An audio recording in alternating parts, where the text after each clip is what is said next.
Good morning. Before we start, a quick announcement. There's a form in the bookstore, so if you want to order Khenchen Rinpoche's book, Diamond Rosary, please go to the bookstore. And again, with the kindness of the sponsor from Malaysia, the book is free. We just need to pay the shipping.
All mother sentient beings, especially those enemies who hate me, obstructors who harm me, and those who create obstacles on my path to liberation and all-knowingness, may they experience happiness, be separated from suffering, and swiftly will I establish them in a state of surpassed, perfect, complete, and precious Buddhahood.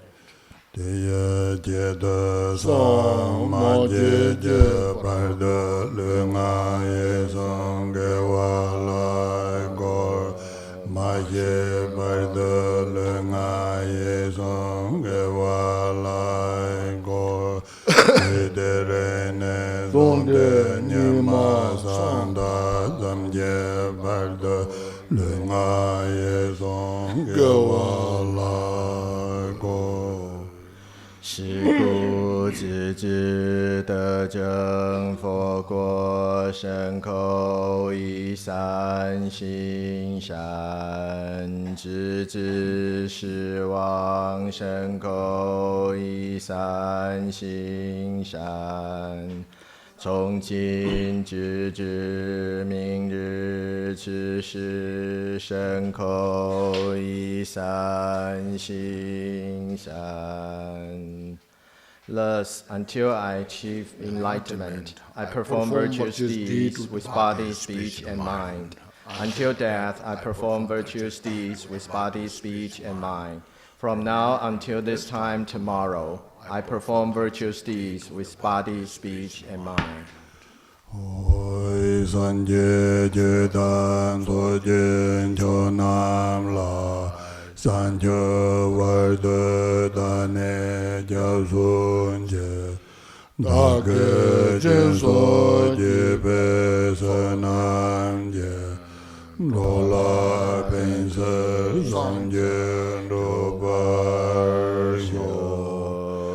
诸佛正法身中慧，直至菩提我归依，我亦不是诸功德，为利有情人成佛。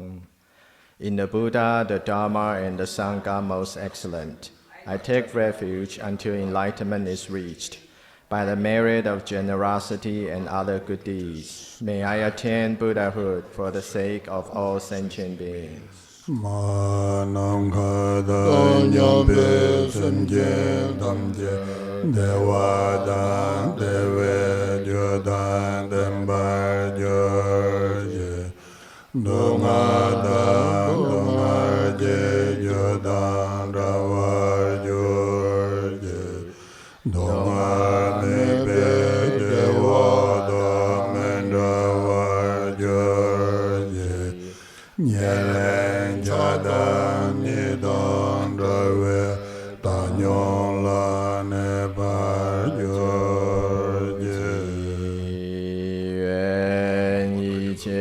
切众生俱乐极乐因，愿一切众生离苦集故因，愿众生不离无苦之妙乐，愿永离爱真常住平等身。May all mother sentient beings, boundless as the sky, have happiness and the causes of happiness. May they be liberated from suffering and the causes of suffering. May they never be separated from the happiness which is free from sorrow. May they rest in equanimity, free from attachment and aversion.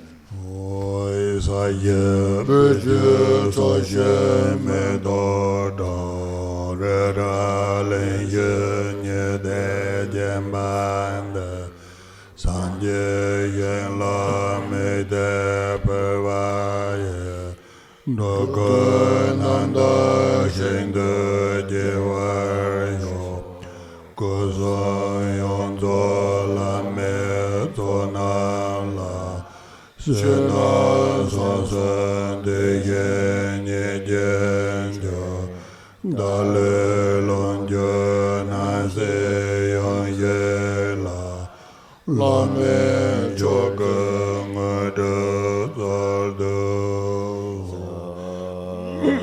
香水吐世花朵铺满地，圣山石洲日月为庄严，愿念佛刹衣着供养故，愿诸众生受用清净土，今向三身圆满上师中，外内弥散真如意供养，无生之财万物悉受益，无上殊胜成就其持语。The ground is sprinkled with scented water and strewn with flowers. It is adorned with Meru, the supreme mountain, the four continents, and the sun and the moon. As a Buddha field, I offer it. May all sentient beings attain the happiness of the Buddha fields. To the lamas who possess the three kayas, I offer the outer, inner, and secret offerings with my body, wealth, and all that is visible. Please grant me the supreme realization, enlightenment. Ongurande Wandagina Rana Mandala Paditsa Soy Sinje Nanje Sampada Loye Sebda Jedavar Cheton de Monte Baye Jejen Golo Goldo 一切众生之智慧，根器不同而见之，共与不共大小乘，其情因情转法轮。Please turn the wheel of the Dharma, of the two vehicles and their combination, according to the dispositions and likewise the mental capacities of sentient beings. 都是真正的那罗达玛那达巴巴都是真正的都是这所谓拉美家这就那么也都这就那说完这个到就这也了看个这年个这年了就我讲那么人家大巴个都就这下白了的。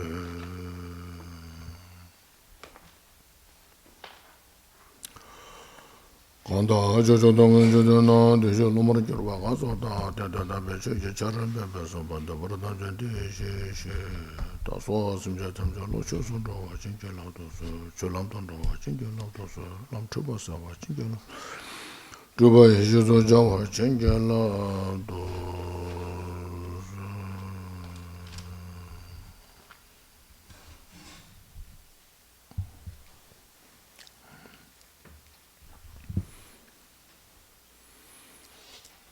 Good morning, everybody. Good morning, Khenchen. First, please take a deep breath. Inhale fully 请大家先深呼吸，先吸一口气， and expand your chest. 把你的胸部扩张， And exhale all the tension out. 再把所有的压力、张力全部都呼出来。 And please inhale all the blessings, the Buddhas and Bodhisattvas into us. 再将所有诸佛菩萨的加持吸入我们自身当中， And exhale all our obscurations. 再把所有一些烦恼呼出来、障碍呼出来。 And once more, please inhale all the Buddha's bodhicitta nature into us. 再把所有诸佛的菩提心本质一起吸进来， And permeate in our mind and the body all nothing but just nature of the bodhicitta. 再渗透我们一切的身心，然后一切每一个地方、每一个细胞、细节都充满的菩提心甘露。 And exhale all our mental delusions. 再把我们所有一些心神上的一些幻错的幻象都呼出来。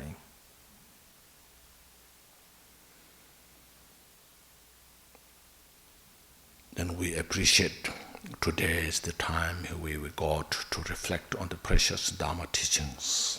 那我们再发心感恩，今天有这个机会能够听到佛陀的圣法来讲教导我们。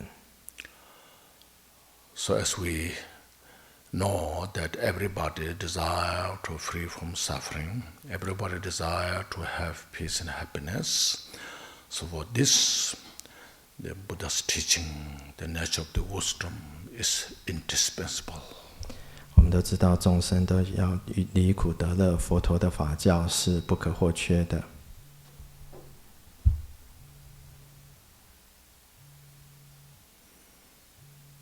So expand our mental ability, the altruistic thought, to appreciation beings, to attain enlightenment, and to free from samsara. So today I will study these precious Dharma teachings. 让我们的心无限的扩大，并且发愿，从现在一直到轮回截止之前，获得证悟之前，我会精勤的努力学习佛法。 After being studied, understood these teachings, then we make our mind such that I will implement these precious teachings into the practice in our daily life. 在我们接受到神圣的这种佛陀的法教之后，在我们心事当中，并且能够把它在日常生活中应用出来。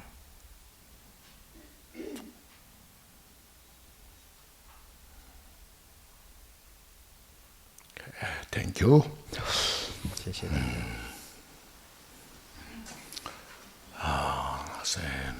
So last for a few days, we reflected some basic nature of the Buddha's teaching and the purpose why we are studying, practicing these teachings.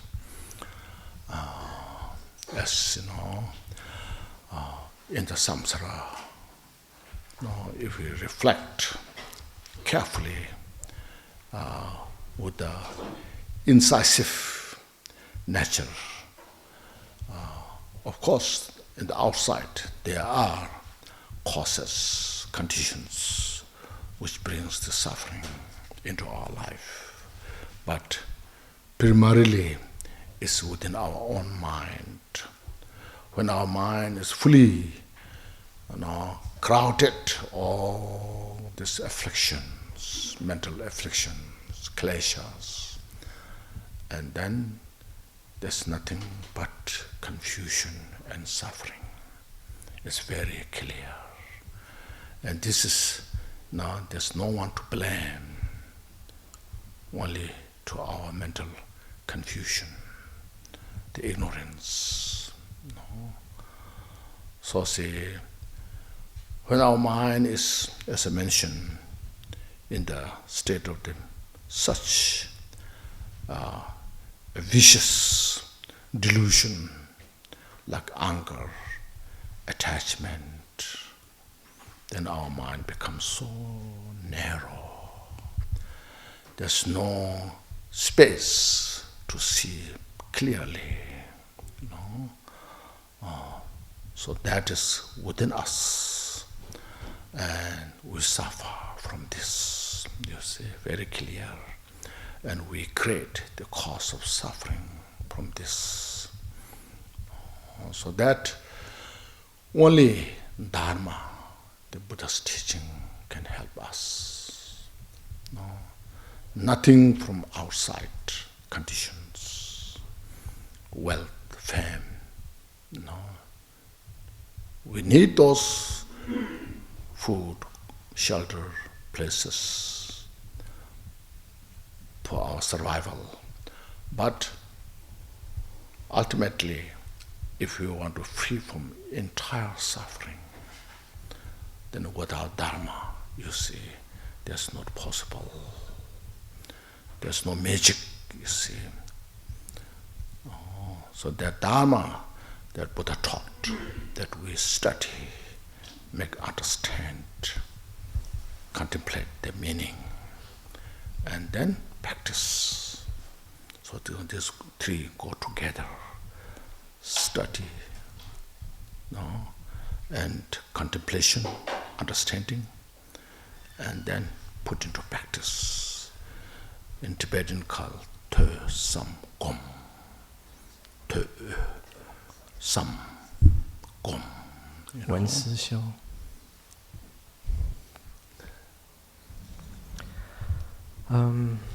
佛陀的这个法教呢，为我们这个轮回的众生呢，给了一个甚深二谛的教法，让我们的心事能够长养。那更重要的是，我们在日常生活中必须要能够应用出来。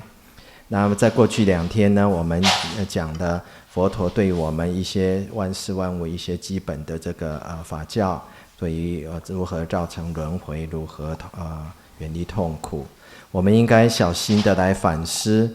那这种非常这种痛苦非常邪恶、非常险恶的这种本质。我怎么说呢？这因为这个外在的一些因素呢，造成我们生活中的受苦。可是更主要的原因还是在我们的心中。当然，对于烦恼来讲是就是会造成我们的一些受苦的因。可是这主要的来源呢，不是说怪别人。那但主要是来自于自心内心的迷惘，以及无明的而来的产生的这种痛苦。那这种非常险恶、非常邪恶的这种迷惘呢，造成我们的痴心，造成我们的嗔心，让我们的心越变越小，没有任何的空间让我们可以清楚的来看见。其实这一些都是我们自己所造出来的，一切的苦都是由我们造业而来的。那我们要怎么样远离这些苦呢？除了佛陀的教法之外，没有其他的方法可以让我们远离这种痛苦，没有外在的这种因缘可以在这个地方帮助我们的。当然，为了我们身体的这种存活，我们需要食物，需要房子来遮风避雨等等。但是如果是要真正的远离苦难，除了法之外没有其他的方法。所以我们听闻了佛陀的教导法教之后，我们要加以的了解，反复的反思其意，再能够再应用在生活当中。这个也就是我们平常讲的闻思修的3个步骤。So to do this Dhamma practice, as yesterday we went through that, we have the primary cause or the substantial cause, the Buddha nature, Tathagata Garbha, the seed of the enlightenment. That even in the Bible mentioned, the God is within you.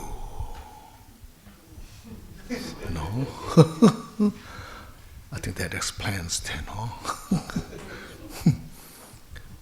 If I'm in the Christian church, I will explain this,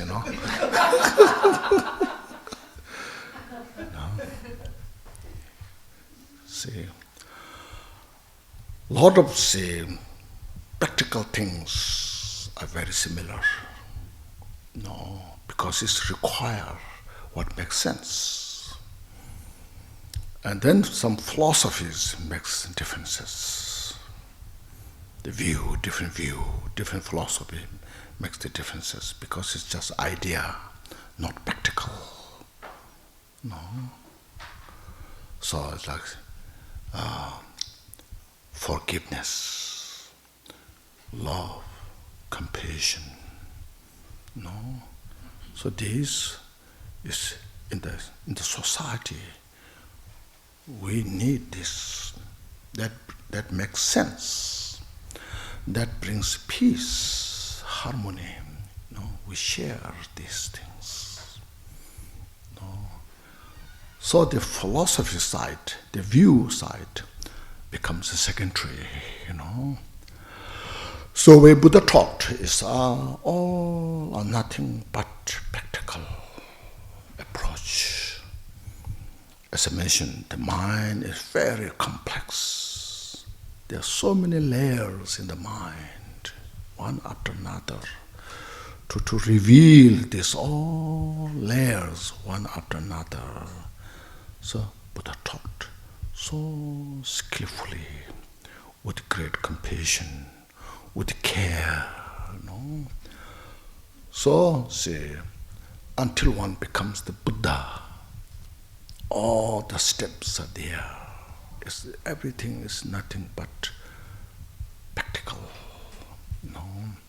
But then in between, some philosophers, the scholars, they make something special, like tenet. Tenet system?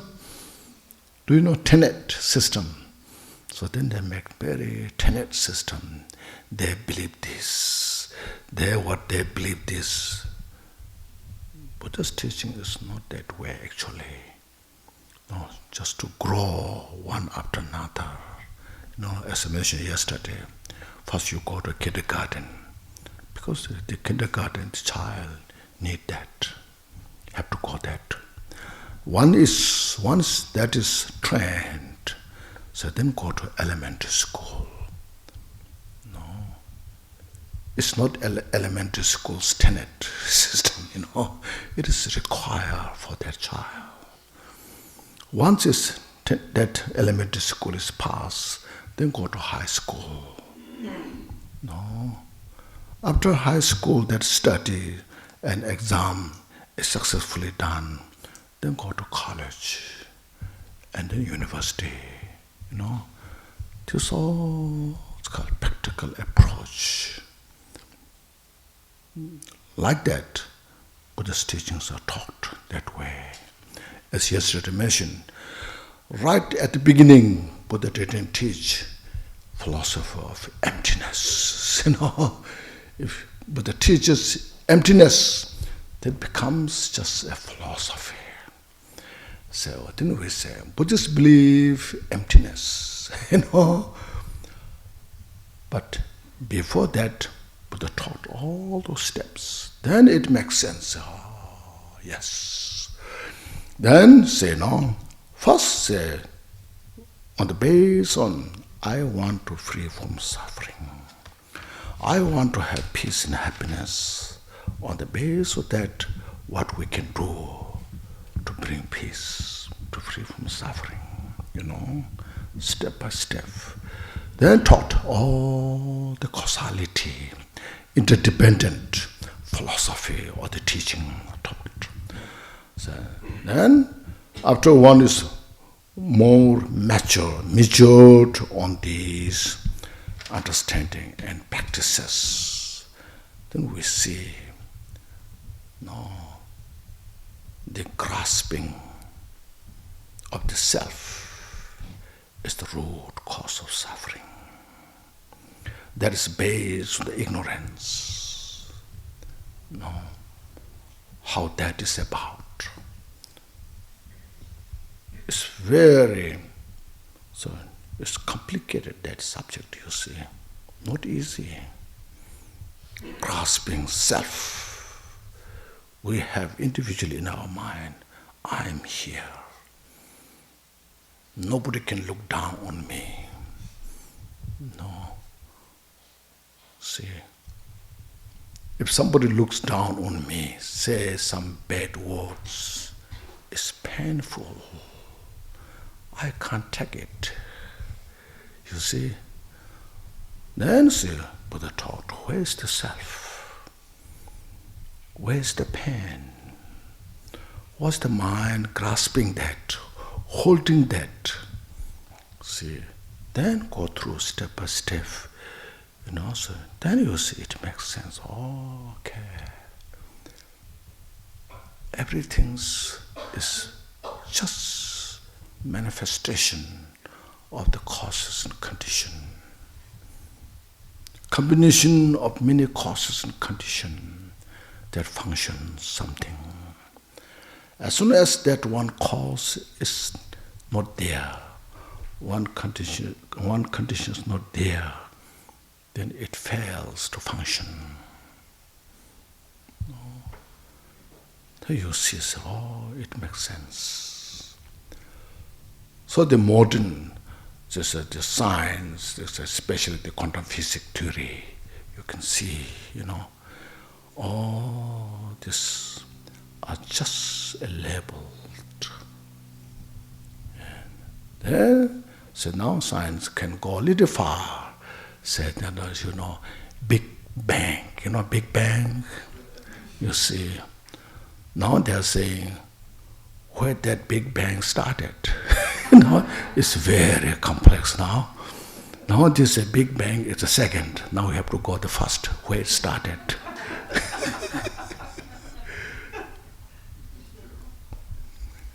Okay.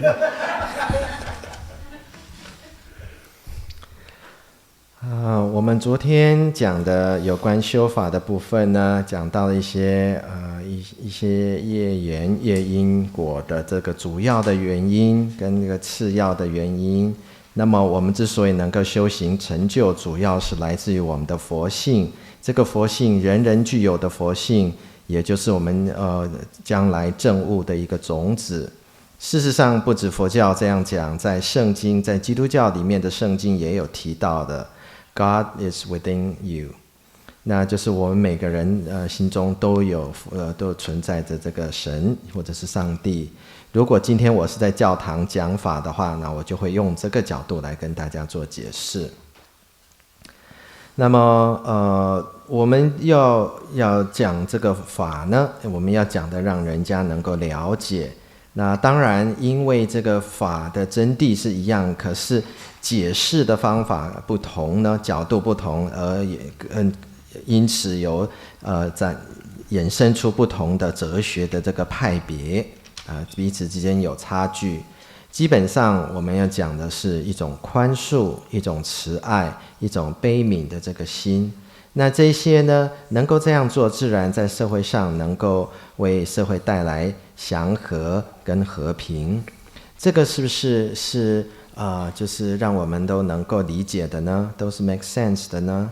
那这个是一种见地。那最主要呢，我们要了解我们的心，我们的心是非常的复杂的，我们的心有多种层次，佛陀非常有技巧的一一来帮助我们了解，展现给我们看，来教导我们，一直到我们成佛之前，我们一切都需要很实际的来理解，才能够应用。那么在哲学家在这个世界上的一些思想体系啊，不同的哲学家有不同的这个讲法。那么这种学问的累积都是一步一步来的，就好像我们举的例子一样，一个小孩子你必须让他先受幼稚园的教育，慢慢的训练他，等到他成熟毕业了，你再让他受小学的教育，然后圆满了再到高中，甚至到大学，这样一步一步来，不同的教育。佛陀的法教也是一样的。如果说我们佛陀一开始就直接讲空性的话，那么可能大家理解上有困难，那这是属于哲学的体系的部分。那么我们佛教徒是相信这个空性的，我们能够了解，我们能够信任它。那基本上我们要有和平的喜乐，要能够远离痛苦的话，还是要一步一步来的。我们在了解之后，再来必须要修行，来在日常生活中再练习。那这些痛苦的来源是从哪里来的呢？最主要是来自于我们自己的我执。我执是造成一切苦的根本的来源。那这个我执是从哪里来呢？是从无明来的，就是愚痴来的。这个呢，这个概念也是非常的复杂的。那我们生活上的经验怎么看呢？比如说我们今天跟人家在一起，有人看不起我，批评我，我们就会非常的痛苦，不能够忍受。这是不是一种我执的一种显现呢？那我们要问的是，痛苦从何而来？什么是我呢？那么为什么我的心是执着的这个呢？那我们一步一步的来检视，能够一步一步的获得解脱。每一个事情都是一个各种因缘和的一种展现。那如果说有一些条件不存在的、不具足的话，同样的结果就可能不会产生。当然现在的科学家科学比较进步的，可以证明到比较久远以前的一个世界，他们现在可以看到最初的宇宙大爆炸那一瞬间，那这是很好的事。可是在那个宇宙大爆炸那一瞬间之前呢，发生了什么事？那我想这个是科学家他们接下来要去探讨的问题。好 ，Thank you。So these are some general ideas. Now, as yesterday we went, that precious human life in the sixth realm is the best opportunity, a working basis for enlightenment. No? The precious human life, as that you understood, is free from unfavorable conditions and having a complete condition, endowment condition that that causes conditions come together. So we have such kind of opportunity to study, practice the Dharma teachings. On the basis of faith, trust in the Buddha Dharma Sangha, and understanding of the causality, the cause, and the result. Even though we have this precious human life, but it's so impermanent. All the phenomena that we just composite, nothing lasts long. And we all know that. No? We all aware of this. But we don't pay attention so much on this. We don't reflect on this. No? We are born on this planet.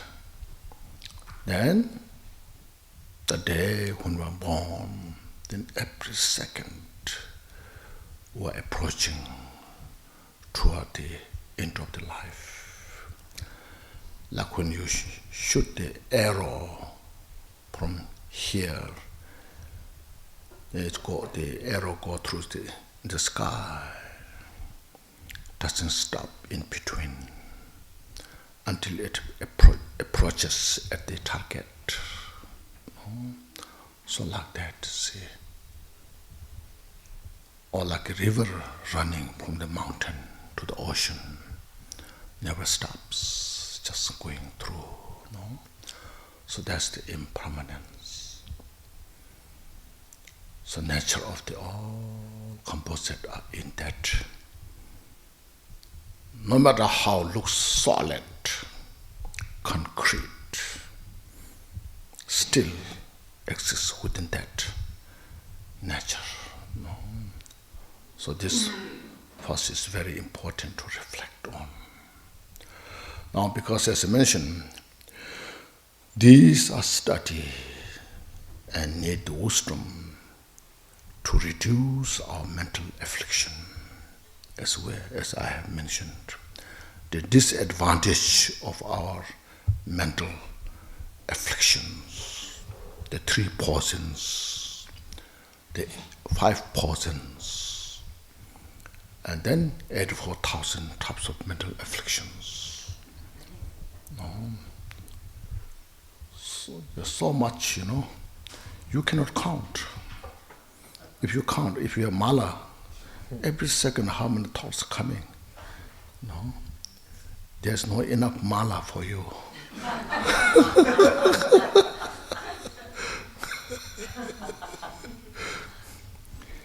Even though you forget everything, but you never forget your afflictions.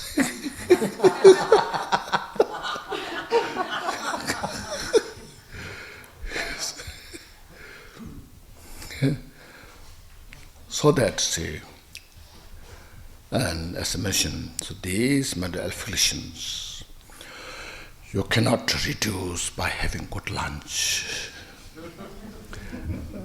having good place, wearing nice dress, and nice shoes.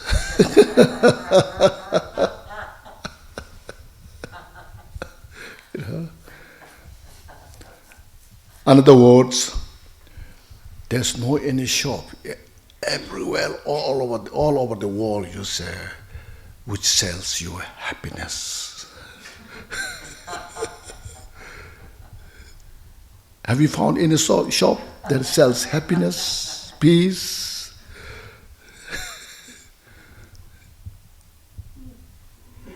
So, these happiness, peace, we have to make effort, the bone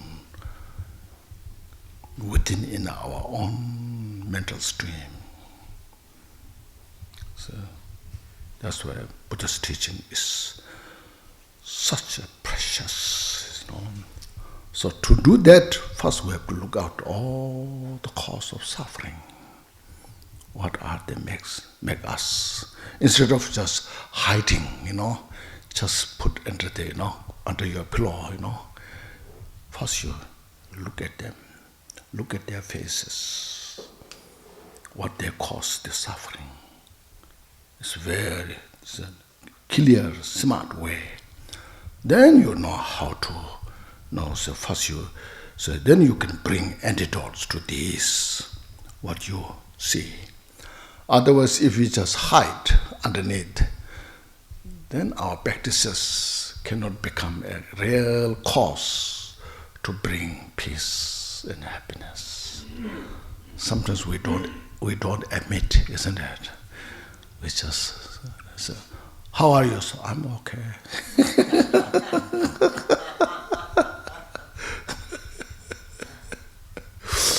See, So to this first impermanence, reflect on the impermanence is so helpful, because impermanence is something that we can see it vividly, directly. It's not a Buddhist belief. It is the reality of all phenomena that is composite, that is created. So you see how everything is impermanent. So in this small booklet, if you read it first, see mentioned there, composite phenomena are impermanent like water bubbles. So just that's the subject, Okay.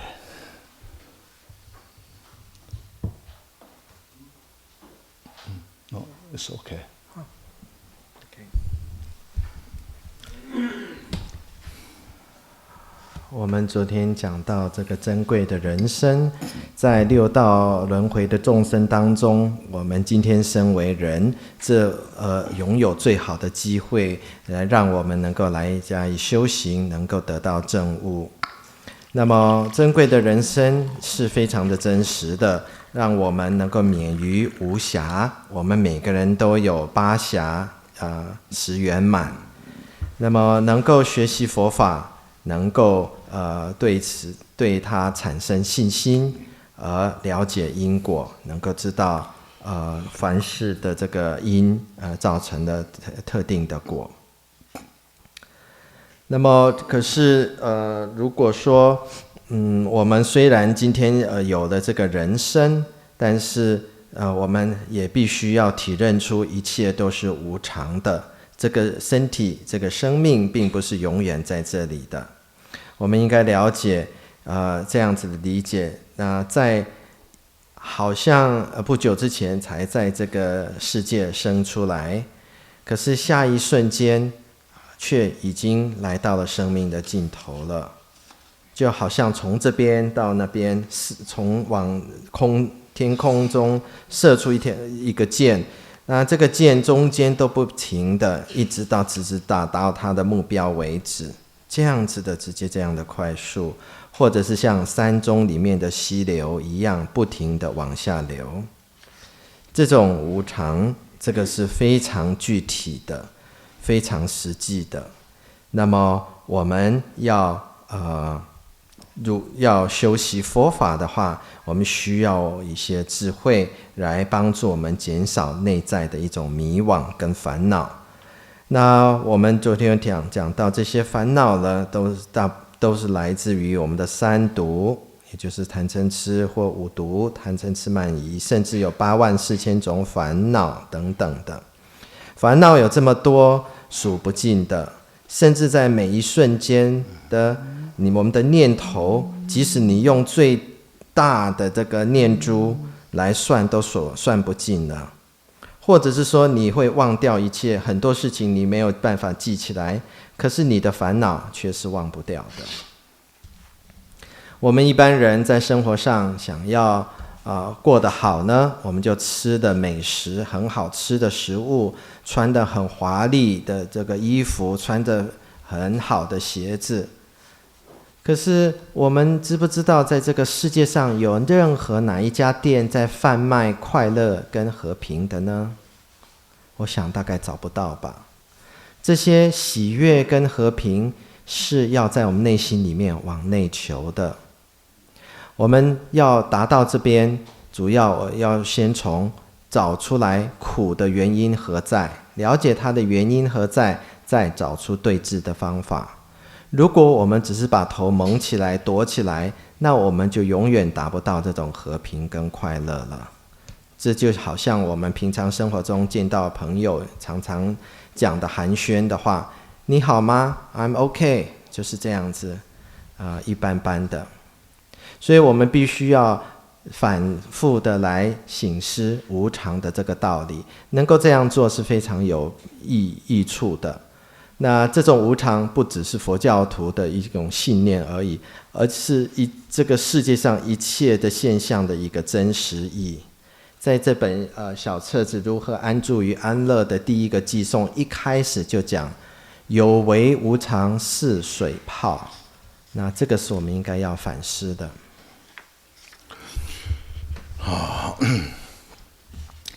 First, if I say a few words about the being helpful by contemplating in the impermanence subject, you see. Or now mind, as mentioned, the three portions. As long as when these three portions are there, then we are such and vulnerable to experience all different types of suffering. As somebody yesterday asked, who's there somewhere here?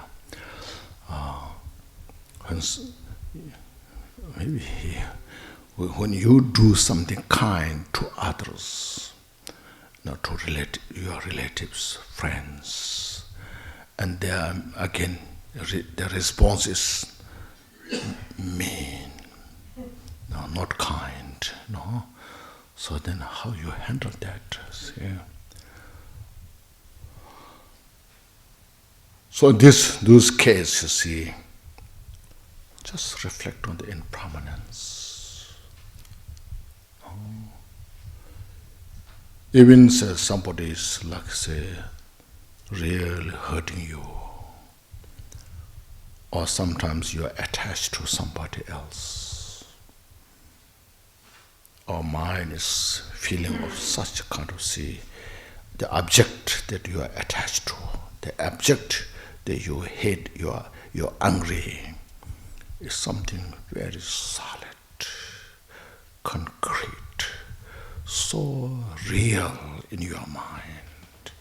You can't get rid of it. And the suffering is there so much. You cannot enjoy your meal. You can't get good sleep.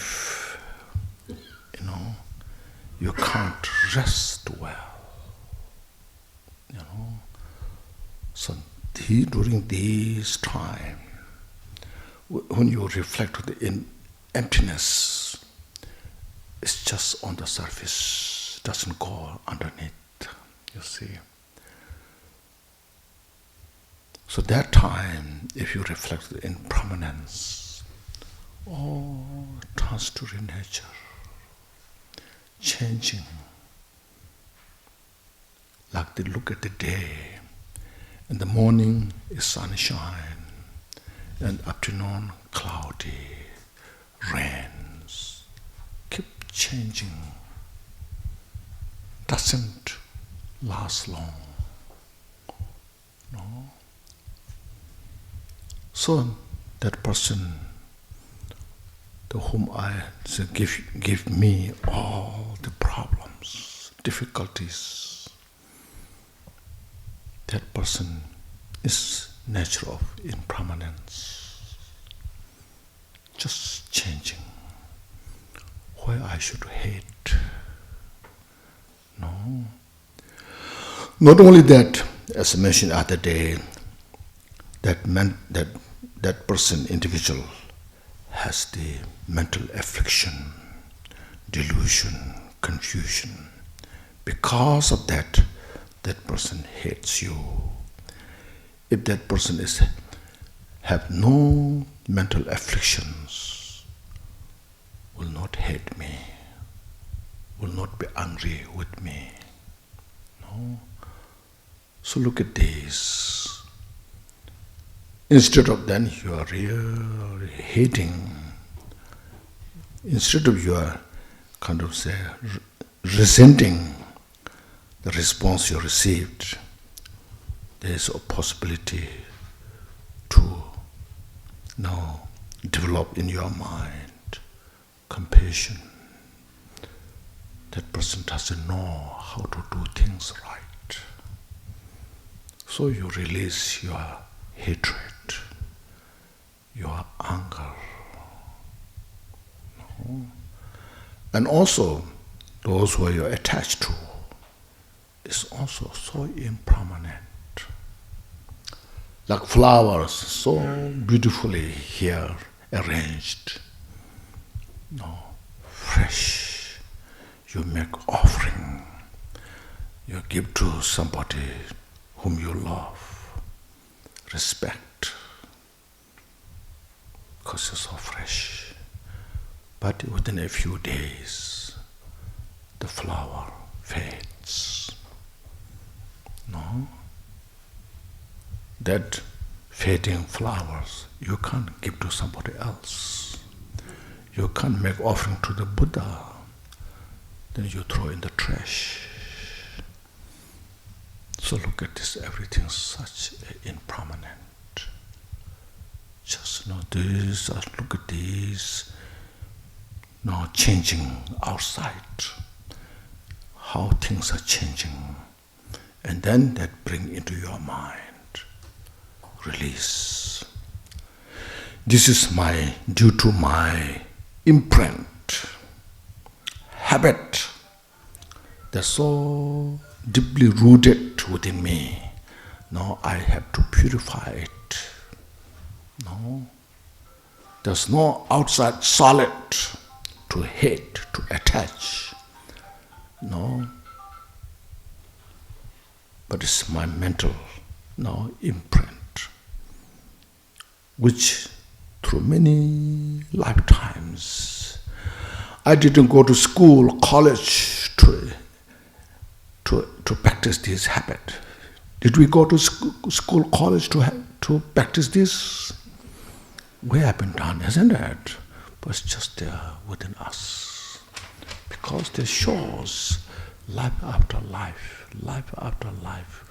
We are got so used to it in samsara.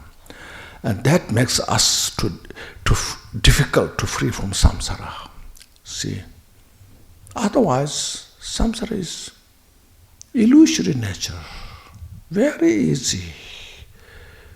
Yet it makes us so difficult because difficult to break through. And a break is a breakthrough our this very habituated habit.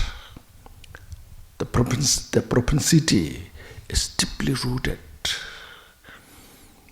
So that now, through the reflecting the impermanence, I shall practice this. And take a deep breath yourself. Look at the space. Look at the ocean. No. Space never changes. Your nature of the mind never changes. Look at the ocean. The waves comes constantly one after another. So like our thoughts coming one after another. It's like a nature of illusion. No? Just impermanence means changing. Changing means not real, you see. It's not a real. If it is real, it will never change. See, this is very important to get this understanding. Because of impermanence, it's not real.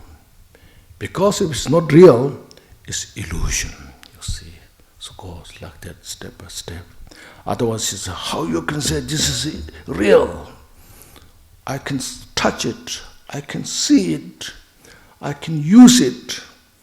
It's real, you say, But then it's composed of all the causes and conditions put together, illusorily put together. and we use within the illusion, then illusorily break through. If one part is broke, finished. No longer table is used. So this is what impermanence is. That's how you study, how you just reflect on, arrest your mind. Outside there's no something concrete that you can rely on, depend on. Like say, first you marry, you love each other so much, but then certain conditions you divorce. See, illusory.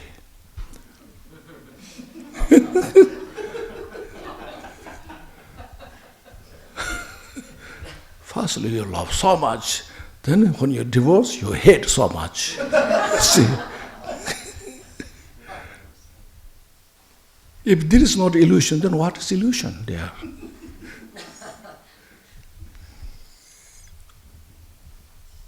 So look at this, see.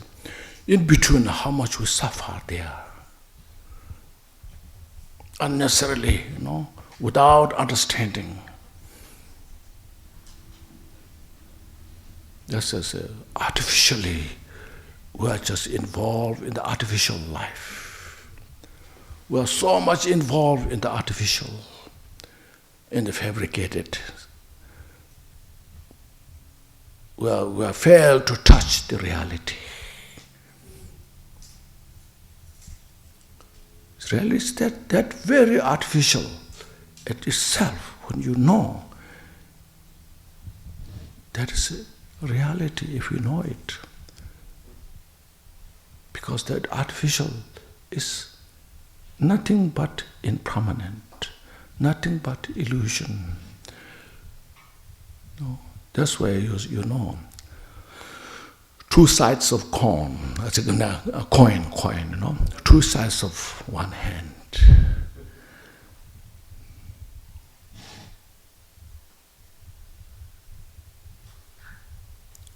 So it's not a Buddhism, it's the reality nature. How it manifests in our mind, you see. That's what I mean, there are so many layers, you see this. So that's the purpose of reflecting the impermanence. Then when changes happens, we accept. It's out of our control. We accept the consequences. Then there's not so much suffering is there. That's how you can reduce your suffering. The degree, different degree of the suffering, you see.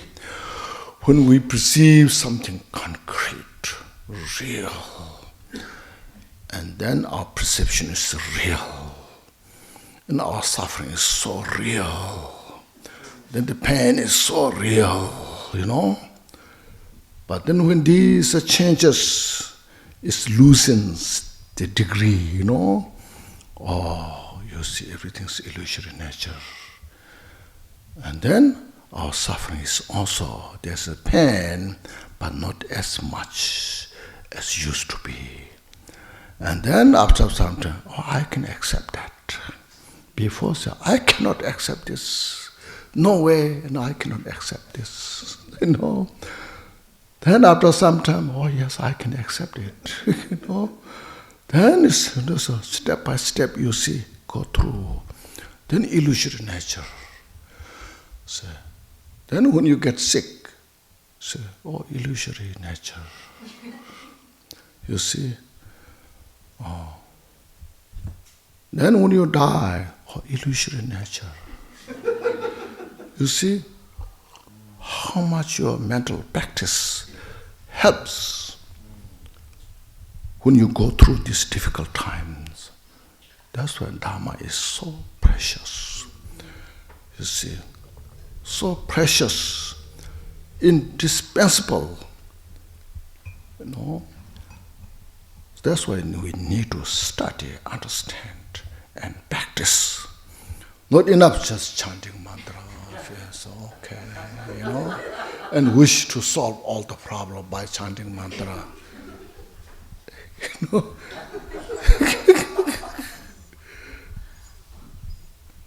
Of course, bringing Buddha's name, bodhisattvas, deities, chanting mantra is so precious. I'm not saying they're not precious, but we have to have a practical approach, not some expectation. So with some expectation, solve the problem. No. It's a practical approach. You say, today I'm hungry now, I want a nice lunch, so man pe mo.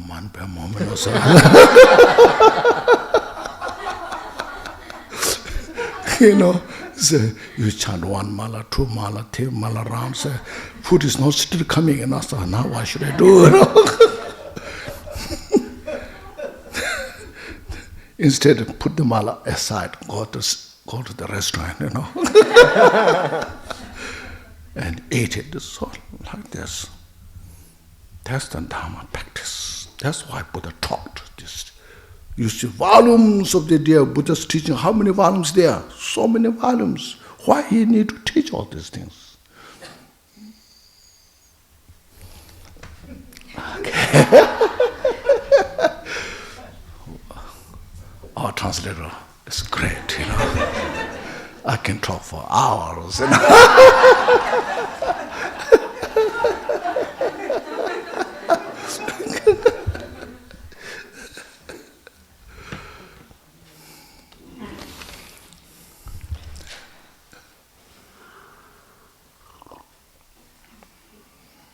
I got lost.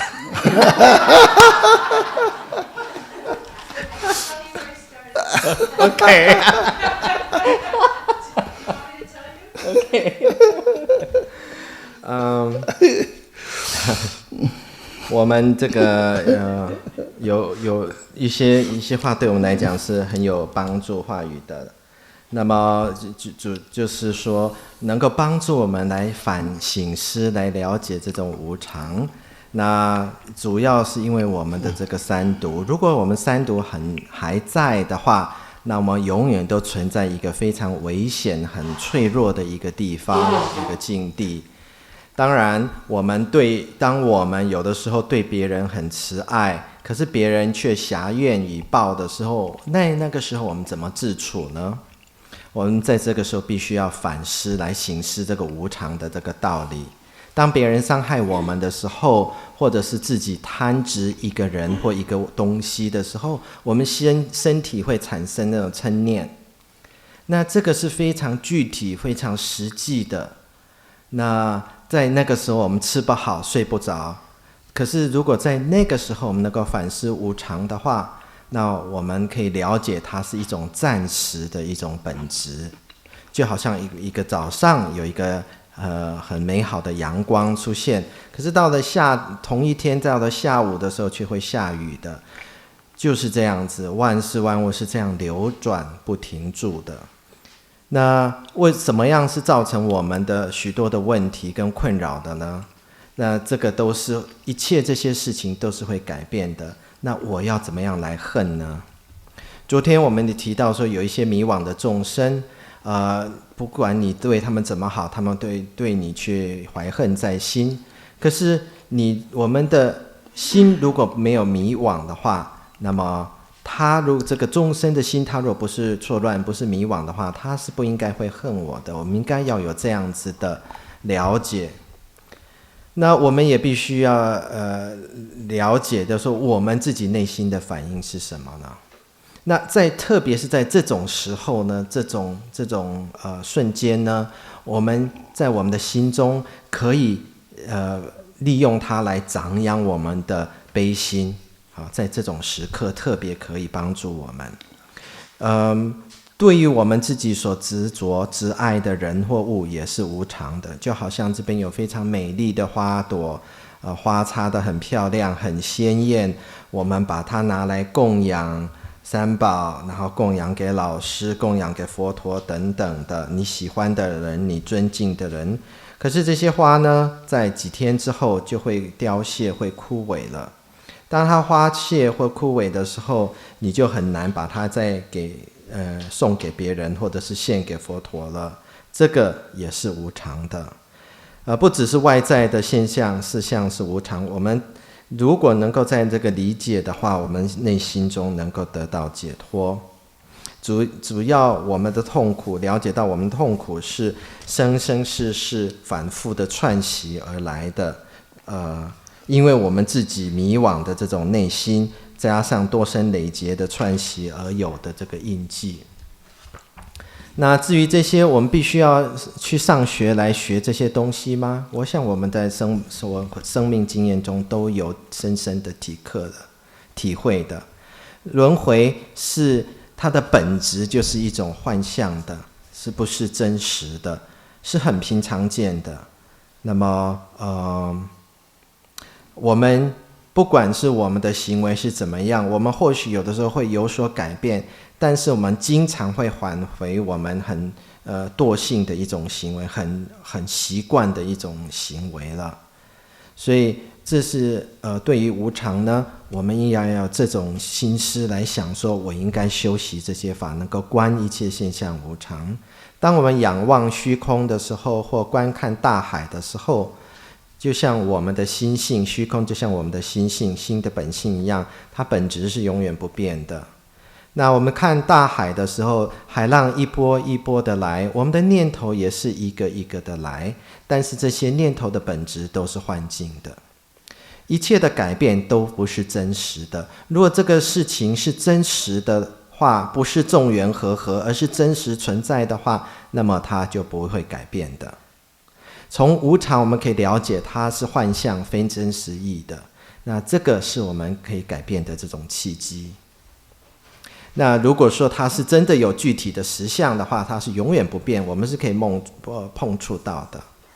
从这边我们了解到一切皆幻，如果能够这样子来理解的话，那外面的万事万物就不能扰乱我们的内心，我们心就可以放下，不论发生什么事都可以放下的。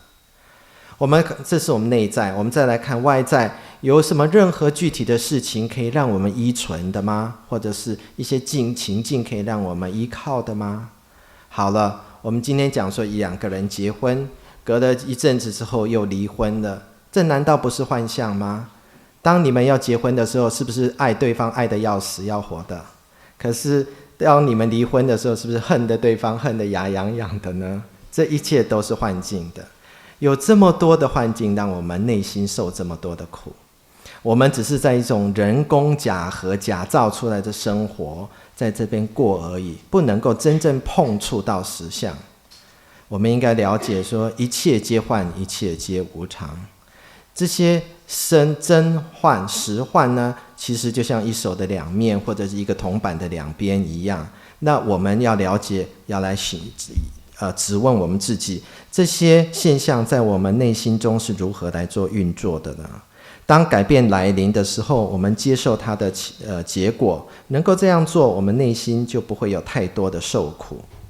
为什么会受苦呢？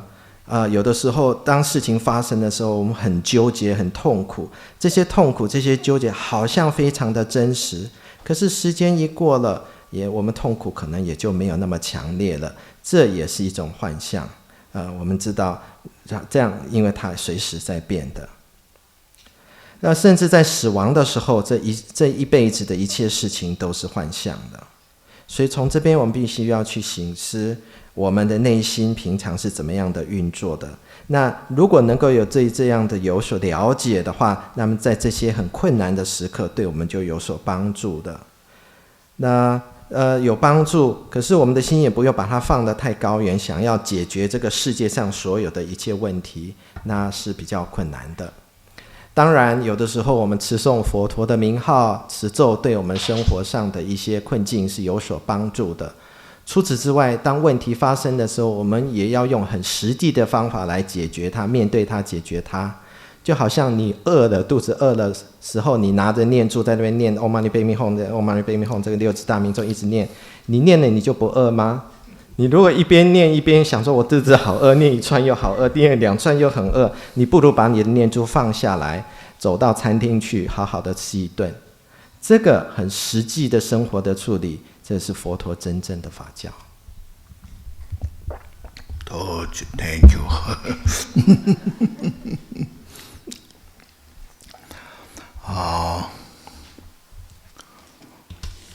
Here we have a couple pages of the impermanence here. We'll read this from the book. It's the first, no, yeah, that's right, the first verse, page, I think, 101. Page 101. No, that's sorry, no. It's 101. It's 1, page 81. Advice for meditation practitioners, this one. The first verse is said, now in this verse, not the first part, the second part is for the advice for the practitioner. So he mentioned at each of the verse, this is my heart's advice. This means he has written this and giving advice very sincerely, not out of arrogance, not out of anything, nothing but to help every sentient beings to free from suffering.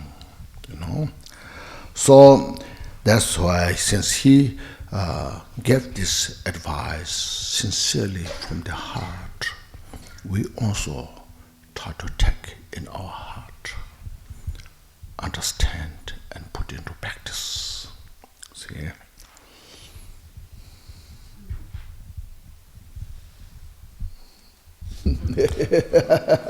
我们接下来要讲的是对于这些我们对修行人的入门的这个建议跟简述。那么我们中文本是看第132页的第1记，那特别是后面，如果说这个是我们对于佛法上对于一些修行人非常真实的这个教授，对于受苦众生的一个很真实真切的指导跟谏言。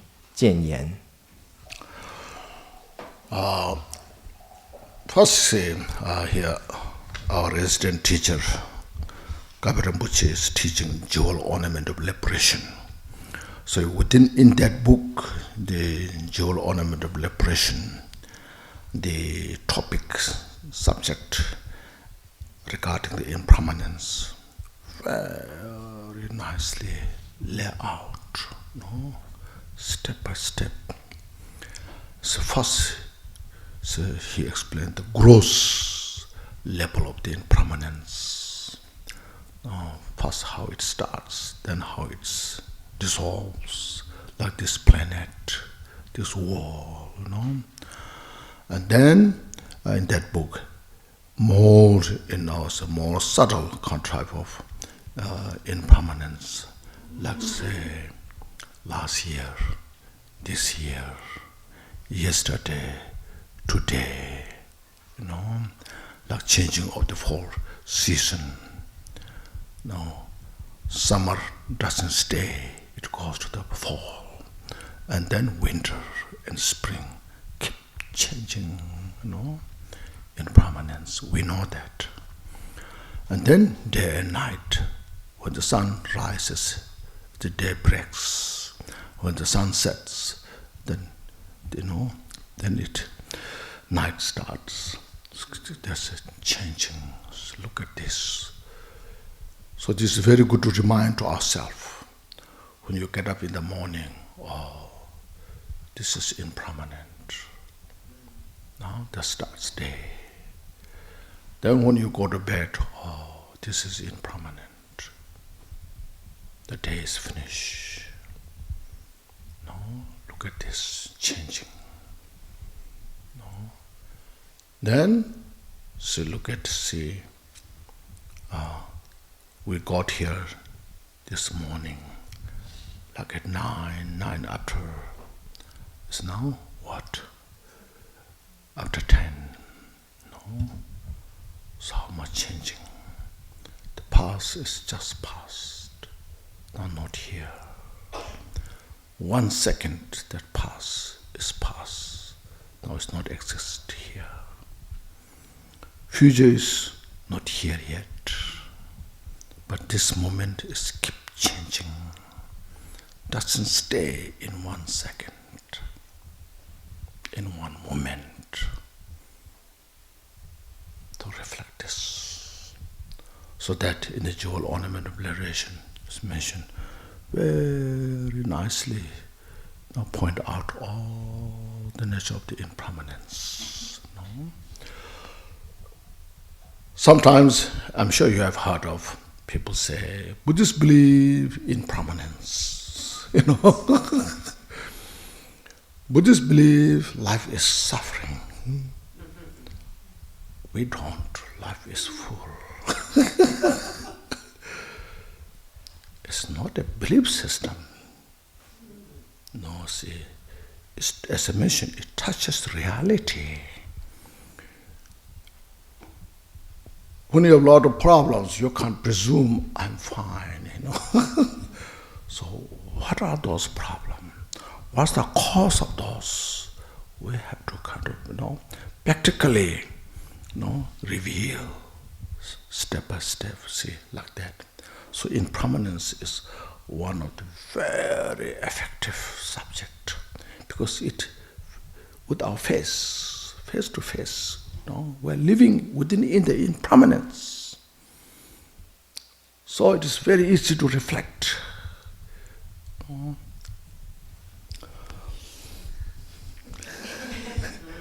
Before touching, I'm talking too much.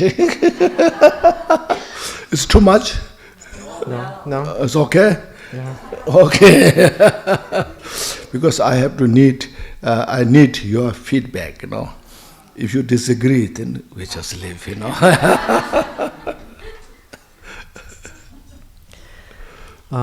这个佛陀这个真实的教授，对我们这个受苦的经验的指导，那给了我们一些的忠告跟谏言。这个就是第一季对于这个无常的这个建议跟谏言。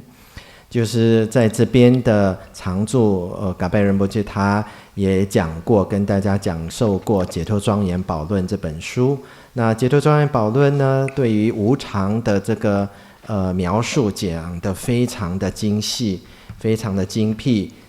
我们要怎么样做，他也一步一步的都有这个清楚的描写跟指导。从一个比较粗的一个无常，如何升起，无常如何开始，然后如何一件事情如何升起，如何解离，都有很好的描述，一直到比较细的这种无常，从去年到今年，从昨日到今日，这样子无常不间息的这个变动，也有很好的解释。夏天不因秋天的来到而停住，四季的气候流转不停，日升日落一样是不停歇的。每天早上我们醒来的时候，我们可以思维无常，又是一天的开始。每天晚上我们睡觉前也可以思维无常，今天又结束了。就像我们今天早上9点钟左右开始，现在已经都过了10点钟了。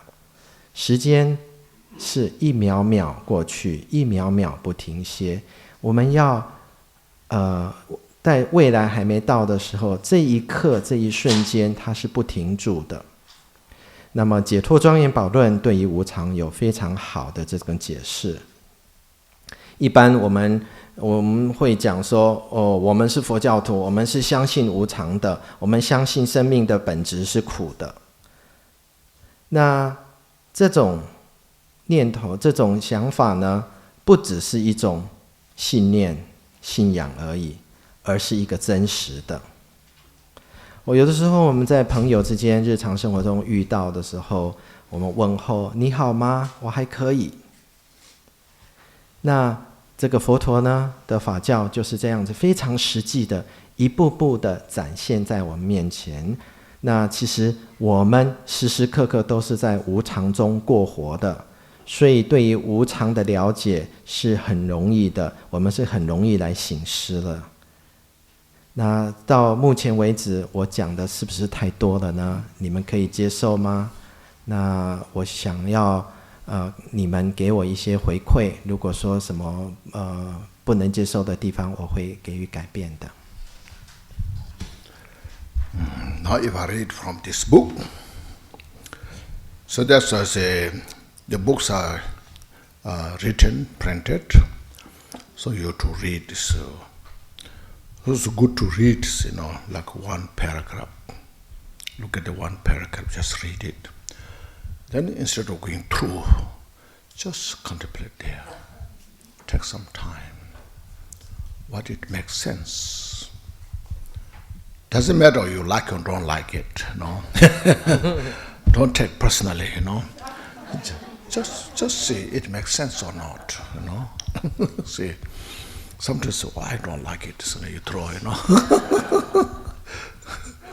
Because I heard some people told me that in the jewel ornament of liberation, as yesterday mentioned, the suffering is in the hell realm. The suffering is so much.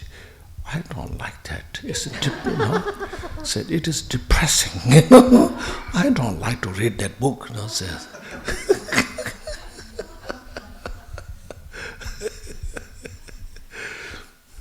So, like or don't like, it's a personal choice, We cannot impose, push, But, so, look at it, just read it, and contemplate it, makes sense or not. It doesn't matter you like or don't like, but see if it makes sense or not, So, like that, it's good to contemplate, in the meaning. And it makes sense. Then say, how I can apply this. Now, how I can reduce my cause of suffering. We never pay attention to the cause of suffering. But we are so pay attention so much at the suffering, When suffering comes, then what shall you do? You jump here and there and call everybody, But while we're creating the cause of suffering, we don't pay attention,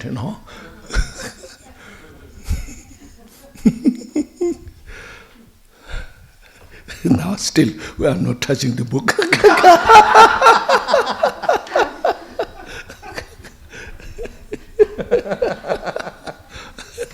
Please. Then we'll take a break. Yes, now time to take a break, you see. Impermanence, you see. We talk impermanence doesn't wait, you see. 这个书呢是在这边写下来，那作者写下来，然后把它印出来。有些人讲说，那既然你都有了，干嘛要这样子从头念到尾呢？那是不是可以只念一段就好了？我认为说，即使我们念一段的课文这个书本，然后来省思、来反省，这个是很好的。那对于你是不是喜欢这本书，这个道理是没有什么直接关系的。重要的是它可以让我们来省思。那昨天我讲到解脱庄严宝论，讲到有关苦的描述，有关地狱道的描述，是太苦了。那有学生跟我讲，哎呀，那本书的我不要看，为什么呢？因为他对地狱道写的那么苦，那么可怕，我想到我就发愁，我不要读那本书了。我个人的这个当然是你个人的这种选择，我们不能说强迫你去看那本书。可是不论你喜不喜欢呢，你去看它，然后去了解它的意思，这个是很有帮助的。然后再来接下一步，再来想说，如果要不要想要有那样子的结果，要怎么样来解决呢？我们一般凡夫呢，花很多时间，当苦果产生的时候，我们花很多的时间东跑西跑，东跳西跳，想要避免这个苦果。可是对于造成苦的这个原因呢，我们通常不去花时间来去理解它，所以这个是很值得让我们反省的。Now break, isn't it? 我长就生着仁波切，马杰巴那玛杰觉罗杰，杰巴娘巴梅巴拉呀，光呢光多陪我来修。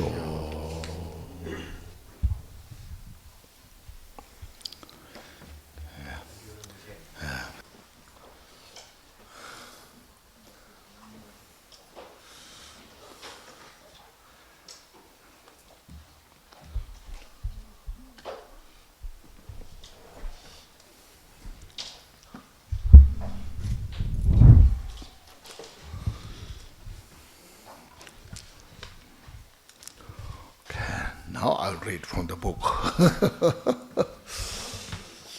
Om Banza Sato Samaya, Mano Balaya, Bantra Sato Tenoba, Teja Dedo Membawa, Soto Kayo Membawa, Sobo Kayo, Anora Do Membawara, Sarva Siddhi Me Prayasa, Sarva Karma Suza Me, Zedan Shriya, Guru Hung, Ha Ha Ha Ha Hung. Sarvata Gadam Badrama Memunza Barzimbawa Ma Samaya Sadhu. Okay. The verse number 1.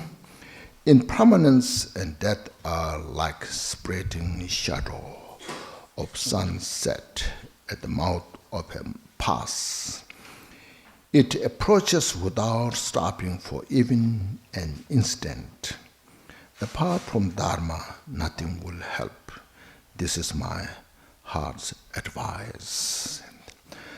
So this verse is about impermanence, the momentary nature of all phenomena. Following for contemplation apply to all the phenomena that exist in this world, and demonstrates the nature of impermanence.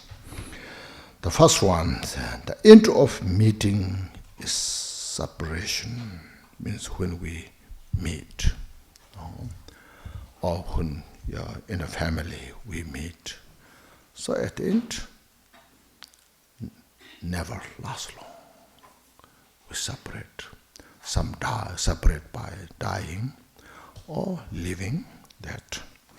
So all the people we meet in life, whether friend or enemy, in the end we are separated from them without choice. Consider, just think, a big meeting in a hall where thousands of people gather together and after some time disperse, each in his or her own way. This is a sign of impermanence. Even our dear family, husband, wife, children, we stay together for many years. Still, one day we have to separate without choice through the power of impermanence. On that day, we can only get comfort, our Dharma practice, if we have, see. So when these difficult things happened, so if we have Dharma practice, we accept, this called impermanence. Everything's illusory nature, transitory nature.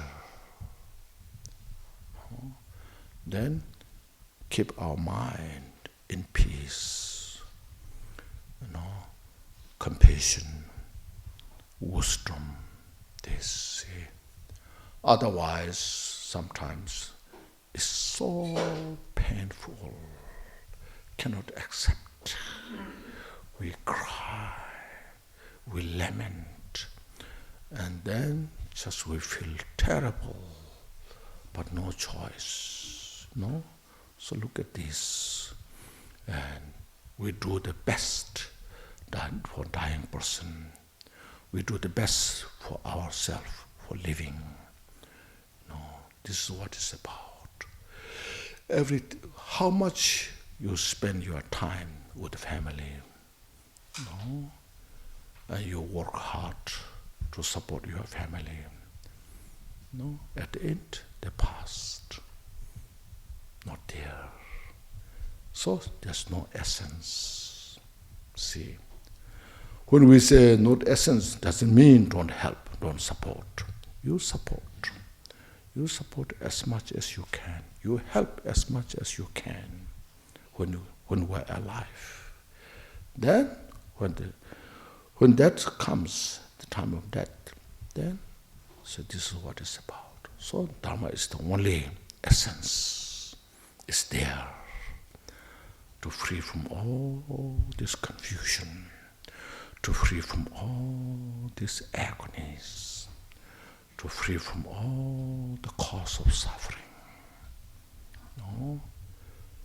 So you see how precious nature of the Dharma.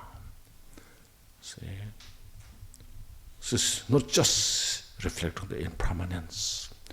Reflecting the impermanence is still one kind of condition. By looking at that condition, by looking at that nature, so how much wisdom you can develop, no? How much you can penetrate the reality nature of the outside phenomena inside your mind, and how much potential is there. There's so much things to go,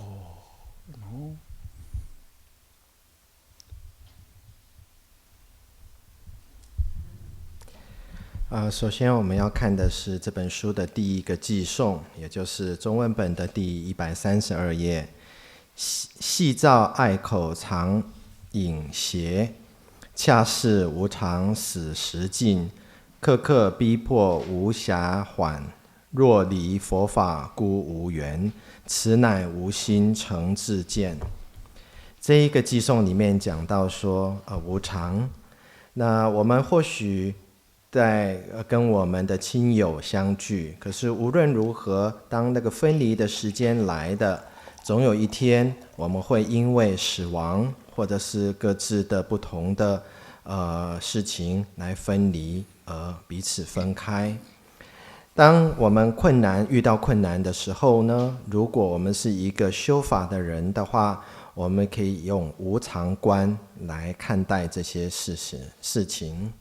一切都是无常的，那能够理解到这里，能够让我们的心比较的平和，比较的平静，并甚至能够生出悲心跟智慧。否则当面临到无常的时候，有些人常常会感到痛苦，甚至哭泣，无所选择的面对他们。可是即使是世事有无常，我们对于我们的家人朋友，我们也是以尽我们可能呢，来这样子的生活。那我们跟他们相处的时间有多少呢？不管我们跟他们相处的时间有多少，总有一天会有分离的时刻。当那个时刻来的时候，我们是无所选择的。如果说我们没有这个法的背景，没有这个无常观的背景，那么这些时刻就不能成为我们修行的一种支持，他们对我们来讲就不是那么有意义了。因为有法的关系呢，我们免于迷惘，我们可以去看待苦的因是在哪里，这个就是法珍贵之处。这样子的话，我们不只是面对无常，无常本身只是一种情境，我们可以从中截取许多的智慧，发掘许多的潜力，都是因为法的关系。Then next, the wealth we accumulated is also subject to dissipation. Says reducing, when you finish. Some people collect so much. That means we work hard in the business, whatever way, by different way, we collect wealth. But in one instant, everything can be lost. Now you say here, not mentioning when we are poor, nothing, then we can work and get rich. It is there also, it is also impermanent. But here it's mentioning this because when things are not going well, losing your wealth, then starts pain, suffering. That's why it's mentioned here. Lost. Some people are very rich and in one moment can become desperately poor. This also is a sign of impermanence. Now, you remember when 2008, when the market went down, I heard one person, he's like involved in that. So he started from nothing in that business market. And then when the market went up, he collected so much money. And then in 2008, and everything lost, in 1 second, But looks like he has some really kind of good understanding. And somebody said, what a loss, And he said, I started from the zero, now it went to zero. So like that, if you know how to accept, said that is not so much suffering. But I heard some of his friends, they were so upset because I think they depend on that, some suicide, So like that, you see, everything is just illusory nature. So what he here says is when you're losing, then there's a suffering. That time, how to now relate, how to cope with it. So like that, as he said, the honor start from zero and now it's gone to zero. So it's so momentary nature. So develop that kind of insight and courage and accept. So that's what is in reality nature of all phenomena. There's a story, should I tell? It's related to the Buddha's life, our historical Buddha. As I mentioned, he practiced for three countless eons. One of these, during his life, he was born as the queen bee, Queen bee collects the honey. So there are so many bees around. So in the forest, they collect just big chunk of honey. Then one day, somehow, from the village, he found that honey and took all the honey, Then the bees were suffering so much. And then they moved to a different place, start all over, and collected again so much honey. And then another person came and took all the honey, So then the queen bee said, as a Bodhisattva, it's not just ordinary bee, an animal, but even though it's in the animal realm, but it has a special awareness, conscious. Then told all the bees here, the bees there, and she said, now look, see, how much we made effort.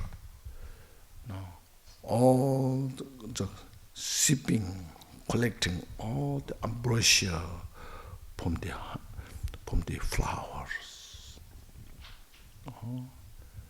We work day and night and collect it. Often not taken by others. We have no same benefit to use. Since all the collections are like that. Now the Queen Bee said, instead of we involve all the time this way, in the endless of suffering, now from today, let us take refuge in the Buddha Dharma Sangha. No? And make effort to free from samsara. So that kind of story, when things happen, you just rely on the Dharma. When there's so much suffering there, then there's no any help, really. Only suffer. But when we have Dharma, then we have something to rely on. No, in our own mind, how the Dharma can help. So that makes the Dharma so precious. As I mentioned, not as like Buddhism, but as something practically, the help we can get from this, from the wisdom, from the experience.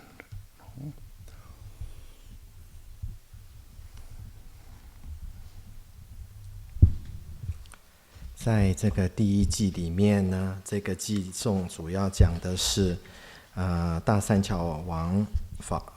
巧者法王在接下来每个阶段都先加上持乃五心成自见，这个表示他自己衷心的给予谏言。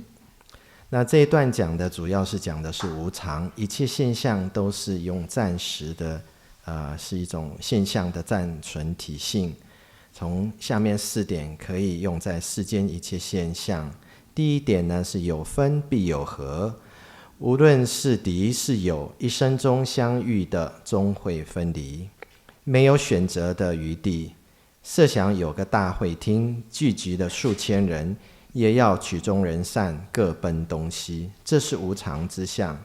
纵使是挚爱的家庭，夫妻子女等，和和相处多年，一旦有一天无常发动时，仍然不得不离开，届时只能以修行为慰藉。2. 有聚必有散，有些人积聚了许多的财富，却在一夕间失去所有；有些人很有钱，但转眼间就穷了，这都是无常之相。即使挚爱的家庭、夫妻、子女等相聚多年，但有一天终将离散，别无选择，届时也只有充分的修行才得安宁。那么失去财富是一个很痛苦的事情，比如说在2008年股票市场瓦解崩溃的时候，有很多人都有许多的痛苦。我有一个弟子，他是白手起家的，当股票市场很好的时候，他积攒了非常多的财富，可是在2008年股票市场崩溃的时候，他去失去了一切。那个时候他就讲，我这一辈子从零开始，现在回归于零。这真是一个佛教徒的一个讲法，因为他能够了解这个佛法，能够了解无常，他能够接受这个事实。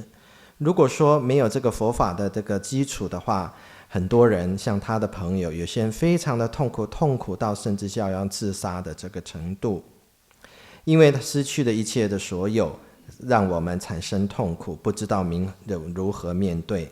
可是当我们了解从零开始回归于零的道理呢，这是一种觉醒的状态，我们自然会有勇气能够接受这一切。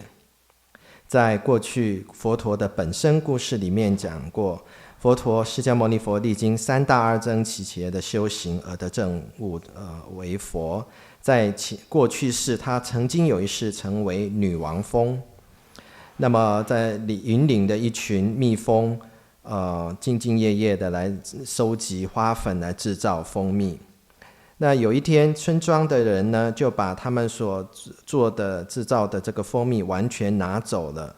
在这个时候，这些蜜蜂们都非常的辛苦，因为他们没有东西来滋养他们了，所以一切又从零开始。他们又很勤奋、很努力的来收集花粉、制造蜂蜜，可是隔一阵子又被拿走了。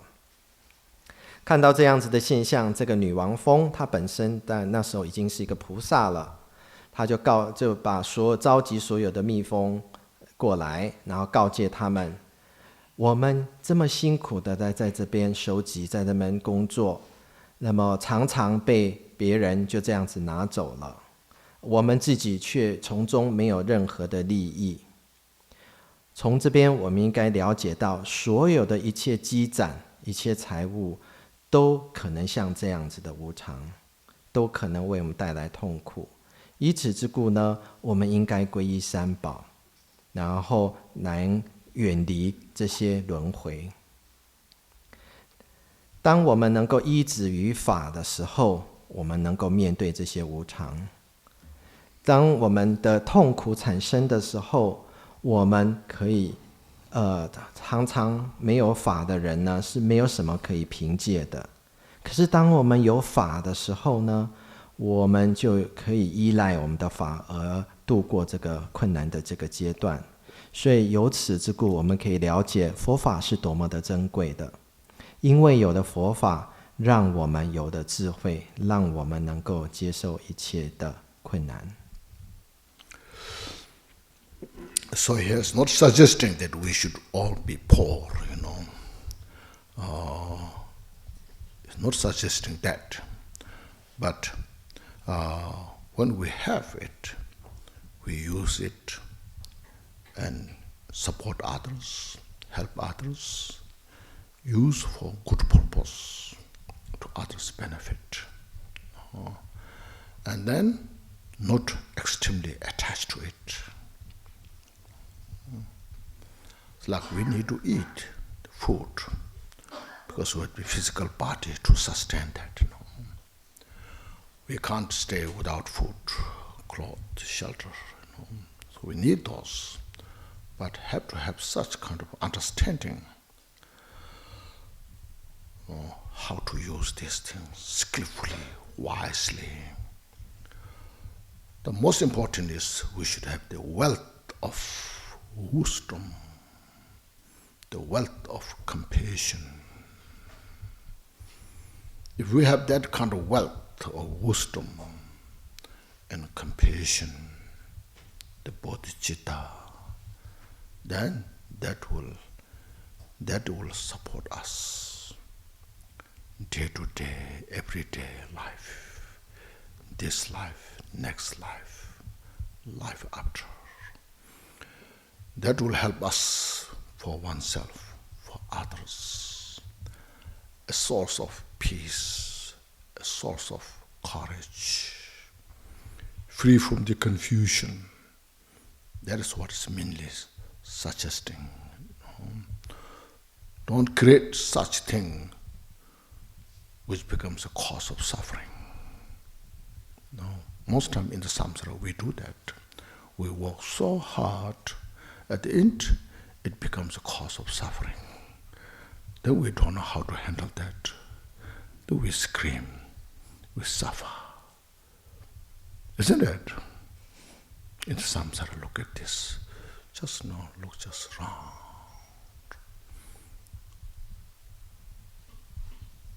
So, Buddha's wisdom is way how to, as I mentioned, see things how clearly functions. And from within this was the real cause of peace, cause of happiness, and deleting the cause of suffering. So, as yesterday mentioned, where we study, practice is more how to be first, how to become a better human being who has more wisdom, more skill to do right things. No? Then we can really help one another. See? That's the basically it's talking about. Otherwise, yes, as mentioned, to accumulate wealth, first, how much effort you need. You have to have such a great plan how to do things. And once you collect it, how much effort you need to protect them. No? Different may come to take your wealth away. No? So we go through all this hardship. We endure all this suffering. But at the end, not much benefit. Here, use the wealth wisely, no? And in such a way that this only becomes a source of peace, happiness, not source of suffering. That's what it's suggesting here.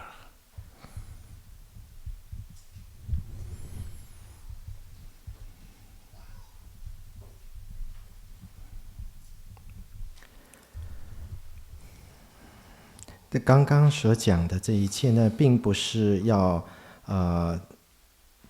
这个经义说我们就应该是要活得很贫困，而是说当我们有资粮的时候，当我们有财富的时候，我们应该要善用我们的财富，善用我们的资粮来利益他人，而不要这么样的执着这一些资粮跟财富。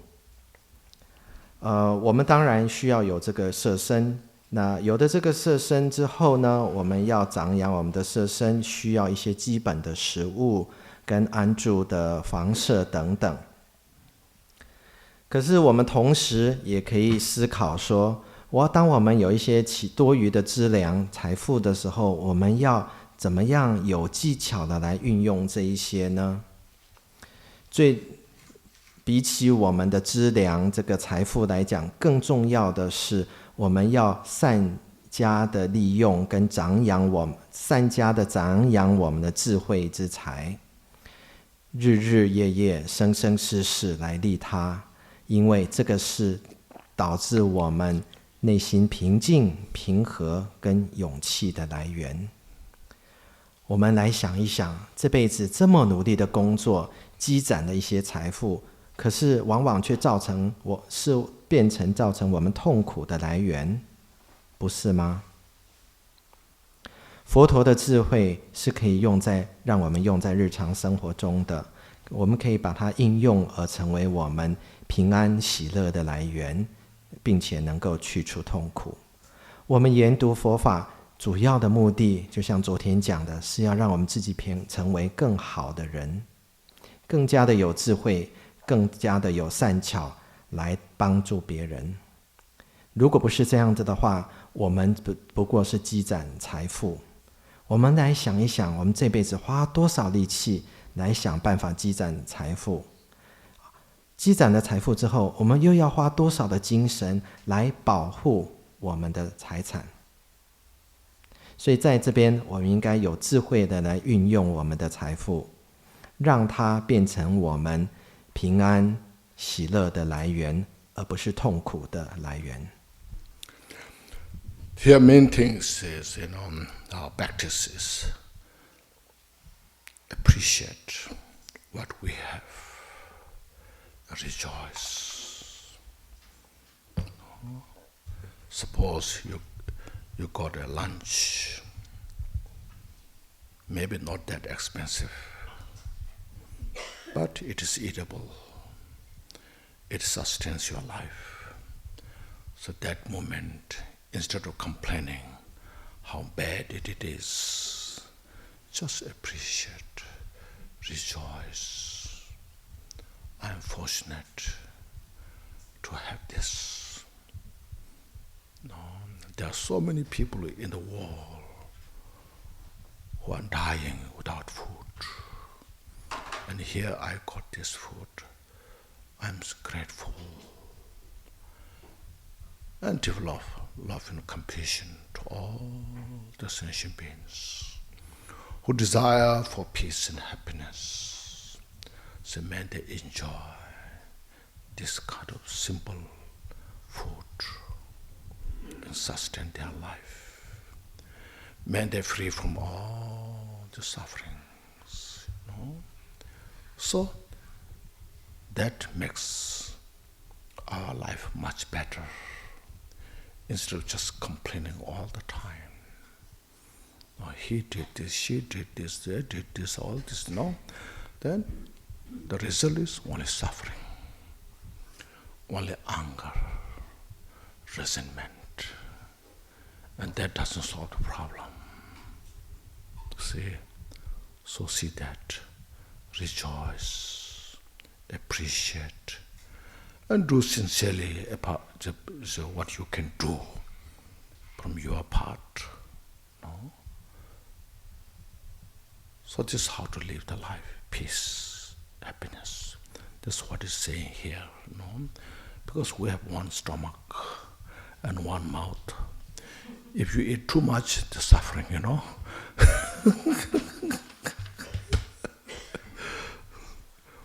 So, that's what it's saying here. How much we go through to collect wealth, sufferings, how it's worthwhile. Instead, if we make effort in the Dharma, study, practice. So it is such a kind of, a broad mind, a universal mind. So Buddhism, Buddhist teaching is not something as much just a religion. It's something, a method. Through this study, allow us to see whole universe and how potential everyone has. All this, how much you can do, not just in one life, not just in two life, life after life, life after life. As Shantideva was mentioned in his text, Bodhicitta Avatara, as long as the space remains, as long as the sentient beings remain, may I be the instrument to make everybody free from suffering. May I be the service to all sentient beings. You see, that kind of a broad mind. See, that's why it's worthwhile we put effort in the Dharma study, practice. So it's joyous effort. It's a joyous journey. Life after life, life after life. Just cultivate this mind. Exercise this mind. See, wherever you are, anywhere, at any time, then if we remember this, if we remind this way, it's always joyful. Even suffering comes, doesn't matter, because we'll get sick anyway, we'll age anyway, then finally we die anyway, because of being impermanence. But going through all this with such a great positive, a great opportunity, So look at this is the beauty of the Dharma.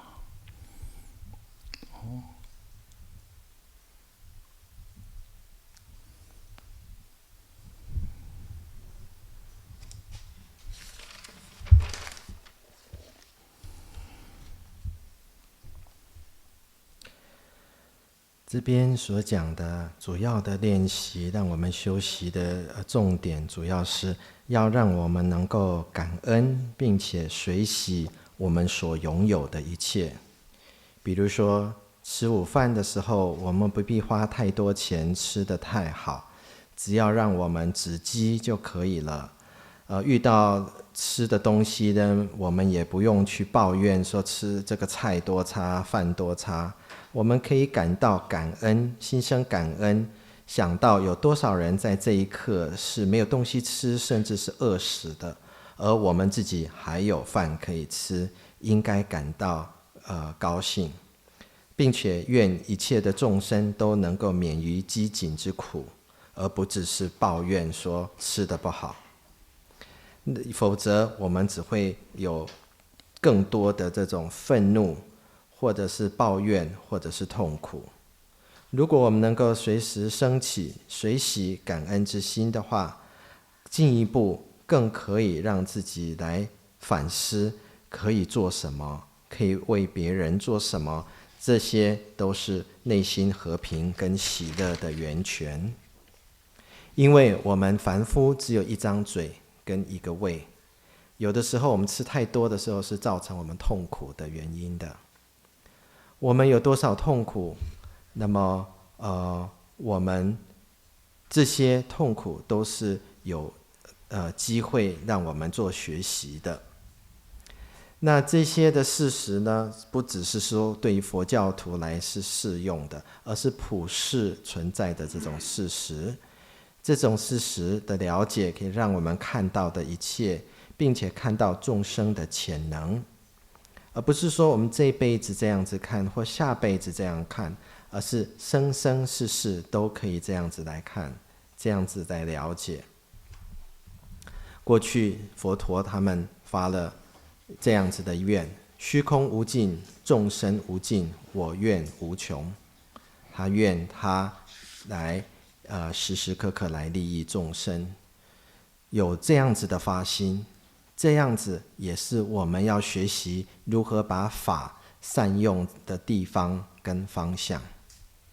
生生世世来修养练习这样子的心，无论何时何处，我们常存此心，自然就能心得喜乐。我们这辈子生长老死是如是，我们在这一生中也不放过任何分分秒秒的一次次机会，这个就是佛法的美妙之处。Then next, everything that is constructed, buildings, roads, towers, aeroplanes, and then internets, all this in the end, they all fall to pieces. And they all dissipate. You look at, like if you have been to India, holy places, Buddhist seat, like say Rajgir, Nalanda there, how many ruins there? If you have been, in the 2nd century, first, 2nd century, so there's so many monasteries, monks, and they built the monasteries. Now just see the ruins. So Buddha, now this is where Buddha stayed, this is where Buddha taught teachings, just ruins. It's reminding of the impermanence. Even those in the 2nd century, like the Nalanda University, look at the foundation of the monasteries. So huge, amazing. Even that time they could build such kind of, but now just remain, just ruins. So like this, it's just history. Everything's changing. Doesn't last long. So what he's saying is, not discouraging to not discouraging to invent, say innovations, discoveries, but how they are changing. Because of impermanence, you can invent. There's always, when there's always evolution, evolve, and there's revolution. No, just going round and round and round. No? So magnificent things are built. After some time, they collapse. They are no longer used. Look at these things. So release our attachment on these things. Just see. No. So what this is here suggesting again, just make your mind peace, calm. When something is not working, is this nature impermanence. No, I usually tell this. I'm sure some people here have heard of this story. No, impermanence. No, Milarepa, as you know. Everyone should read Milarepa's life story. You know, when he was in the mountain doing retreat, as you know, he has nothing. Nor any possession. What he has is just a clay pot where he cooks the nettle. The nettle grows to the vicinity of his meditation cave there. So he picks the nettle and cooks, and that's it. He eats that. So one day he moved from one place to another place, carrying his clay pot to cook, you know. Then on the road, he stepped on a piece of rock. He fell down, and the pot broke into pieces. Just at that sight, seeing that sight, he found such an amazing nature of impermanence, such fresh, no, that broke all his still small attachment to his clay pot.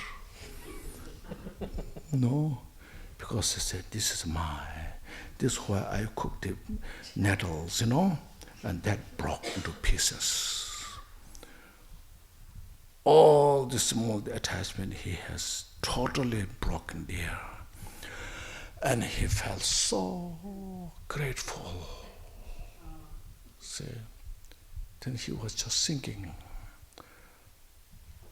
the pot that I had is now broken into pieces.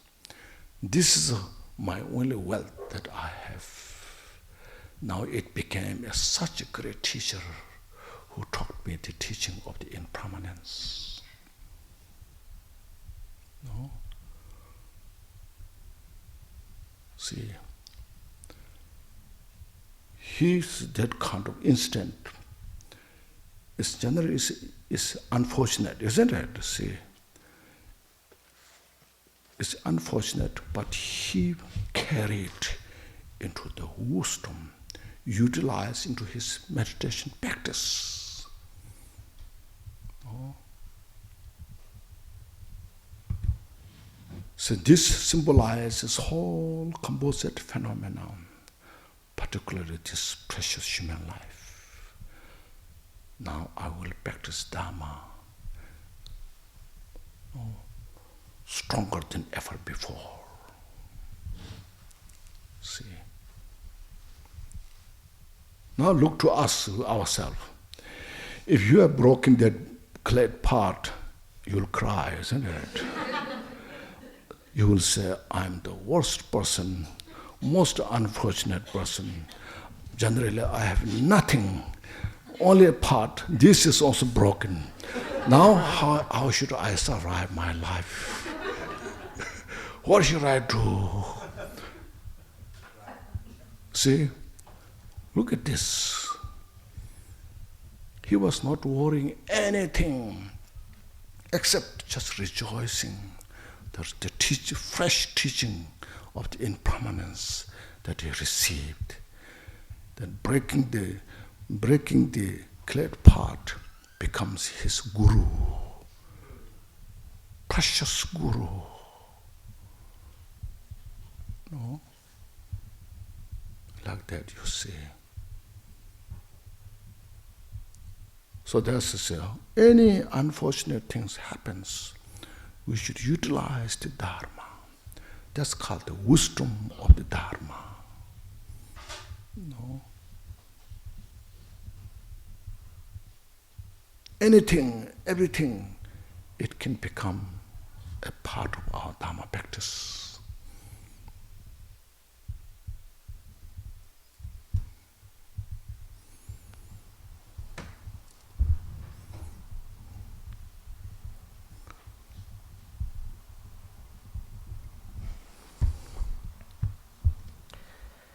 如果说你们曾经到过印度来参访的话，或许曾经有听过，甚至到过那烂陀寺。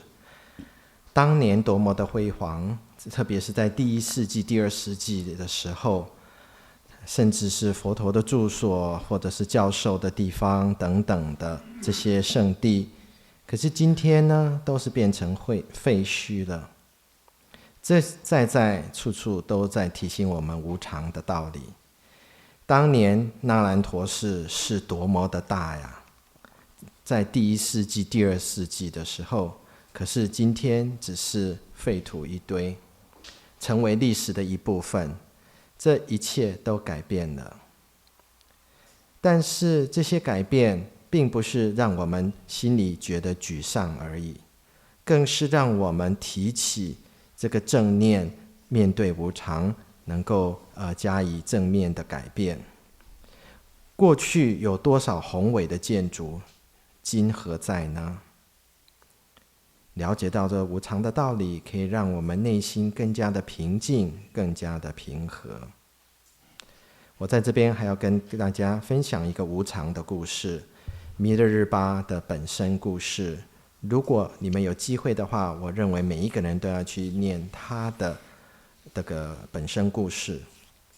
有一次他在山上闭关修行，他身边没有任何的财产，没有任何的东西，只有一个陶钵来煮东西。他通常就是在他的山洞附近采集周围的东西，把它煮来吃。那有一天他要到另外一个地方去，在走路的时候，他当然只有一个陶锅在身上了。那踩到了石头，就呛了一下，打破了这个陶锅碎为打破成为一些碎片。在那一刹那呢，对他来讲，这个无常的体会是多么的鲜明啊！这个陶锅打破成为一堆碎片，甚至连他对陶锅所有的一点点的执着，这些维系的执着，同时都打破了。他当时内心就思维多么的感恩啊！我的陶锅打破了，但是他不是认为说这是我唯一的财产，他看到的是这个陶锅的打破这件事是我多么好的老师。当然对一般人的情况来讲，这是很多是多么的不幸的。可是如果说我们在这种情况下能够意念无常的话，这对我们来讲是多好的教授的这个机会。我们因为对无常的理解，对能够升起对法有更坚强的这种信心。如果是凡夫的话，而我们只有唯一的财产是那个陶锅，当它打破的时候，我们的反应会是怎么样呢？一般人可能会认为说，这是多么不幸的一件事，我唯一的财产都破坏掉了，那我应该怎么办呢？我要怎么样来煮东西呢？等等的。可是相对的，他却是随喜，他唯一的这个财产，当他失去的时候，却成为他最珍贵的上师。所以任何不幸的事，我们都可以应用法来面对它，这就是所谓的智慧法。任何不幸都可以成为我们修行的资粮跟修行的学习的材料。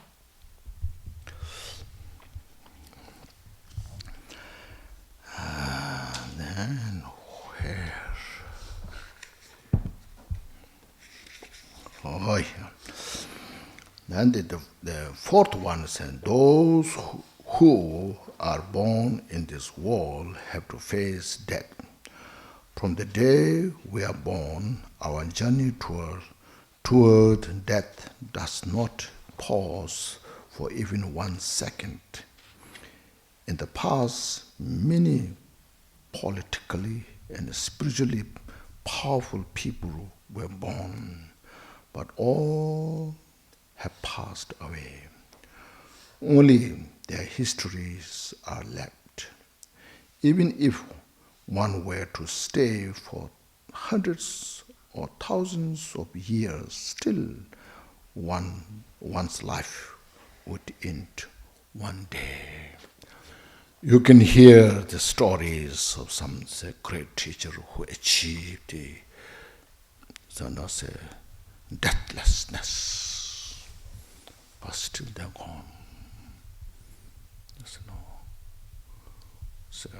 So look at this. Even Buddha, who came on this planet, he's also gone.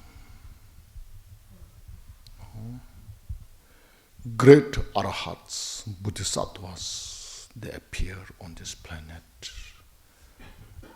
They also left. Other great religious leaders who were magnificent, they also appeared and left. So look at this, just in this planet now. So look at say now, first of all, how amazing Buddha's wisdom is. Buddha talked at that time, 2,600 years ago. No. In a small place with a group of people, the teaching, the truth, the wisdom is shared by all the world. No? So look at this. So look at, see, past. Within this past when Buddha taught the teachings and until now, between these 2,600 years, how much lifestyle is changed? How much culture is changed? How much way of thinking are changed? But the wisdom, the truth of the teachings has never changed. Still so fresh. Because the cause of suffering is the cause of suffering that Buddha taught at the time of Buddha and still now. See, the sentient beings at that time, what they desire for peace and happiness is still we desire for peace and happiness. Those who desire to free from suffering at the time of Buddha are still were desire to free from the suffering. No? So the four noble truths that Buddha taught, that nature is never changed. See, way of chanting, no, way of those things, chanting, melodies, these can be changed. Different sadhanas, they can change. No? It's just, when the world is changing, these can be changed. But the four elements, the nature, will never change. Fire is hot, all the time it will be hot. The eyes is cold. All the time it will be cold. The fire won't become cold. And the eyes will become not hot. The virtue is always cause of peace and happiness. It has been and it will be. The love and compassion, the bodhicitta, always will be cause of peace and happiness.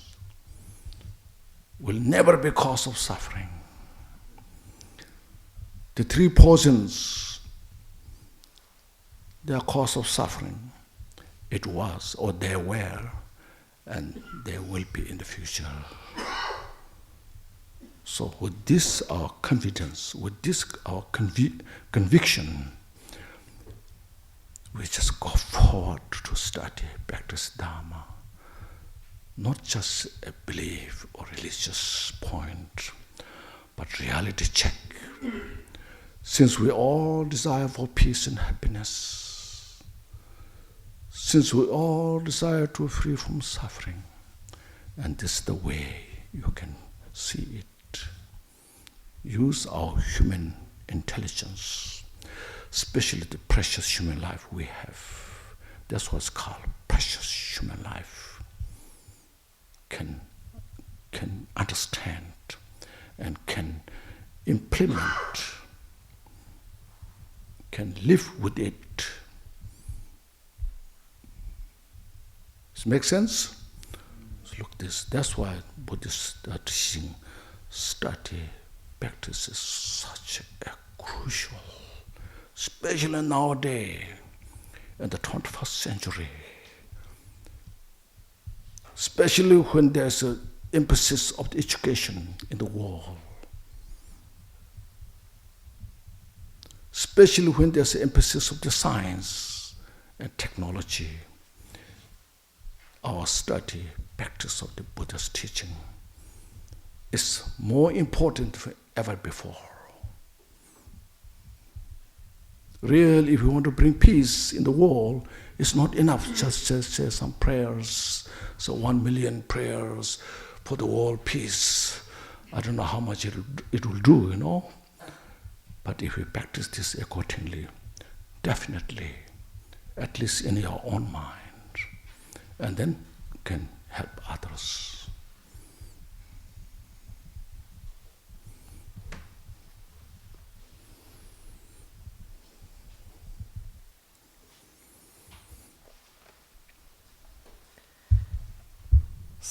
有兴必有衰，建筑物、道路、塔、飞机等任何建造物终将崩坏。4. 有生必有死，自出生的那天起，迈向死亡的旅程未有片刻暂停。许多在政治上、思想上极有影响力的人出生过，但现在也都死了，只留下历史。即使活个100千年，总有终结的一天。伟大的上师的直接法教，即使来此世的佛陀现在已经不在了，诸大菩萨们也都离去了，过去的伟大的教师们也都走了。这个是佛陀多么让人惊讶的智慧啊！有生必有死。2600年前的教导，在今天来讲还是真实的，因为他教导的是实地，真实地也是一种智慧，是全世界所能够分享的一个事实。我们想，在这2600年之间，生活上有多少改变，文化上有多少改变，世间上有多少改变，但是这个法教还是不变的。现在的苦因跟当时的苦因是一样的，而众生想要平安喜乐，跟当时的众生要平安喜乐的心也是一样的。众生想要远离痛苦，免于苦难，当初的众生也是一样的。从此我们可以知道是圣谛苦集灭道到现在还是真实谛的。即使佛法的文字可以改，唱诵的调子可以改，法本的内容可以改，但是是圣谛的真实谛是不能改的。它过去是如此，现在是如此，将来还是如此。我们的慈爱心跟我们的菩提心是会造成我们快乐的源泉，这个是不变的道理，它是不可能成为痛苦的原因的。而贪嗔痴三毒是痛苦的原因，它永远都会是造成我们痛苦的原因。能够有这样子的理解呢，就给我们更多的力量来研习佛法。我们知道佛法不只是一个宗教，而是我们可以在日常生活中来做印证的。因为我们都要离苦得乐，我们可以用我们身为人的这种智慧来思索它的真实性。佛法是可以让我们是日常生活中应用，可以让我们用在生活中的，可以跟他们同时相处的。大家是不是能够了解到这一点呢？这个就是为什么佛法对我们来讲如此珍贵的，特别是在现今的世代，有这样子的重视教育、科技，那么佛法在这个时代比以前来讲，甚至是更加的重要。佛法并不是让我们说念祈请文，即使你今天念100万次的世界和平祈请文，对大家的帮助是怎么样呢？而是要在我们的心事当中有真实真切的了解，从此来发出来帮助别人，这个才是真正的利益。Okay, impermanence doesn't wait.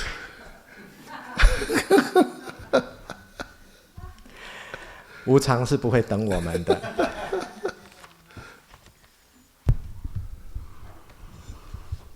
It's helpful. 这对大家有帮助吗？ So this is how you study Dharma and practice. How it makes sense. Not in a culture way, this, like that, But just discuss, questions, answer, what it makes sense.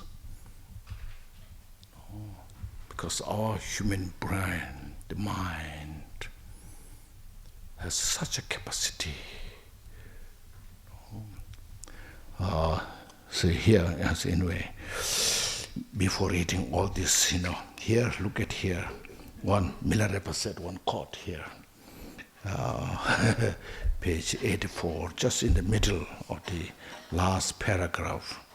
Milarepa once said here, he said here, I escaped to the mountain because of my fear of death. Once I got to the mountain, I practiced persistently by meditating on the uncertainty time of death. Thus I captured the fortress of unchanging nature of mind. Now I am free from the fear of death. See?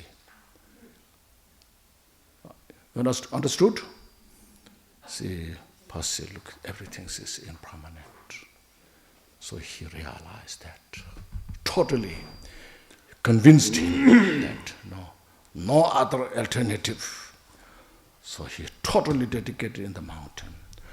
While he was in the mountain, as earlier mentioned, when he broke his clay pot, so forth, and day and night, he just pursued and practice.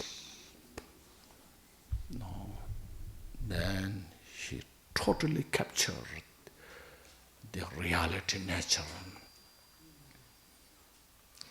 uncontrived nature of the mind, as it is. So then he said, I'm now free from the fear of death. That's the purpose. It's not just everything is impermanent, everything is impermanent, not just that, brings more depression, So, say, this is the way how to get out of the depression. See, feel free, feel yourself joyful. See, we have the method to practice Dharma, If there's no method, just only just making fearful, it's not necessary, It's useless.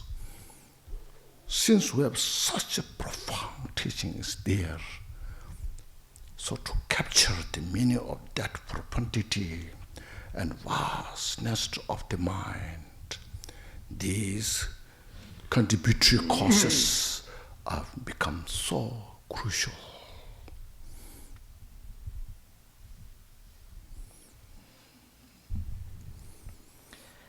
如此这样子的方法，就是我们学习的方法，就是我们修法的方法，就是帮助我们真正理解法的方法。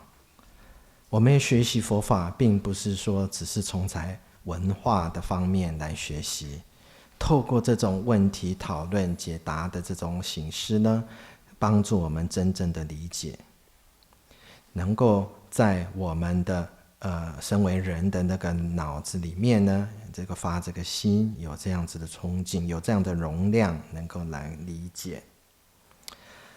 接下来在吃饭之前，还要跟大家讲一个很短的故事，在这个中文本第136页这边讲到弥勒日巴的小故事。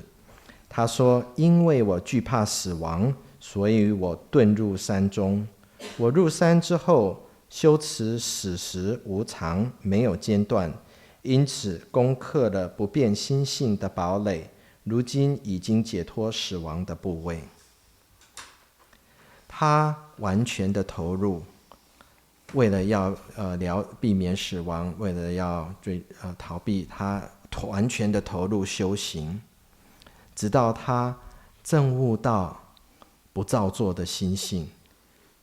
在那个时候，他不再恐惧死亡。这个是我们应该做的。无常不是让我们觉得沮丧，我们是要让我们远离这种沮丧，我们应该感到非常的喜悦。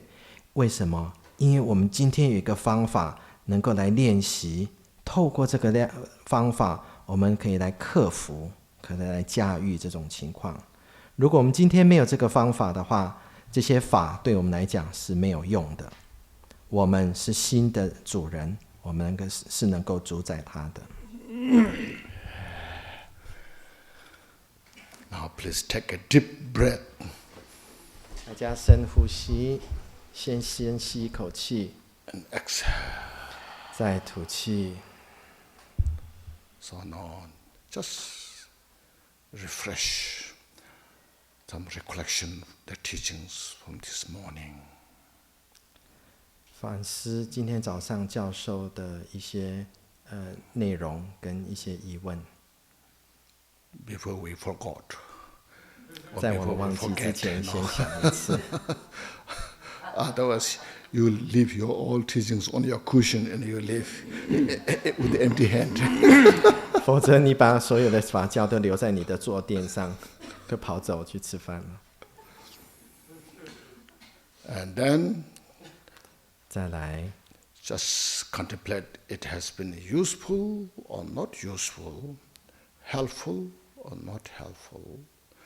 And if it helpful, it makes sense, then just bring in your heart, so I will implement this into practice in my daily life. 再来问自己，今天所讲的对我来讲是不是有用的？对我来讲是不是有意义的？如果你的答案是有用的话，那么就下一个决心，把它应用在自己的日常生活中。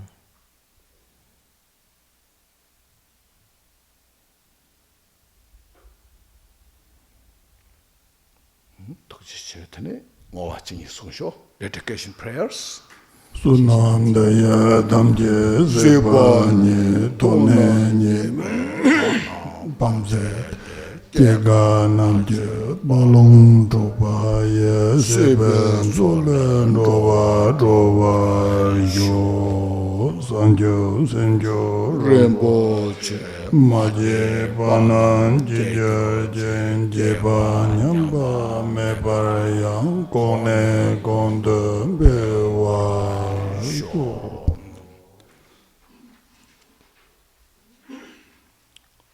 Okay, thank you everybody. Thank you, Rinpoche. See you. Okay. Have a delicious lunch. 愿大家都能享受美味的午餐。Please be back by around. Please take a deep breath 大家深吸一口气， and exhale. 再呼气。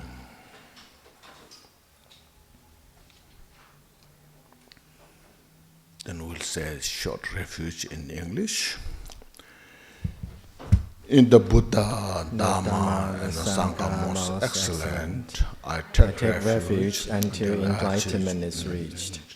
By the merit of generosity and other good deeds, may I attain Buddhahood for the sake of all sentient beings. In the Buddha, the Dharma, and the Sangha most excellent, I take refuge until enlightenment is reached. By the merit of generosity and other good deeds, may I attain Buddhahood for the sake of all sentient beings. In the Buddha, the Dharma, and the Sangha most excellent, I take refuge until enlightenment is reached. By the merit of generosity and other good deeds, may I attain Buddhahood for the sake of all sentient beings.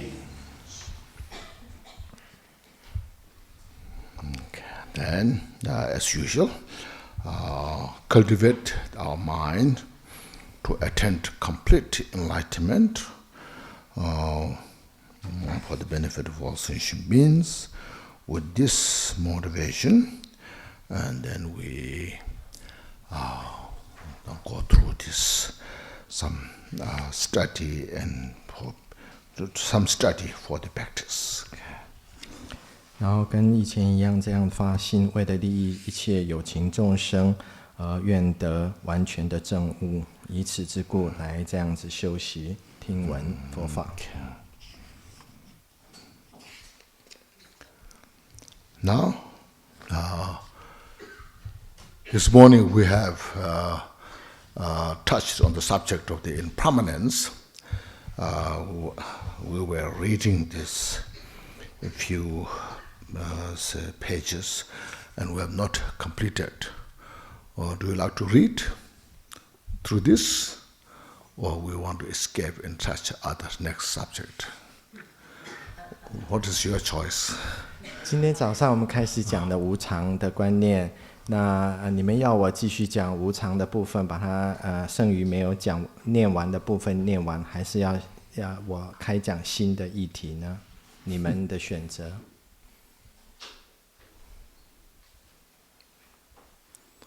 No. Yes.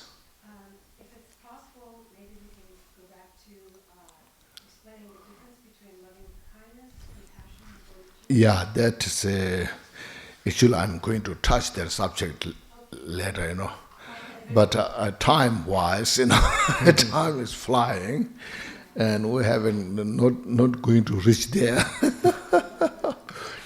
Yes, as Steve asked that question yesterday, and that's for you also. So maybe we'll touch that. It's good. Loving kindness, compassion, and bodhicitta. These two. First of all,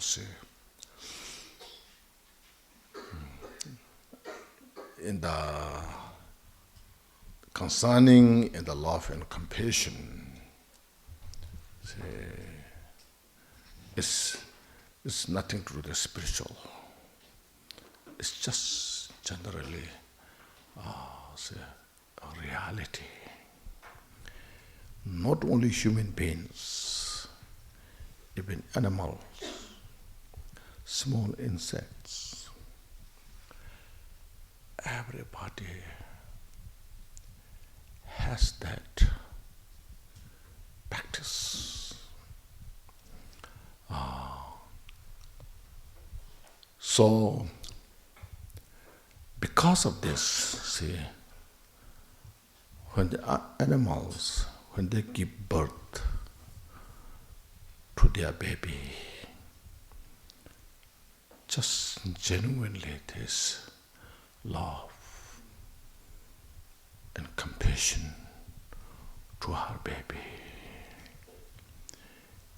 No? Even small insects, when they lay the eggs, they try to keep in such a kind of protective place according to their ability. Because of this, they survive. Regardless all the different consequences. See, so even they sacrifice their life for their baby. For example, like a deer, as soon as she gives birth to her cub, the baby, when the tigers, lions, they come, the mothers, she sacrifices her life. See. So, and that is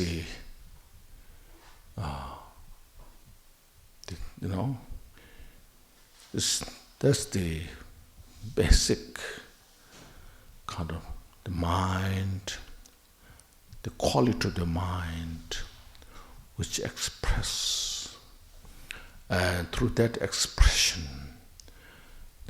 all the community will survive.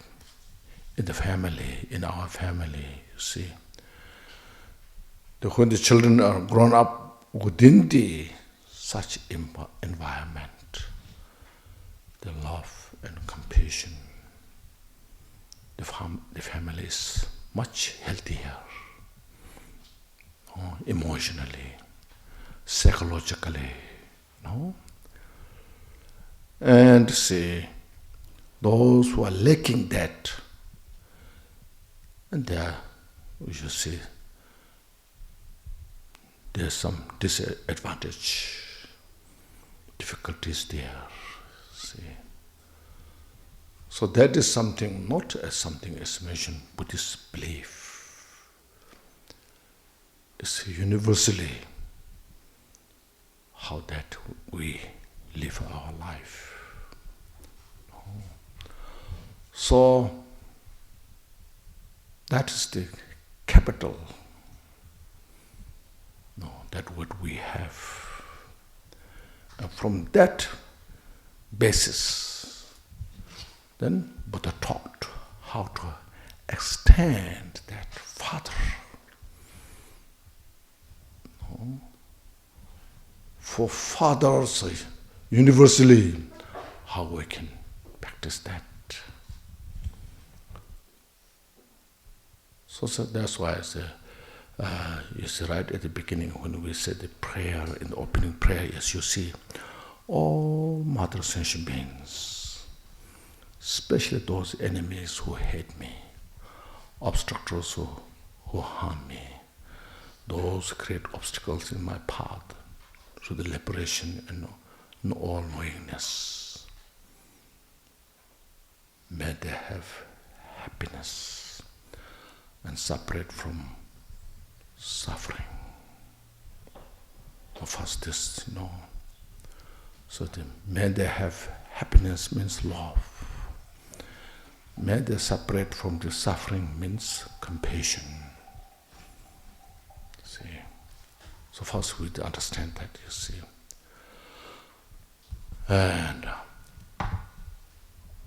because, as I mentioned, when the child, as soon as the child sees the mother, because mother's love, compassion, without any fear, hesitation, just the child jump to the mother, embraces, because the child knows where he or she can get real protection, happiness. See? So look at this, just in the, when the child crying helplessly, then when the mother picks up, touch in her body, then the child stops the crying. No? So this reality. That's why we say prayers, all mother session means. See? That's how you see. Oh, yes, please.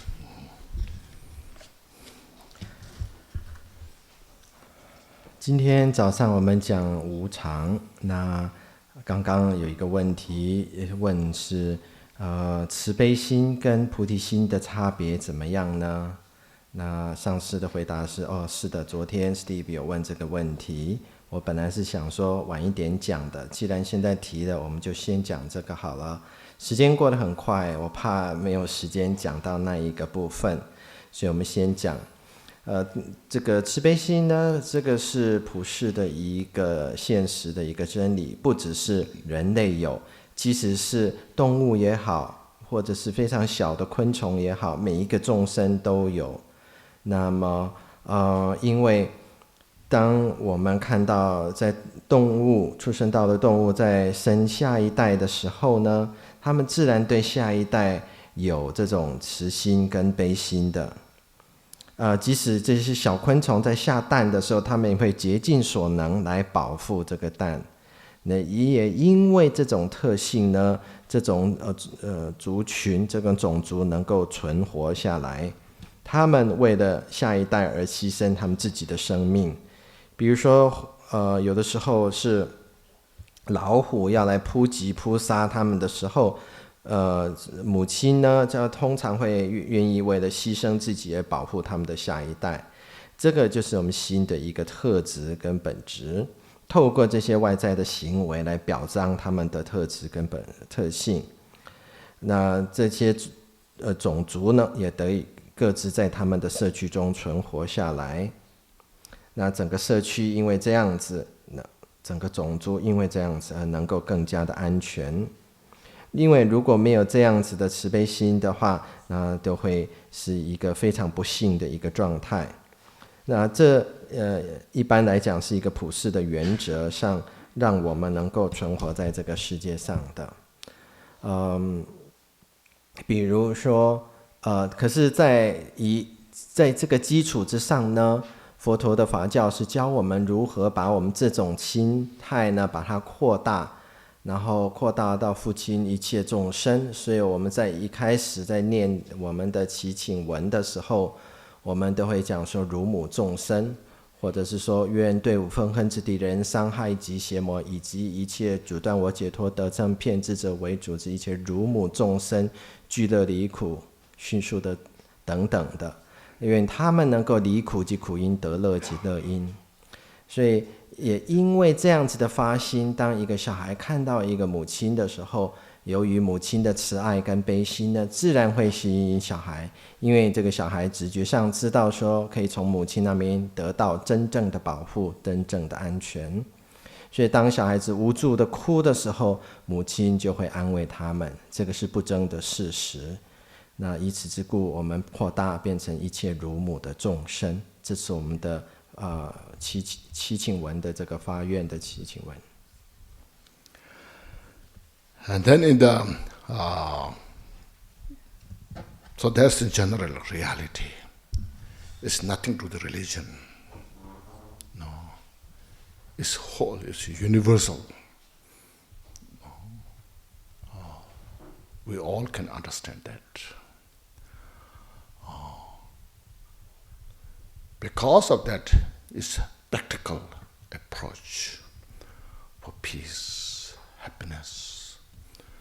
Then, so all the religion, they also express the importance of these practices, you see.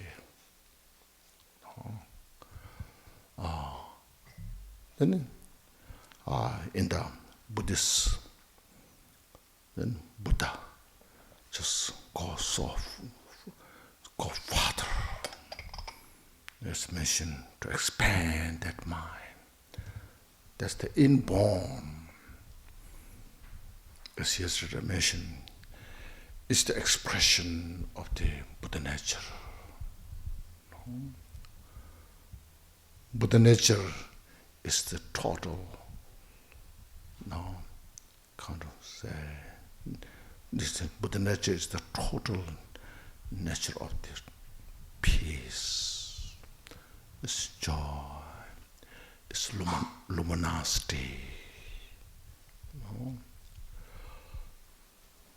So because of that, then from that, even our the adventitious obscurations are so thick, so deep, still it cannot totally prevent the expression of the Buddha nature. It's there, see. So Buddha, seeing that nature, then as mentioned, explain. Look at in the jewel ornament of liberation. First, how to develop. Now, from that, loving kindness. So, because to extend that, then we have to, as all mother sentient beings may have happiness and causes of happiness. To extend that, then look at this life. This is not every. I'm not saying everyone, but average human beings, animals, as I mentioned in the average. So, giving this body by our mother.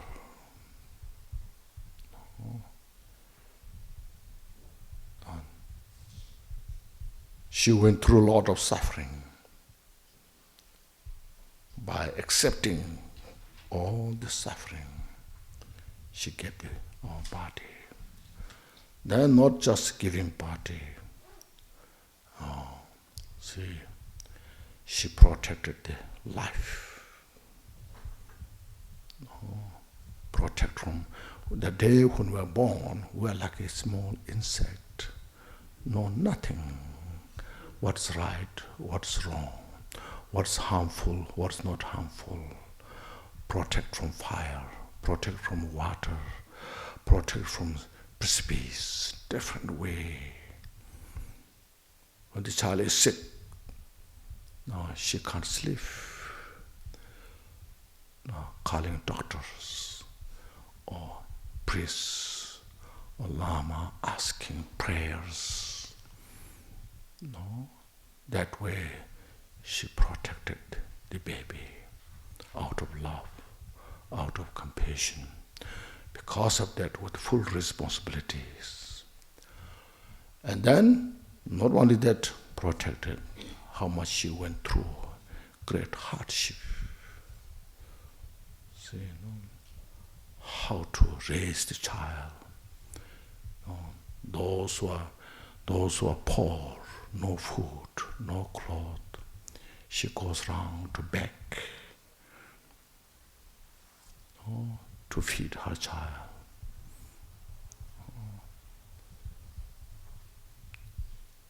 No, even if she needs to steal from others to feed the child. No, sacrifice all these difficulties, problem in the life.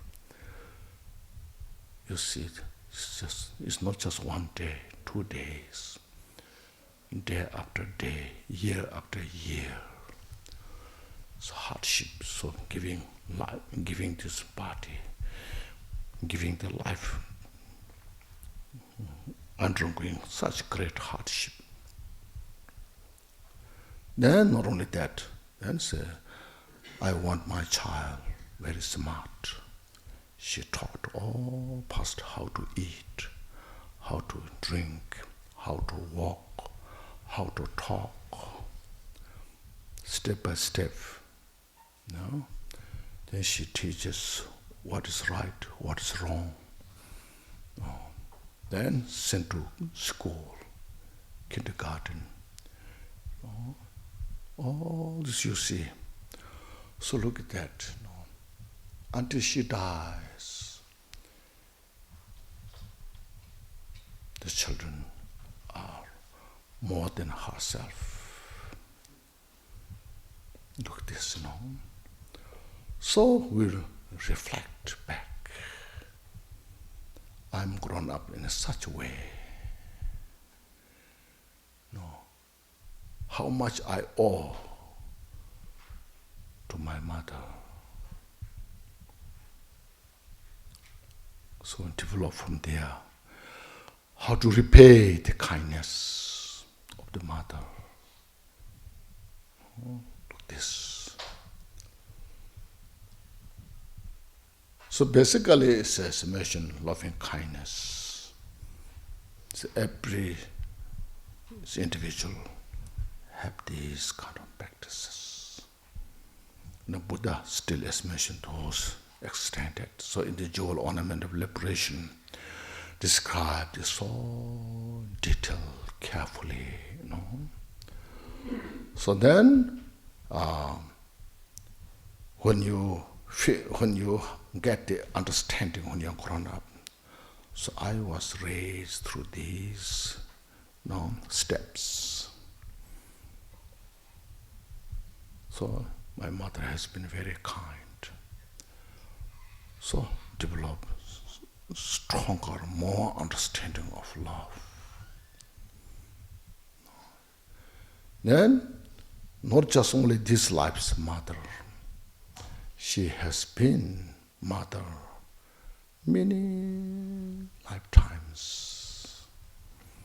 She has been not only her, then all sentient beings also have been our mothers. See? We are coming from limitless lifetime. No beginning, as yesterday we have discussion. No. So, if you ask when the consciousness is started, you see, our consciousness, our mind, there's no beginning. So from beginningless time, we are reborn. Not only human beings, animals, as I mentioned. No? So look at this all. Develop such kind of love to all the sentient beings. Because they all desire for peace and happiness. No? On the base on that logical reason, develop that. So when you really feel this, then the power of love is such strong. It's not attachment. No, sometimes love can be involved as attachment, but in here, it transcends the attachment. Simply just desire to have everyone to have peace and happiness. As look to yourself, as I want peace and happiness, as my child wants peace and happiness, as my mother, mother's life wants peace and happiness. Everyone shares the same. that, there's no differences. See?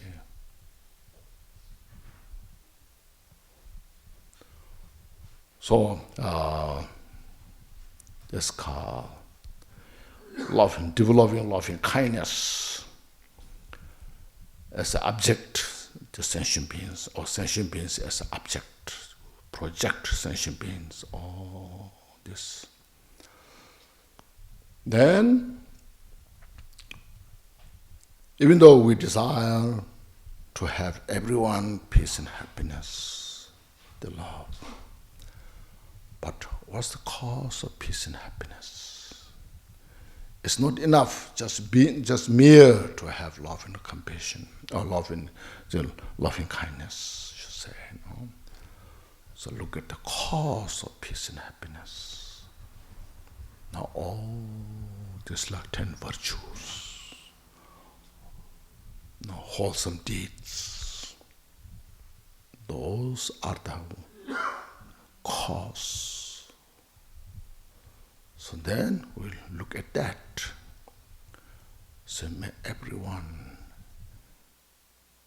engage, practice the wholesome deeds.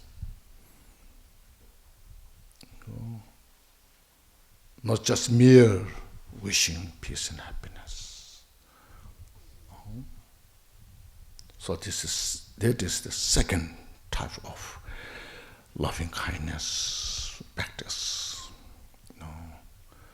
Then after that, so that what means understanding of the interdependent, the causality. Every causes and conditions are just interdependent. Mere wish to have peace and happiness is not enough. That kind of wish, everyone has it. But practically we don't have it. So practically to have peace and happiness, then look at the cause of that. So understanding the cause, see. So happiness, peace is not independent. It depends on something. There's something that from right cause, complete cause, without cause, from the wrong cause, from the incomplete cause, will not manifest the result that what we are desire for. So we have to look carefully, We need when we do something, we need right cause, complete cause, not wrong, not without cause. So understand all the function of the causality, causes and conditions. So the second types of loving kindness practice. Then who developed more and more in this practice in the interdependent. So in Sanskrit it's called Pratita Samudpada. And just that which just depends on the origin, the cause. Or just like manifestation then.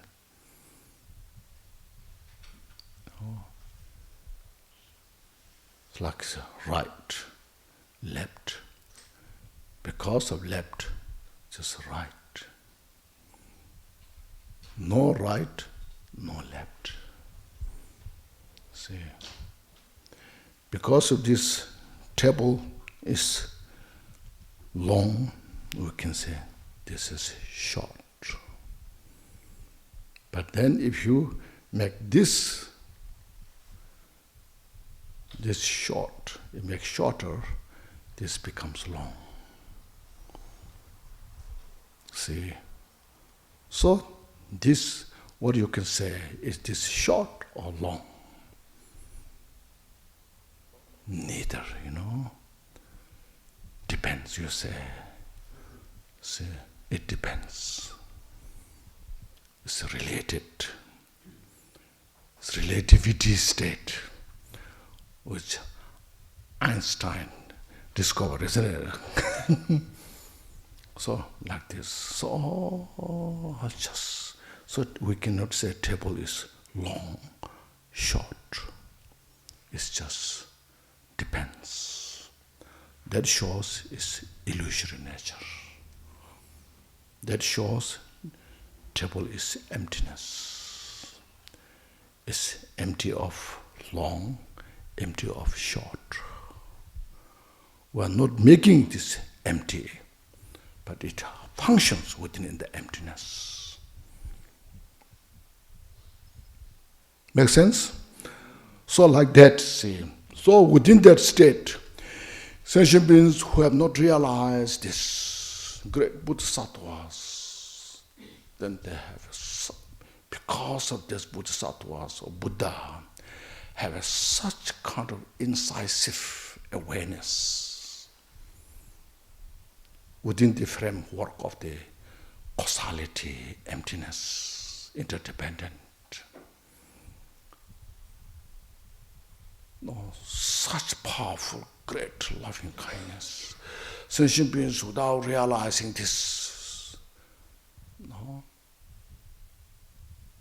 So these are different levels of the loving kindness, just to understand, Compassion then comes next. Even though every sentient being's desire for peace and happiness, but they are in the state of suffering, condition of suffering.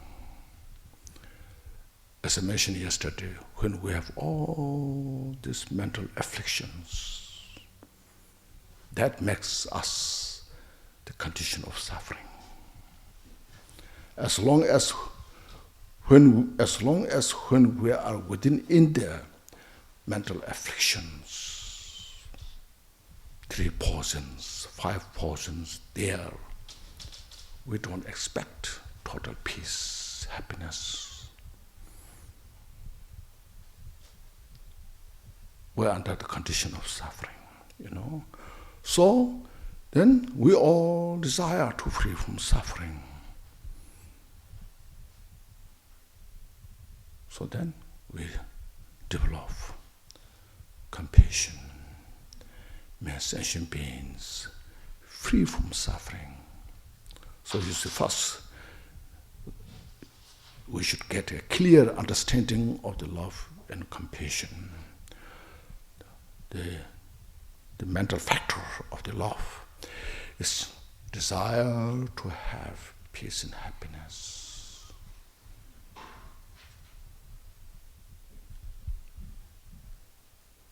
No, so that's the love, compassion, And then, even though we desire peace and happiness, but we're in the suffering of suffering, we're in the suffering of change, we are suffering of condition. So, wishing all sentient beings to free from the cause, free from this suffering. That's called compassion. So it has this exact kind of definition or understanding, see. So that kind of, any kind of love and compassion can have anybody. As mentioned, religious, non-religious, non-believers, believers. No. In a Buddhist case, this can have in Hinayana, we can say Theravada system. They also practice the 4 Brahma, Metta, Karuna, so forth, study. We all agree. So you understood love and compassion, isn't it? Okay. Now bodhicitta comes in next. Now we just say,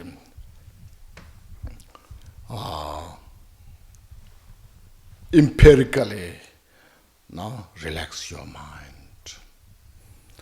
I desire all sentient beings to have peace and happiness. I desire all sentient beings to free from suffering. Practice that. Cultivate that mind. Now look, are all sentient beings have peace and happiness? Or all our sentient beings are free from suffering? No. Now what's the method? Sentient beings to free from suffering, to have peace and happiness. What we should do?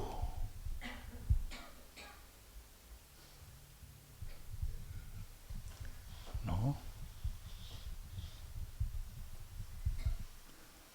Even myself, who are practicing, still I'm lacking peace and happiness, isn't it?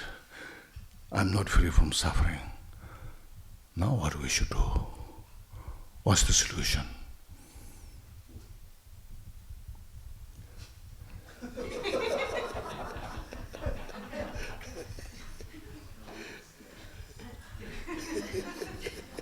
Sorry, I'm so involved.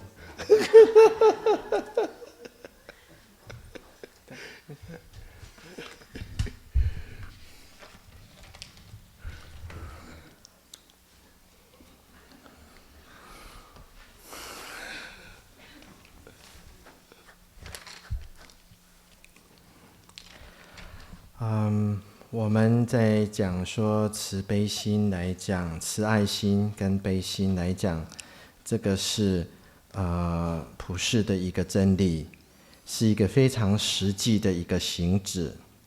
那佛陀进一步要教导我们如何把我们这个心把它扩大，并阐述说这个慈爱心是佛性的一个彰显的一个显现。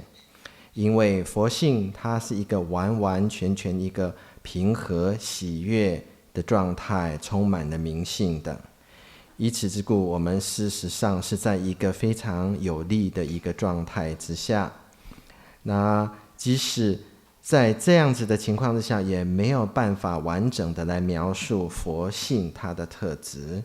如果说我们看《解脱庄严宝论》这本书的话，他就很仔细的来描述如何从我们的一般的慈爱心，然后把它开展扩大到一切如母的众生，发愿让他们能够得乐极乐因。那么一般的众生呢，甚至愿意牺牲这个受过经过很多的痛苦跟辛苦，才能够把这个身体生下来。也就是说，母亲呢都是经过这些的痛苦，才能够生下一个下一代。那么也不要他们受到任何的那个伤害啊、痛苦啊。那母亲呢，自我们出生的那一天开始，极尽所能的来保护我们，教导我们什么是是非善恶，保护我们免于水火风疾病等等的伤害。当我们生病的时候，母亲会非常着急的去找医生，或者是找出家人来诵经祈福，都是因为他们的慈爱心要来保护我们。没有人能够真正体会他是经过什么样的艰辛来抚养小孩的，这个过程是如何的辛苦，他是如何来喂食小孩的，即使是什么东西都没有，他也愿意甚至偷盗来保护这个小孩，他也是愿意做的。那这样子的做法不只是1天2天，而是日复一日忍受各种的辛苦，愿意为自己的小孩能够平安成长而牺牲一切，并且教导小孩是非善恶，把他们送到学校，从幼稚园开始，一直每一天这样子的发心行为来做，一直到他死亡的那一天。他爱自己，爱小孩常常胜过于爱自己。我们是如此的成长的，我们是不是亏欠母亲很多呢？我们应该要如何的回报？所以这个是慈心的起源。在解脱庄严宝论里面有非常详细的解说，来了解我们是透过这样子的步骤而慢慢的成长的。我们能够如何发展出更多的慈爱心，不只是此世，而是累世的一些众生，不只是他，而是更多的众生。因为从无始以来，所有的众生都曾经为我之母，我们都是由他们的缘故而有我们的，而如此能够慢慢的对一切众生发出慈爱心跟悲心。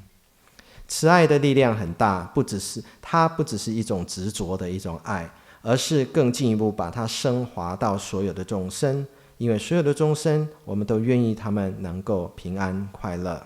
我要一切众生都能够得到这种情境，这就是一种慈爱心的表现。在这边呢，众生变成我们慈爱心的一个对象了。即使我们要众生平安快乐，但是这样子就能够真的让众生平安快乐呢？他们能够得到平安快乐的原因是从哪里来的呢？主要是过去行十善行，或者是以成就一种圆满的行止，这个是他们平安快乐的原因。不只是说我们发愿他们平安快乐，他们就能够平安快乐了。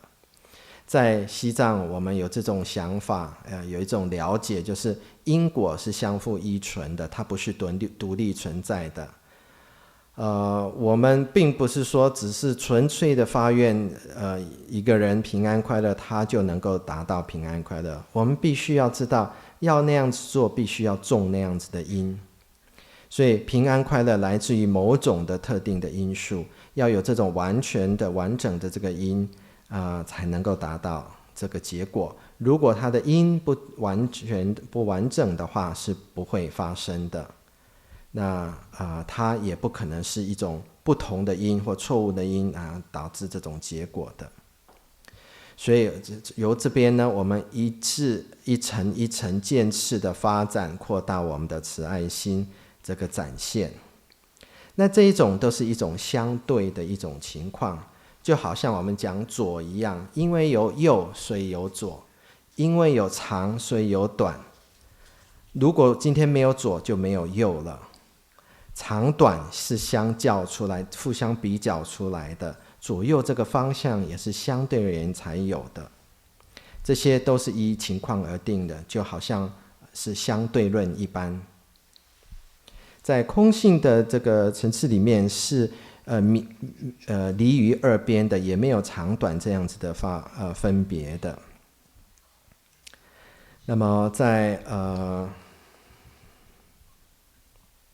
为了利益一切众生的缘故呢，一切的菩萨就生出无比的大力量，发展出非常强烈的这种慈悲心，然后不同层次的慈爱心就这样一层一层的这样展现出来。有了慈爱心之后，下一个阶段就是悲心。我们虽然要众生快乐，但众生不免于受苦。昨天我们讲到说，有不同的方法，不同的烦恼的因，不管是三毒或者是五毒，让众生不得平安，不得快乐。我们都要离开痛苦。我们也是因为这样子的发心，这样子动机呢，而产生出一种悲心出来。我们愿众生都能够远离痛苦。那我们一开始是从慈爱心发展出来，说愿众生都能够平安快乐，这是一种慈爱心的展现。可是有的时候众生没有选择的会受到一种痛苦，所以在这个时候我们再一次发出愿众生能够远离痛苦这种心出来，这是一种悲心的表现。那任何人都是可以有悲心的，不只是说佛教徒，在不同的教派、不同的传承也都有这种悲心的这个训练，不管是大乘、小乘、原始佛教都是一样的。在南传的佛法，这个原始佛教的佛法，他们也有关于修悲心的4个教法。然后第3个阶段，下一个阶段就是菩提心。即使说我们我们让我们的心是非常的放松，然后作意发愿，要众生能够得到平安，得到快乐，要远离痛苦。我们要反复的这样子的修习，长养这样子的发心，愿众生能够远离痛苦。可是实际上我们要怎么做呢？以我自己来做例子，我的修行，我的练习呢，我还不能够真正得到平安跟快乐。那么我应该怎么做呢？ So, if some individual feels uncomfortable looking at your mother, because some people say, "Oh, my mother was awful. I suffer so much because of my mother," you know.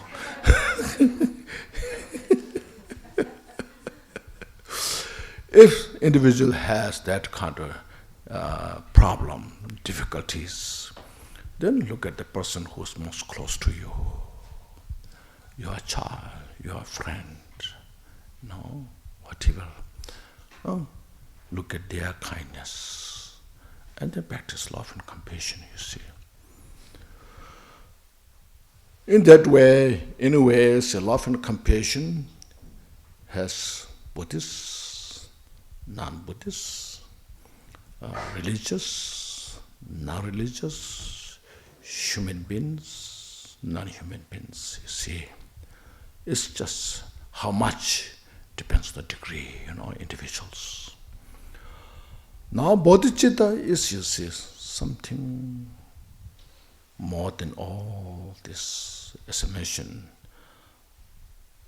Now what's the real solution to achieve all the happiness, to free from all the suffering? So then Buddhahood, the state of the enlightenment, is the only state. When one achieves that, then one has all the total peace. It's called unafflicted happiness, peace there, which is free from all the suffering. So see that nature, that state.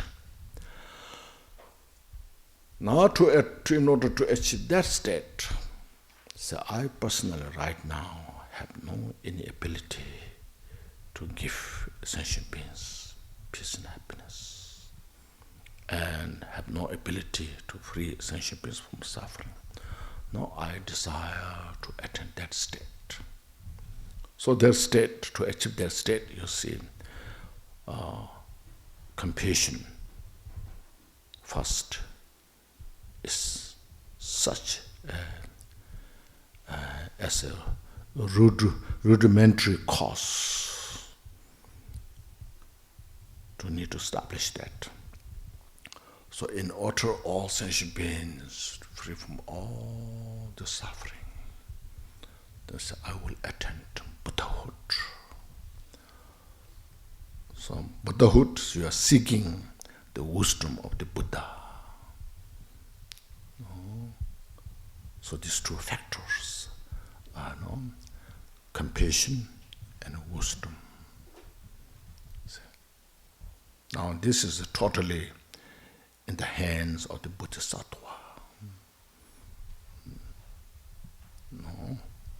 So that's the difference first, you see. You understood now? Loving kindness, compassion, and bodhicitta. Have you understood? Yes. Okay, keep that in the mind. So this is what it is about.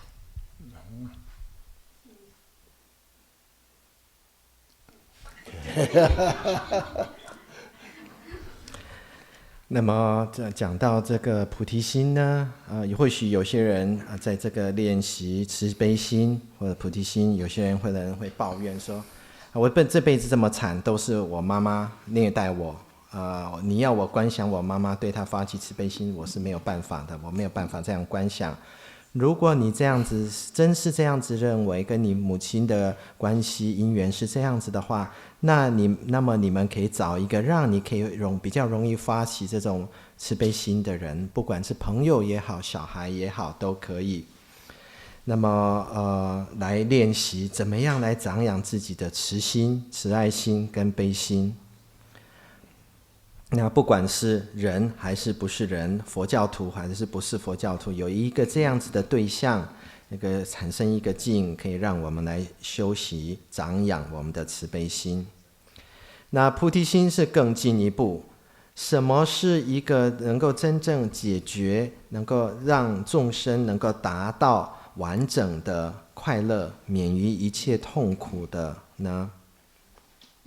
那我们知道佛陀是已经完全的达到完全的快乐，它是一种不动不变的这种快乐，远离一切的痛苦。我们现在是没有能力让所有的众生都能够得到平安跟快乐的，也没有能力让他们能够完全的远离痛苦。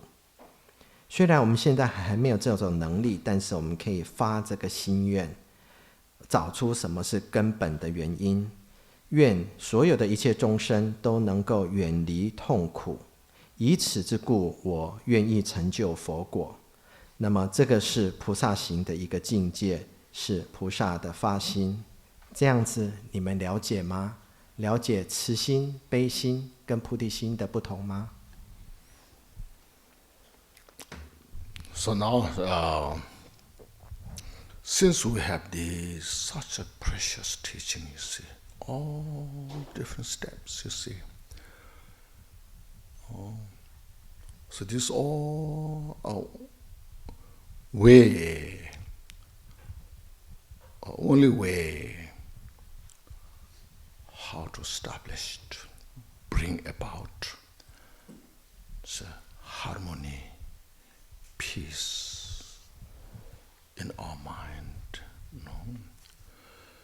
So look at the outside world. How much problem is there? When there's no dharma in their life, there's so many sufferings there. Confusion is there.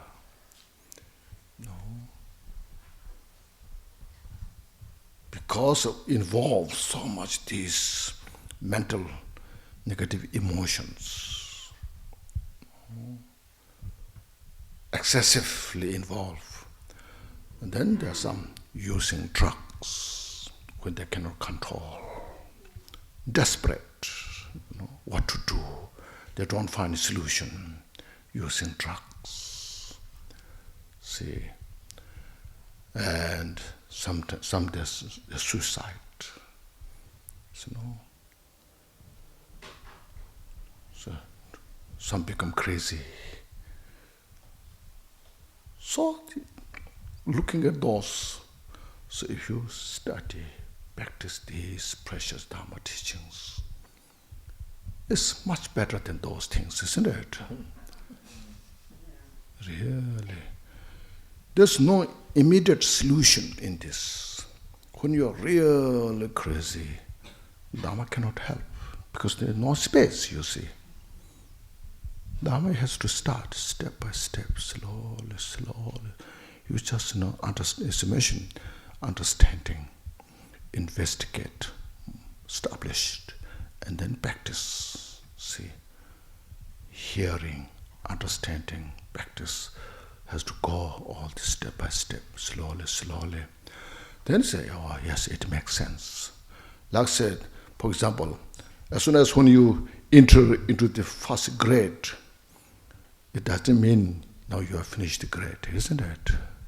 It's just beginning.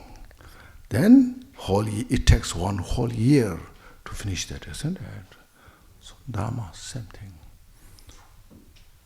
Sometimes people think there's just some crazy people bring here, please say some prayers or don't do this, Then we cannot help. Says Dharma doesn't work.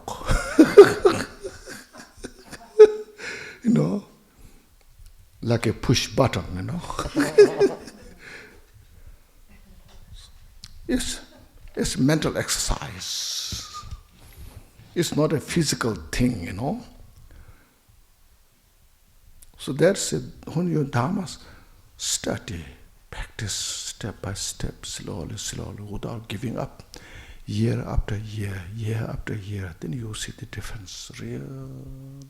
Then you see, you can see the beauty of the Dharma, see, the wisdom of the Dharma, and then we can really appreciate.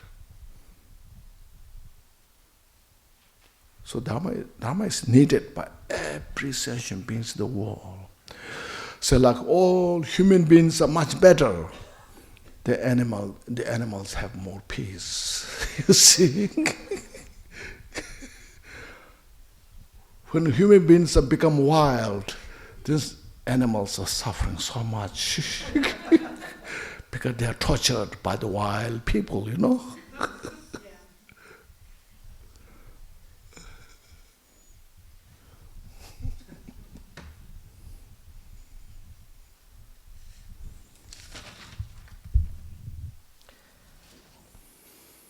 那么既然我们今天能够植育这么珍贵的法教，我们可以由不同的步骤进行不同的步骤来慢慢的来练习来施行。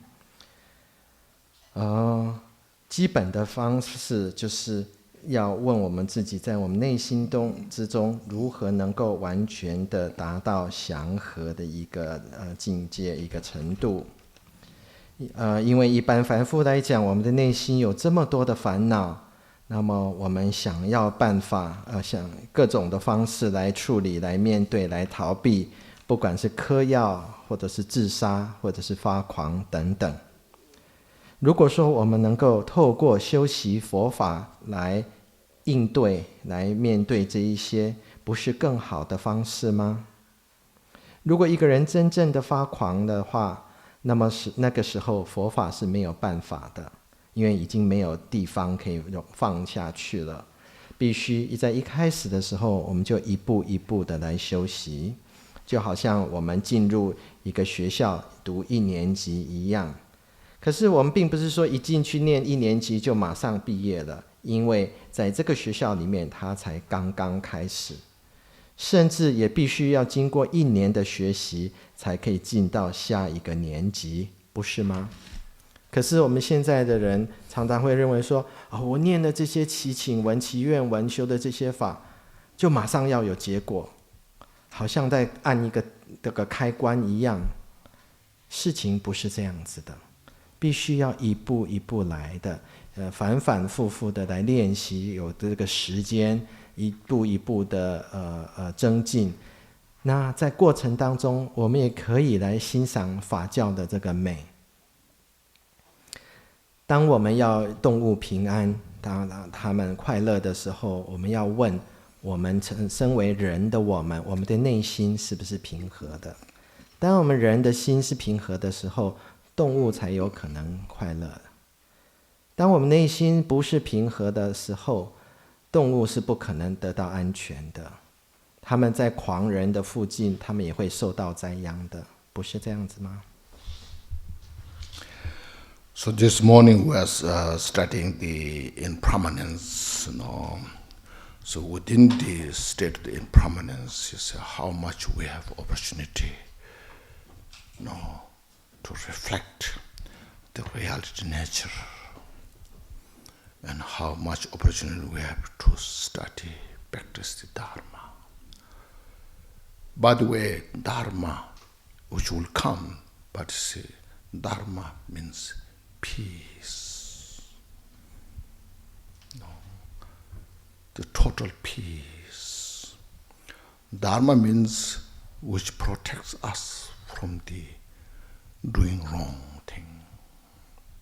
That's what's Dharma. Protect us from. Well, it's protecting us from the mistake, from the wrong thing,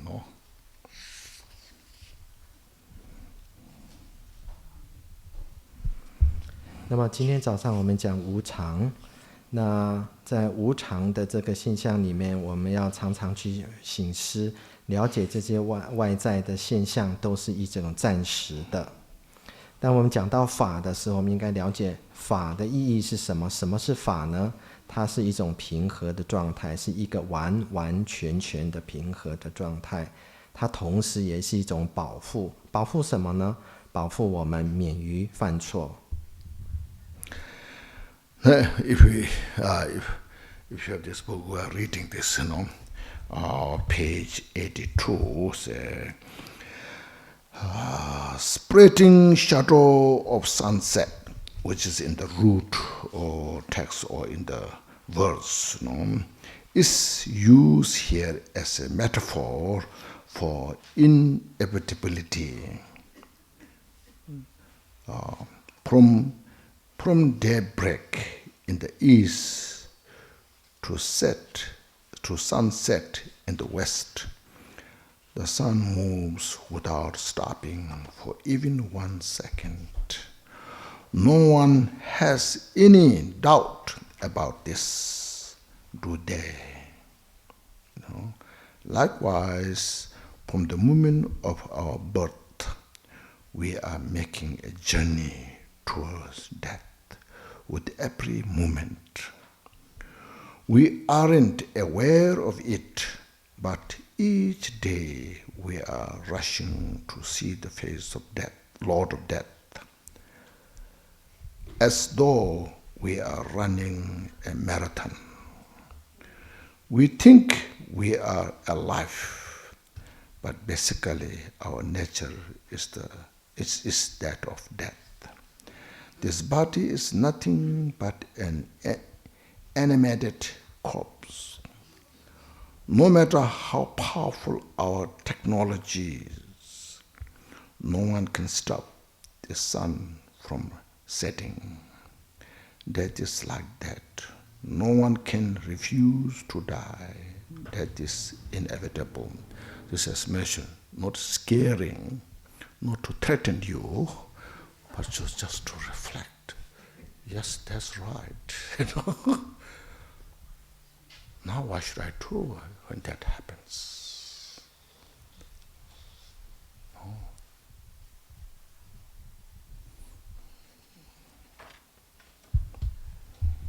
接下来我们来继续念这个课文，里面有讲到，在原本的根本颂里面，第一句就讲细照隘口常饮邪。这边的细照常饮邪是一种比喻，它比喻什么呢？是无常的难免，是不可避免的。当旭日东升的时候，总有一天会日落，总有一个时间会日落西山。太阳在一天当中，太阳不断的移动着，无片刻稍歇，没有问题吧？同样的道理，从出生那一刻刹那开始，我们就无时无刻往死亡迈进，只是我们没有察觉它。实际上天天都像跑马拉松般的向着阎王的而去。我们自己以为我们是活着，殊不知道自己的体性，自身的体性就是死亡。这个身体也只是会动的一个尸体罢了。无论我们的科技有多么的进步，没有人能够停止日落，死亡也是一样的，没有人能够拒绝死亡，逃避死亡。死是无可避免的。那么这个不是在恐吓各位，而是指出事实的真相而已。At the time of death, it is obvious that nothing can help, no matter how powerful a person may be, even if he is the world's most powerful ruler. That power cannot help him prevent his own death. A person may have many friends and relatives, but they will be completely unable to help at the time of death. A person may have accumulated vast wealth, but at the time of death, this too is useless. The best physician, doctor, who knows everything about medicine and disease, he or she is also impotent in the face of death. Even the Buddha himself appeared before you. He could do nothing for you unless you have a connection to the Dharma. At the time of death, all the sophisticated machines, technology in the world are powerless. These days you can see people dying in the hospital, surrounded by machines. At that time, Dharma is the only way to help individuals who are experiencing death. You see, there are so many machines around you. Then at the end, you have to unhook all the machines, isn't it? You see, cannot prevent. So when you have, like mentioned, loving kindness, compassion, bodhicitta, see, and realization of emptiness, Mahamudra, then one dies so peacefully. See? So Dharma is that, is there when we need it the most. At the most difficult time, only Dharma can help us. Nothing else. See?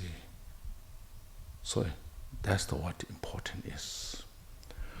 When we are young, healthy, life is going well, we don't need Dharma. You see, why we need? But when we're young, we work hard for the retirement, isn't it? See, when I retire, then I need this. We prepare so much for the retirement. Do we? See, Dharma is as well. We have to prepare for the retirement. Especially when we face atrocity, difficult time.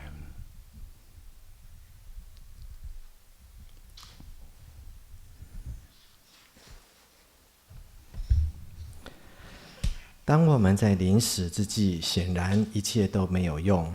无论一个人多有权力，就算是世界上最有权力的统治者，他的权力也不能免除他的死亡。就算有不少的朋友亲眷，在死亡的那一刻全部都帮不上忙。积聚大量的财富的人，在死亡时也没有用的。一个人即使通晓所有的医药、疾病的良医，在死亡面前也是无可奈何的。就算是佛陀现前，除非这个人有法缘，否则也做不了什么。在临死之际，世界上一切精密的仪器和技术皆是无用的。就算是今天在医院的临终者有各种机器围绕，但这个时候也唯有佛法才能够真正的协助临终者。有这么多的机器跟仪器，可是在最终的那一刻，全部都必须要拔除了。所以除了慈悲心跟菩提心，以这个为基础，然后证悟到大手印的这个境界，一个人到这个境界的时候，他能够平静的死亡。所以我们往往在遇到最困难的时刻的时候，唯有佛法才能够帮助我们的。当然，对于年轻人来讲，他们非常的年轻，充满活力，非常健康的时候，他们是不需要佛法的，是不是啊？我们在年轻的时候，我们非常努力的工作，为的是什么？为的是我们退休的日子。我们想说，当我们退休的时候，我要做这个，要做那个。佛法不也是这样子吗？我们一开始就要开始准备将来来使用。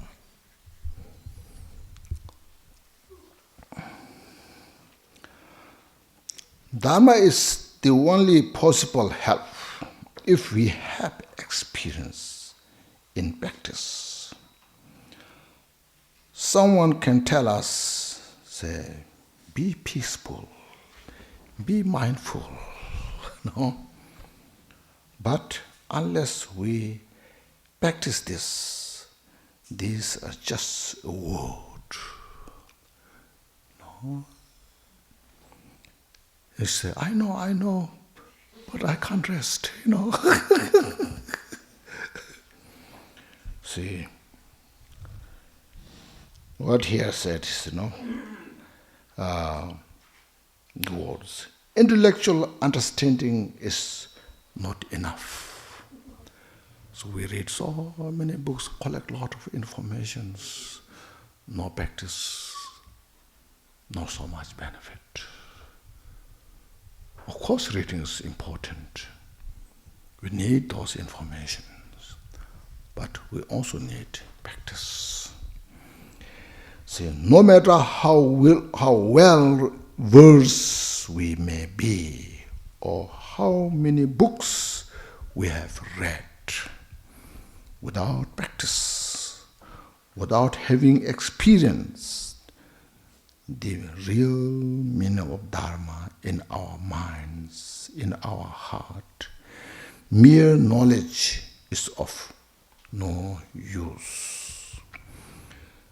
This is why it is emphasized that everyone has to take the individual responsibility to study and practice. As Aditya mentioned, the study and practice are hand in hand. Both go together. Like a bird flies in the sky, need two wings. One wing cannot fly, isn't it? Need the both wings.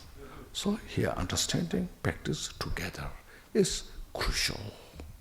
That's what our lineage is called, practicing lineage. You see.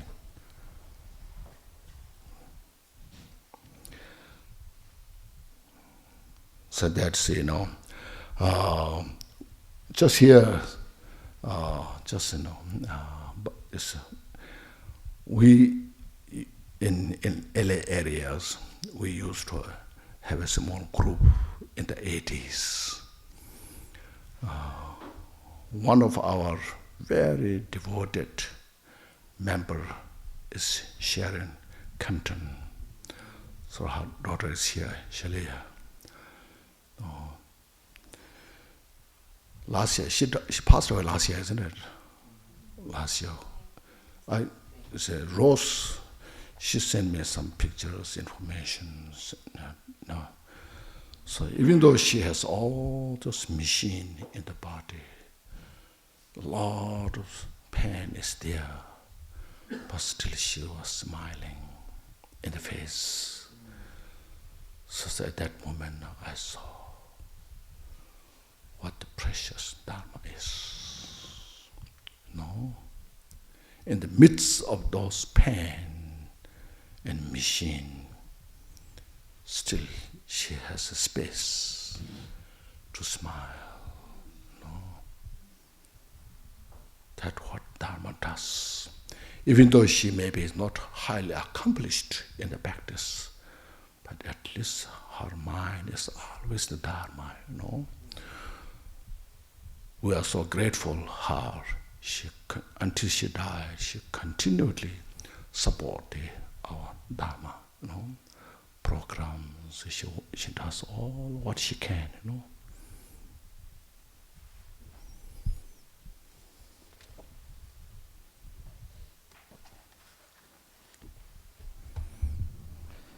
如果说有修行的体验，那么自己修过而且体验过的佛法是唯一可能的救护。有人说静下来、安住下来、保持觉醒能够保任，可是除非一个人修行过，这些话也不过是文字而已。知识层次的理解是不够的。无论是熟读一本书，还是博览群阅，没有实修，也就是在心中未曾体验佛法的真实意，光有知识是没有用的，还是要自己为实修佛法而负责。当我们看很多的书，没有修行，这个对我们没有太大的帮助。当然，知识是很重要的。可是同时我们也必须要修行，必须要实修，这两个是一体的。就好像一只在空中飞行的鸟，它必须要有双翼，2个翅膀才能够飞行。如果光只有一边的翅膀，它是不能飞行的。所以我们这个传承呢，特别也要做实修的传承。在我80年代初期，80年代来到美国的时候，我有一个早期的一个学生叫 Sharon Compton， 那他的女儿 Sheria 现今也在现场，他好像在去年过世了。那在他过世前呢 ，Rose 有把他的一个照片寄给我看，他的身上充满了插管啊，各种仪器。可是他还是保持微笑的，这是多么的珍贵啊！因为他见到的法了，在一个充满了仪器的这种情况之下，他还有空间来容纳一个佛法。或许他的修行不是有很殊胜的成就，但是这个也是他心中有法的一个表现。我也非常感恩他。一直到他过世之前，他都对佛法的弘扬有很大的支持。And then if I read continuously, we don't have much time for this now to live long. Life passes by with each moment, so practice Dharma sincerely, no without any doubt. Then, when the time comes, the Lord of Death will not give us permission to live longer because of our excuses. We cannot negotiate with the Lord of Death either. So Lord of Death says, just wait a few minutes or a few years, I have not finished my practice. Say, you please, give me some years to practice. So we cannot negotiate that, So we must apply our mind to practice while we have the opportunity, while we have the breath, while we have the life. Well, we have the precious human being. Now, our most important is the Dharma. To capture real the peace and happiness. See, if we had no opportunity to practice, what could we do? But since our circumstances allow it, since we have interest, time, and opportunity, we should practice from the moment our interest arises. See?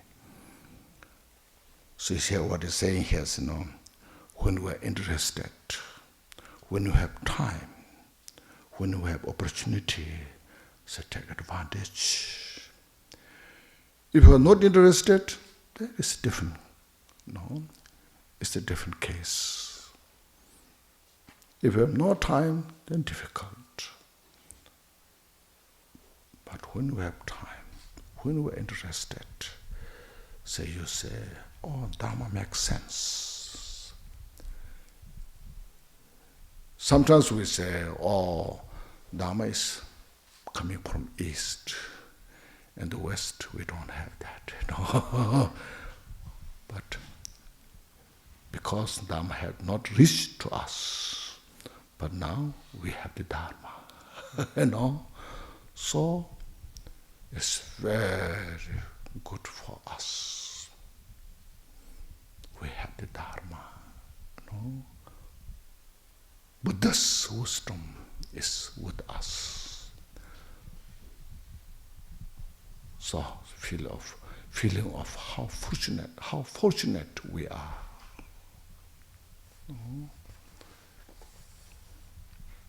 Then there's a story. I will not read. You can read it. So it's just a story, But there is some important points.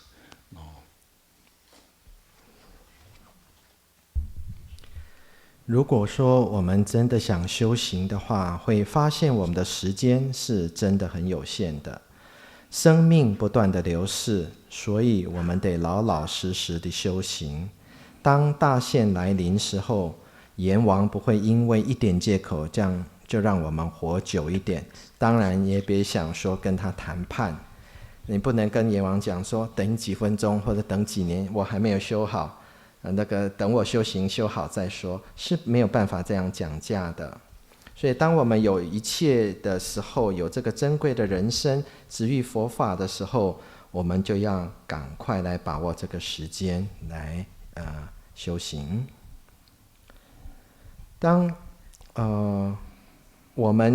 所以我们应该在还有时间的时候来用心来修持。当我们没有时间的话怎么办呢？既然我们现在有兴趣、有闲暇、有机缘，环境或许也许可，我们就应该从一开始感兴趣的时候就开始要修了。佛法对我们来讲，在过去或许西方人没有听闻过佛法，那现在既然已经遇到佛法了，听到佛法，而且好像也有这么一点道理，我们自己应该就发起随喜的心，觉得自己很幸运能够遇到佛法，然后赶快加以修行。接下来这个故事因为时间的关系我就不念了，大家可以利用时间自己来看。这个故事里面有很多很重要的隐喻。 Okay, then next we read the last paragraph. Okay. The page 84. The purpose of saying this is not to create fear, as I mentioned.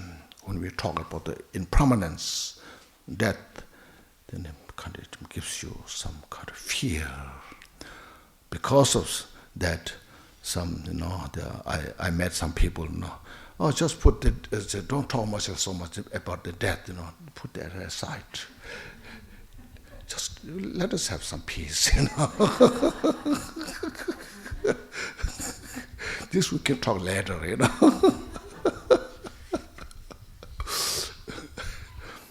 But for the Dharma practitioner, it is good to remind, you see,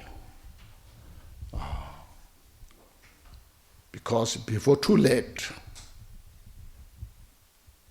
we prepare, see. When it's very late, then we have no time to prepare, you see. So it's preparation, as mentioned, like the retirement, as I mentioned, When you are in the 40s, 50s, then you are thinking how to retire, isn't it? Retirement like this. So, to just prepare all this. That's what is bring up the issue.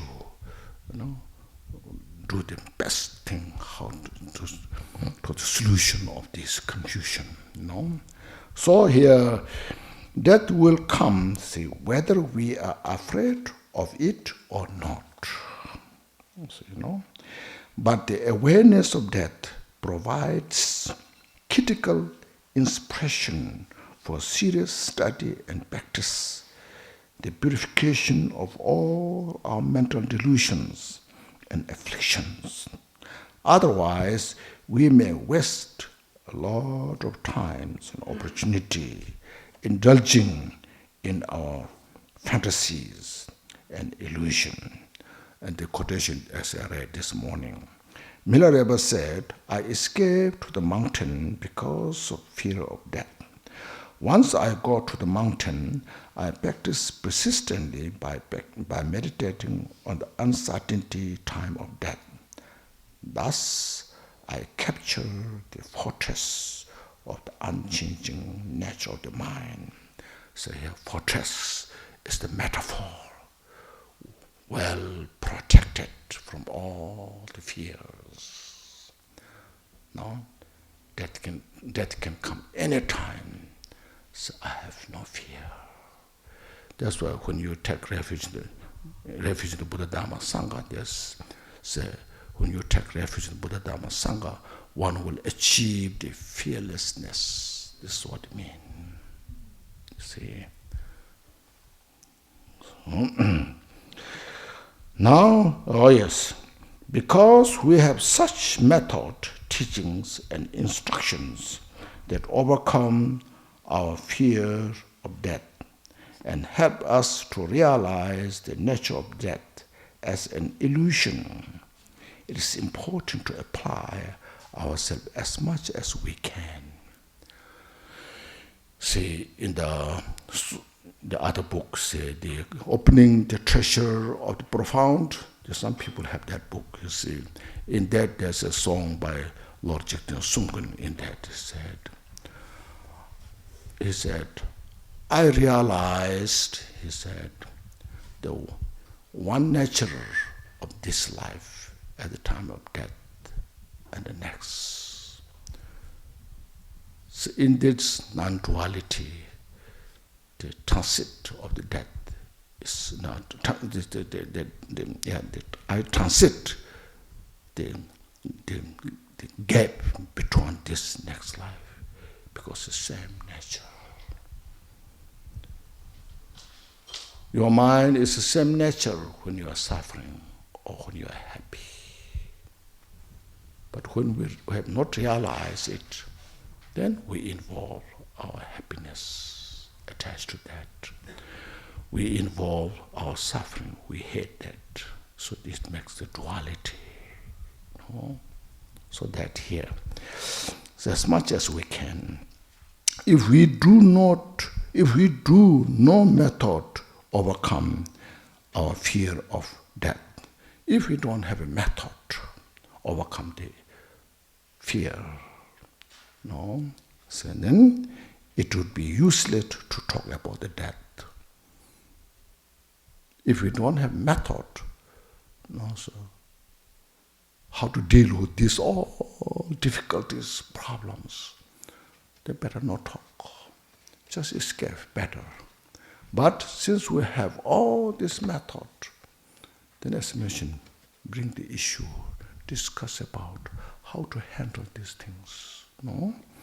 Then it says here, there would be no solution to no remedy for it.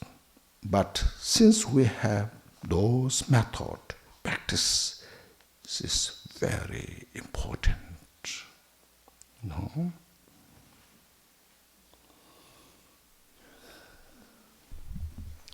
像这样子的解说，它的目的并不是要为我们制造恐慌。无论我们恐惧与否，死亡终将降临。但是察觉死亡是启发严肃修学态度中不可或缺的要素，亦即可借其清净一切妄见烦恼。否则便是浪费许多的时机于奇想跟幻梦之中。就像我们今天早上有引述的，弥日巴尊者曾说：因为惧怕死亡，所以我遁入山中。入山以后，当我修持始时无常，没有间断的来修持，因此我终究攻克了不变心性的堡垒，如今已经解脱死亡的恐惧了。那我们一般人对死亡是有很多的恐惧，对无常是有很多的恐惧的。像我有时候跟一些学生讲到无常的时候，他们讲说：我们先不要讲这个吧，让我们讲，让我们那个内心觉得平静一点，我们以后再说。可是对于佛教徒而言，这种无常是提醒我们很好的一个概念。我们是可以事先做好准备的了，才不会说到时无常到来的时候，我们是没有时间来做准备。像我们现在一般世界上的人，在40岁、50岁的时候，就汲汲营营的在准备将来退休的日子。那我们要事先做准备，所以也同样的原因，我们要先在心理上的各方面做好准备，所以在这个时候就把无常这个议题把它提出来，所以我们能够做一个最好的准备。所以当弥日巴尊者他证到这个境界的时候，他已经能够保护自己的，免于恐惧的，所以他说死亡随时可到，我没有畏惧。那这个是一个最好的一个保护，就像我们皈依的三宝的时候那样子的保护一样。那我们借着有念着始时无常的法门，还有关于死亡、心性等等的教授与指导，我们得以克服死亡恐惧，并且了悟死亡的体性如幻，所以尽力行持极为重要。在我的另外一本书《Opening the Treasure of the Profound》或许你们有些人有，我里面有提到吉天松公主是曾经讲到说，我终于理解到这个时间的这个间隙，在此时以及在死亡那一刻，这种无常的这个间隙，在此时跟那一时，在此生跟下一生，这个的本质是一样的。你在快乐的时候，跟你在受苦的时候，那个本质也是一样，也是从来不变的。所以当我们没有办法克服死亡的恐惧的话，就没有谈论死亡的必要。因为既然没有解答，也就没有处方。可是就是因为克服死亡恐惧的方法的确存在，那么就是佛法，所以我们了解跟修行它是非常重要的。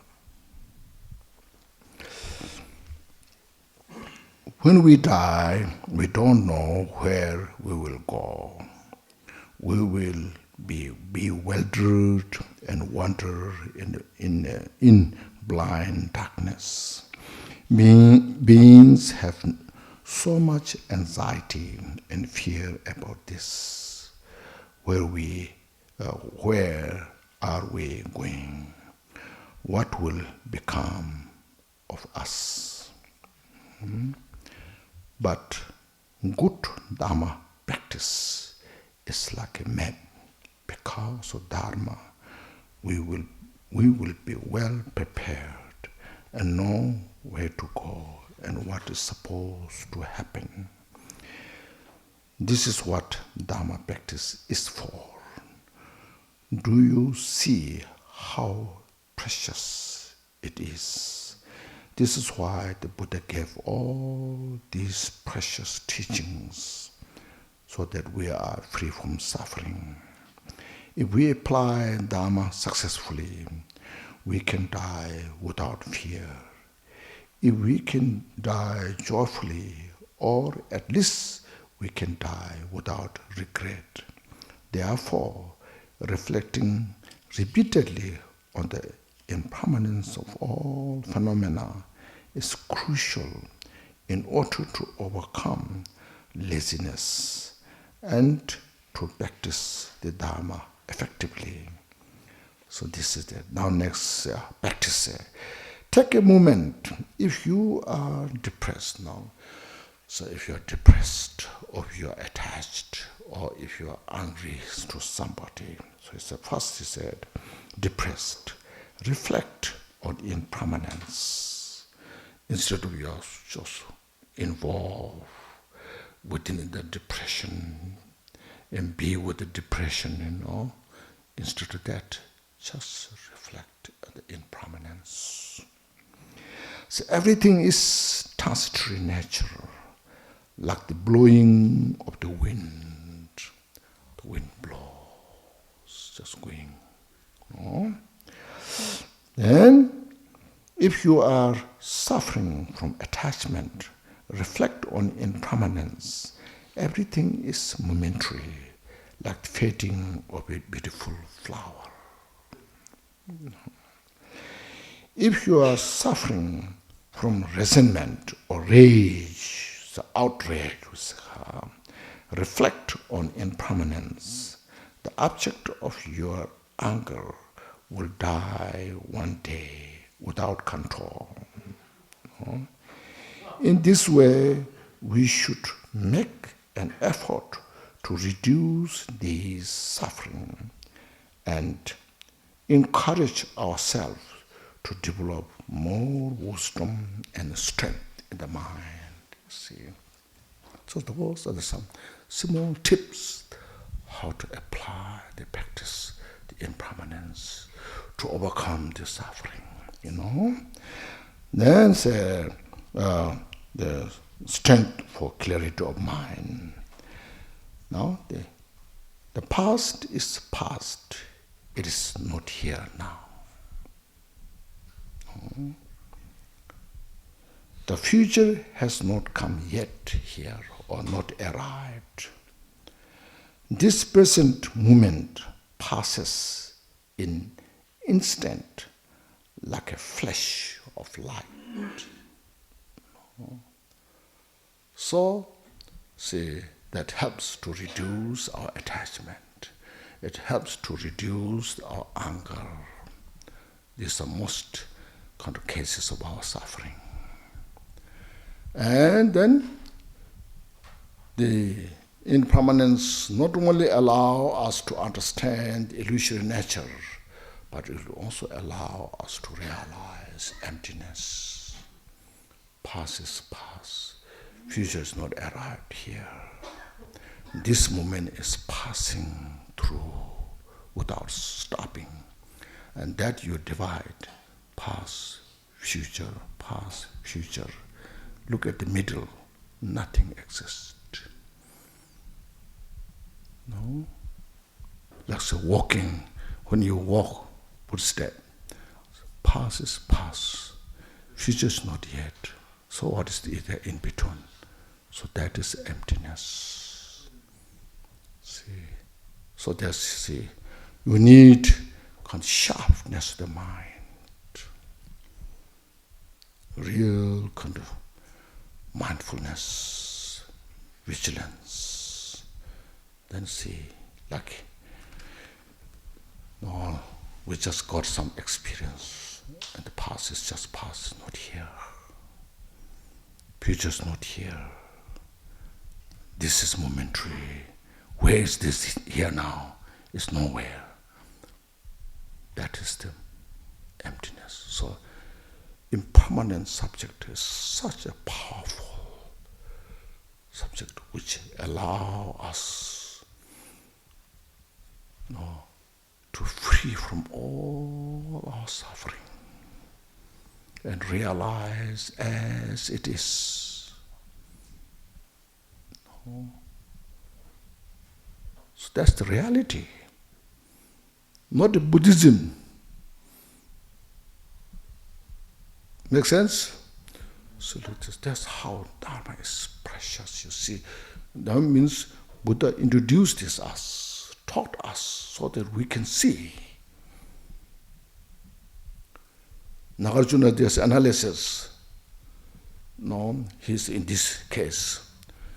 The goer, person who goes, the world, the past is past, future is future. This person is non-existent. Where's the goer? G-O-E-R, I think.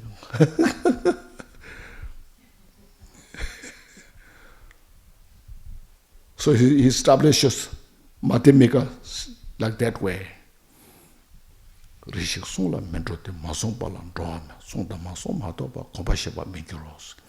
no steps, there's no goal.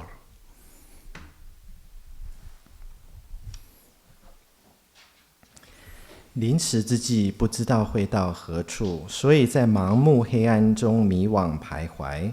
众生于是极度忧惧：我将往何处？我将遇到什么样的境界？善于修行，就好比一个地图一样，因为佛法能够让我们知道怎么样好好的来做准备，我们应该去哪里，会遇到什么事。这个就是修行的功用。各位可否见到这个殊胜的地方呢？佛陀传授一切殊胜法教的原因就在这里。如果我们能够善用佛法，就可以死而无惧，含笑而去，或至少不至于抱憾以终。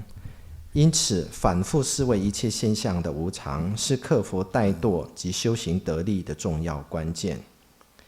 留点时间给自己吧。忧郁的时候，常思维无常，万物是百代的过客，犹如风之过境。要是被执着所苦，思维无常吧。万象稍纵即逝，如美丽的花朵凋零，被嗔恨所苦，思维无常吧。我们所讨厌的也难逃一死。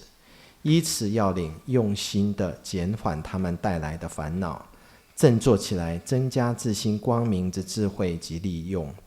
过去已经逝去，荡然无存；未来又还没到来。当下则如电光火石般稍纵即逝。这边有给我们修行的很多不同的提醒跟提点。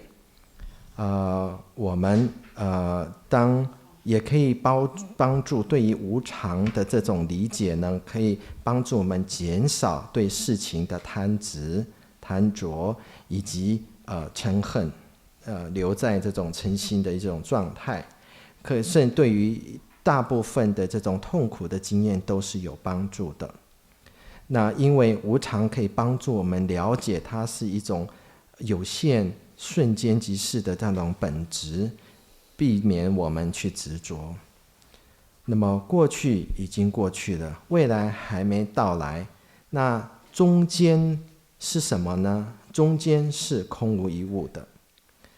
当我们在走路的时候，你走了下一步，或者是就没有了上一步，它中间是什么呢？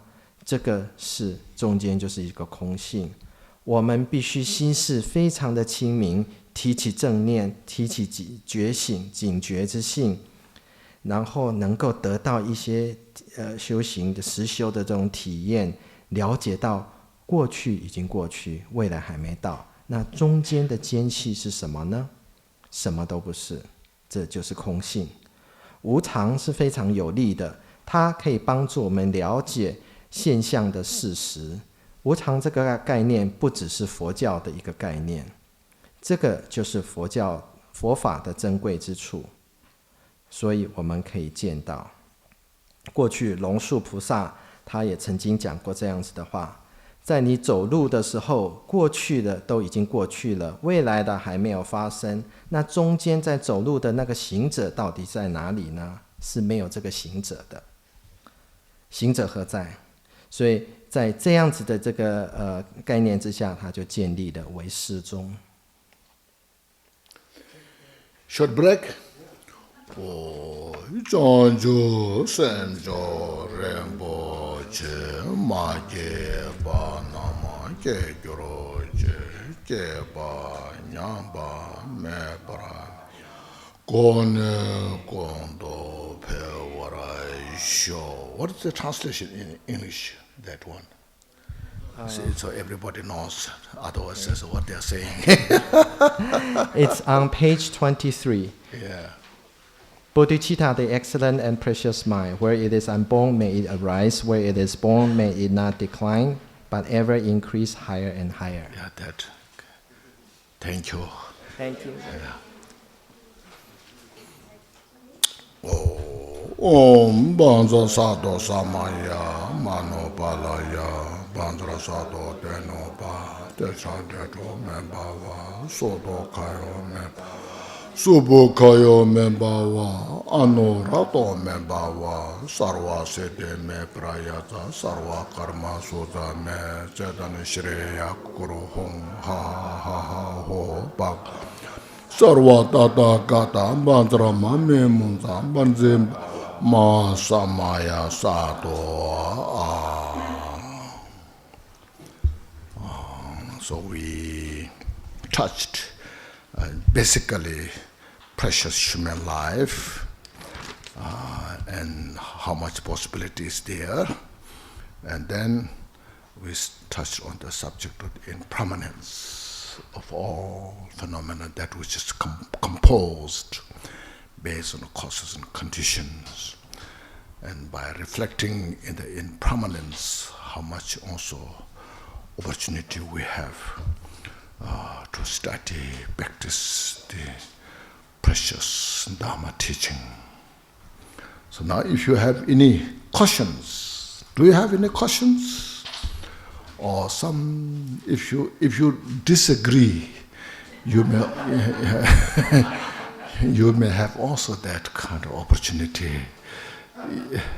Yes. Oh yeah. Pause 1 second. Thank you.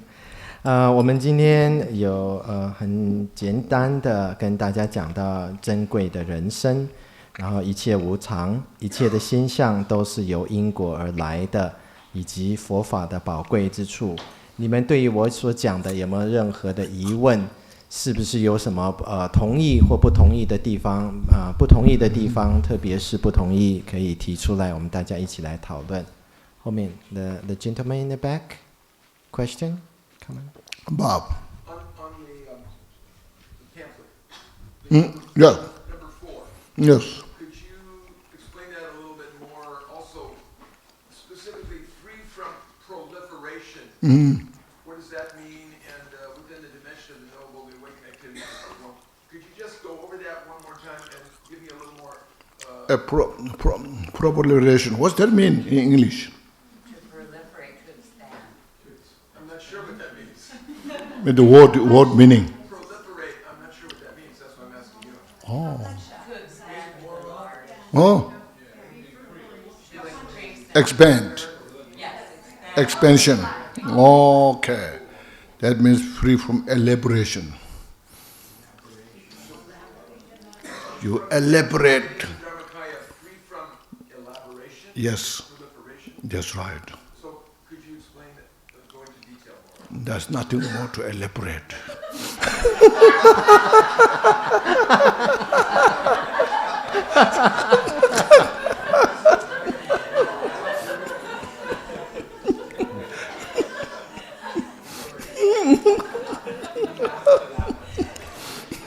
那个问题是说，从如何安住于安乐第4个句子，法身离系自采中，这个是什么意思？英文是 proliferate。那有些同学就回答说是增加或倍数，或者是说把它详细的描述。所以他的请求说，能不能请你详细的描述？他说，这个就是讲说不要详细的描述，离于源泉。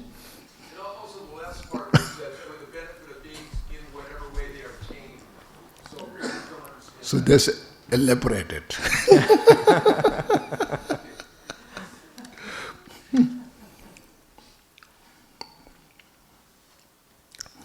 See here, the first, or the verse 1, as mentioned here, composite phenomena are impermanent, like water bubbles, as we went through. There is no instant of real happiness in samsara. So that's the samsara is a state of suffering.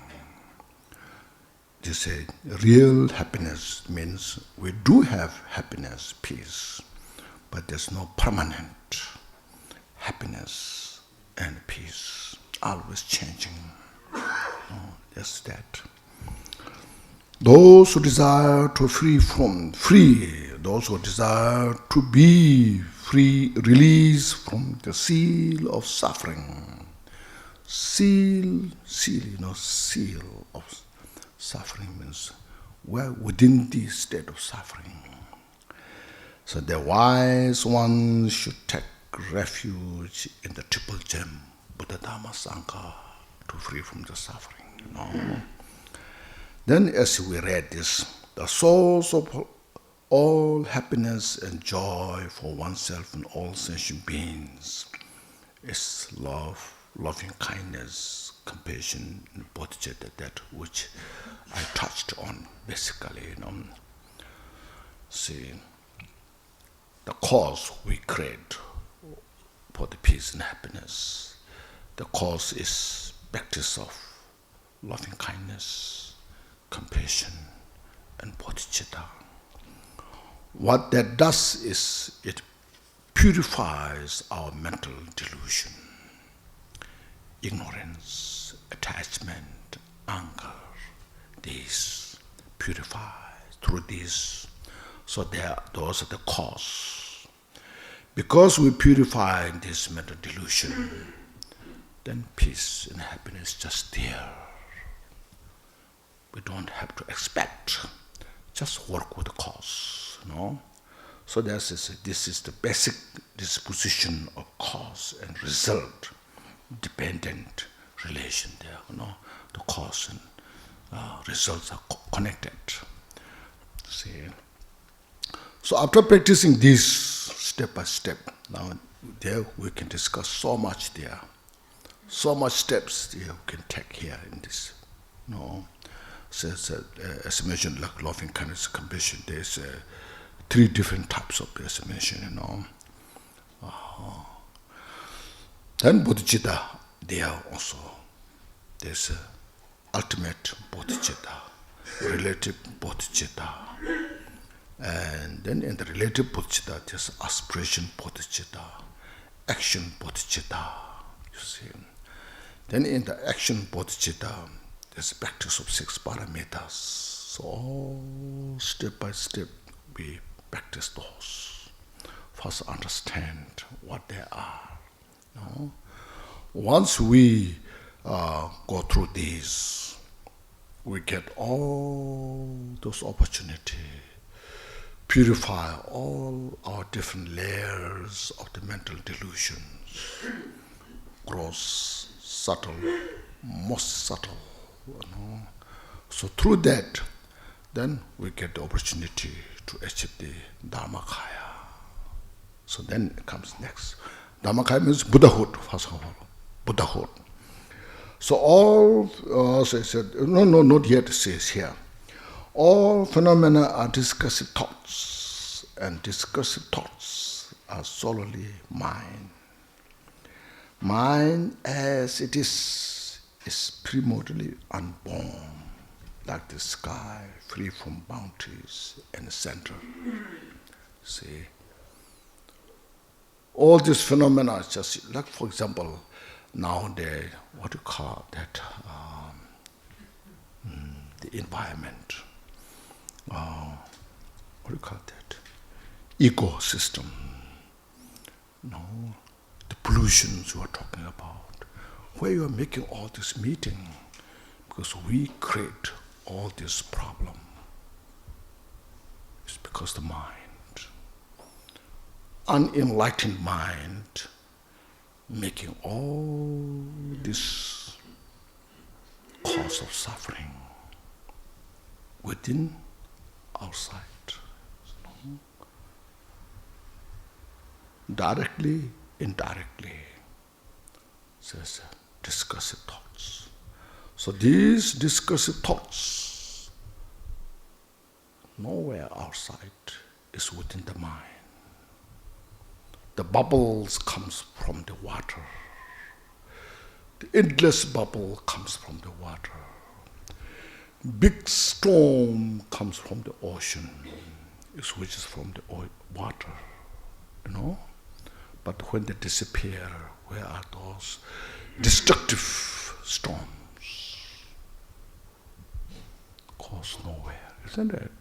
See, they come from emptiness, and they play their role and go back to the emptiness. So all this our mind is that. See. So that's why I said the mind as it is primarily unborn. See how it's kind of related, you see. So it's called the ancient wisdom for the modern people. No? So thereafter purifying all this, going step by step, then comes to your question here. From the natural radiance of Dharmakaya, through this we realize the unborn mind. When you realize the unborn mind, that is Dharmakaya. That's the Buddha. Okay. There's nothing, just you can see it. It's just unborn, free from proliferation or free from elaboration. No? See? Then within that, it's not just mere empty. Like the cup is empty of water. Not like that kind of emptiness. This whole empty of people is not just that kind of empty. Emptiness here, wisdom, basis of all the manifestation. So because of that, the power of union of wisdom and compassion, spontaneously arises. See, within the dimension of the knowable. So then, first of all, like the Sambhoga Kaya, Nirmana Kaya, manifests from the Dharmakaya. Without Dharmakaya, there's no basis to manifest Sambhoga Kaya, Nirmana Kaya. So then with Sambhoga Kaya, Nirmana Kaya, Sambhoga Kaya manifests to benefit all the great Bodhisattvas from first Bhumi to the 10th Bhumi. And then Manakaya to all the sentient beings in their, whatever they, according to their level.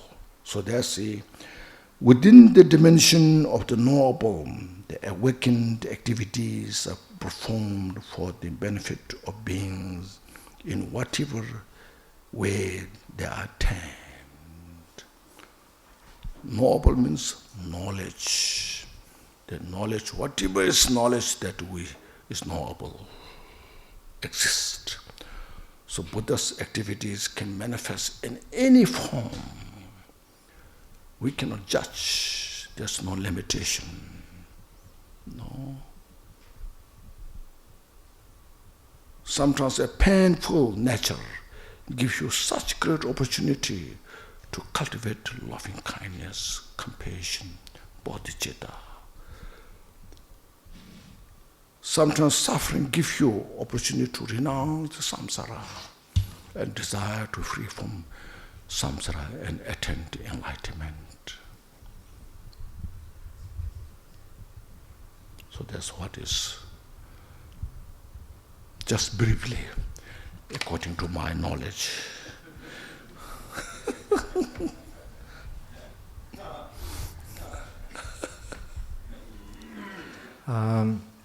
刚刚的那个问题第4个句子，所以仁波切就从头讲了。有为无常是水泡，轮回毫无刹那乐。欲离痛苦网罗者，智者应当寻归依。那么无常是一个普世的一个现象，从开始刹那的在改变。那我们在怎么样的从这边的了解呢？我们升起慈悲心，然后及菩提心，那了解到说，要得到快乐，应该从因上来做。这个就是慈悲心跟菩提心，是我们得到内心平和喜悦的因。当我们能够净化我们内心的迷惘的时候，我们可以一步一步的来了解。那么在其中修行跟知识的了解有好多的步骤。这个慈悲心有分成3种，那菩提心也分成好几种，好几个层次，包括究竟菩提心跟世俗菩提心，或者是圣意跟世俗究竟跟相对。对，世俗菩提心又分成愿菩提心跟行菩提心。行菩提心下面呢，又有6度波罗蜜等等。从此你们可以看到，这下面有许许多多的层次。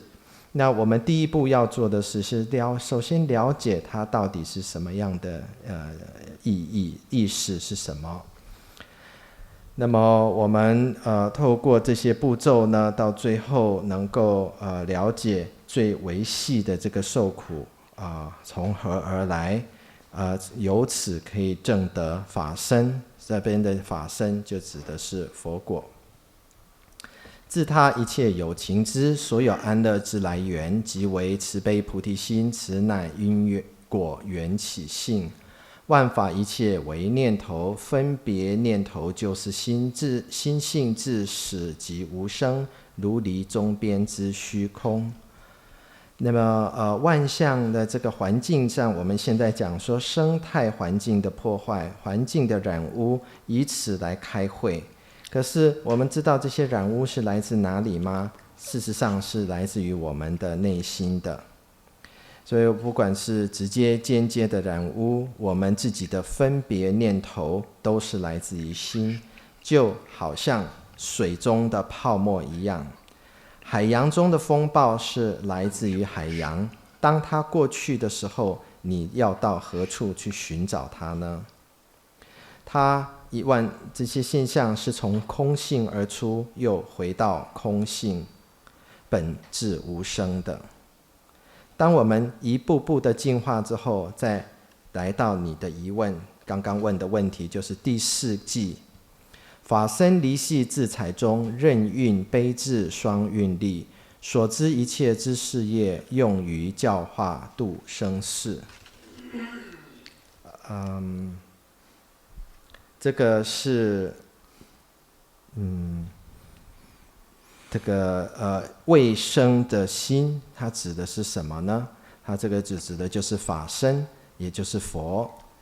它并不是，这就是一种空性的展现，它并不是一种玩空或者是明空的空无一物，而是它中间含藏着空性及智慧，又有悲心在里面。因为他的这种悲心呢，悲智双运里面的悲心呢，从法身中显化出报身以及化身。报身跟化身都是由法身而来的。那报身从一地菩萨到10地菩萨，显化出各种不同的报身来利益一切有情，然后再幻化出更多的报身来利益众生，也是这样子的。那么我们应该知道，起码有这个知识跟了解，佛的这个事业，佛行事业是可以用任何的形式显现的，不是我们一般凡夫用我们的世间智能够评断什么是什么不是他的佛行事业的。倚仗念之不放逸，自心住于安乐境，圣意菩提心坛成，无待境中散回向。这个有时间让我们有机会这样子了解之后，有机会让我们能够舍弃轮回的一些原因跟轮回的一些状态。那么这个是我很简单以我所有限的知识跟大家解释。Free from proliferation, see. Just this morning, or when was that? I mentioned this like table, What would you say this table is long or short, or good or not good? What would you say? No. If there's a better table, more expensive this, then this is not good, isn't it? If there's a table which is worse than this is good, isn't it? So what do you say, good or bad? Compared to what? Oh, that's what I mean. You see, compared to what? It depends. No. So, compared to a better table, this is not good. So being good is empty on this table, see. Now compared to a worse table, this is empty or bad table. See, so being in the state of the emptiness, there's nothing to enlarge or make smaller. But this very table, see, make sense? So that's called free from proliferation. You cannot make emptiness bigger or smaller. You see, it's free from elaboration. Within the free from elaboration, you can elaborate. Infinite. It is called oxymoron. Oh.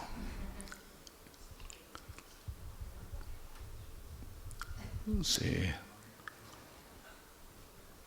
So what is the state of emptiness? Oh? I get it. What is the state of emptiness? State of emptiness is inexpressible.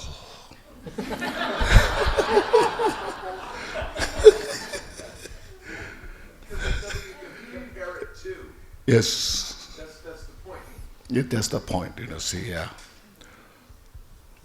So being short, this table, if say compared to other longer table, this is short. So being long is empty. If this is shorter, this is long. So being long is empty. See? So that's called free from proliferation.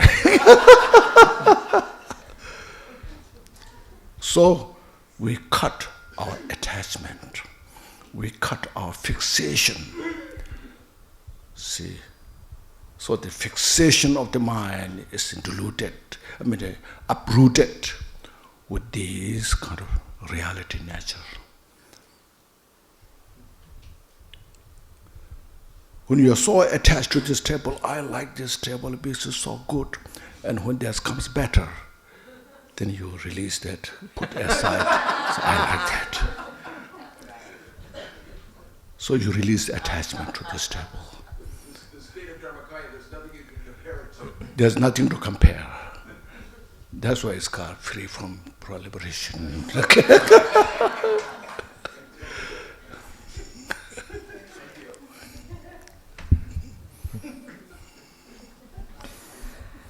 那来到刚刚你问的这个问题，就是 free from proliferation， 或者是说free from elaboration， 就是离系自采中啊，就是说远离源泉，远离详细的这个描述。就像我们今天早上所讲的，什么是好？什么是坏？什么是长？什么是短呢？你怎么讲说一个东西是好，一个东西是坏，一个东西是长，一个东西是短呢？你们认为怎么它的好的定义是什么？长的定义是什么呢？那回答说是不是相对比较出来的？对了，就是这样子。今天讲说这个桌子，你认为它很好，可是你有找到一个更好的桌子，这个桌子就变得不好了。可是你如果什么桌子都没有，有一个很烂的桌子，那相对的这个桌子就变得很好的桌子了。所以这些都是相对的。所以在这个情况之下，这个条件之下，所谓的好，它本身是空的。那当你看到一个最差的桌子的时候，它就变成是好了。所以这个在空性中是没有这样子的比较的，这就是我们所谓的离于圆全详述，言语道断。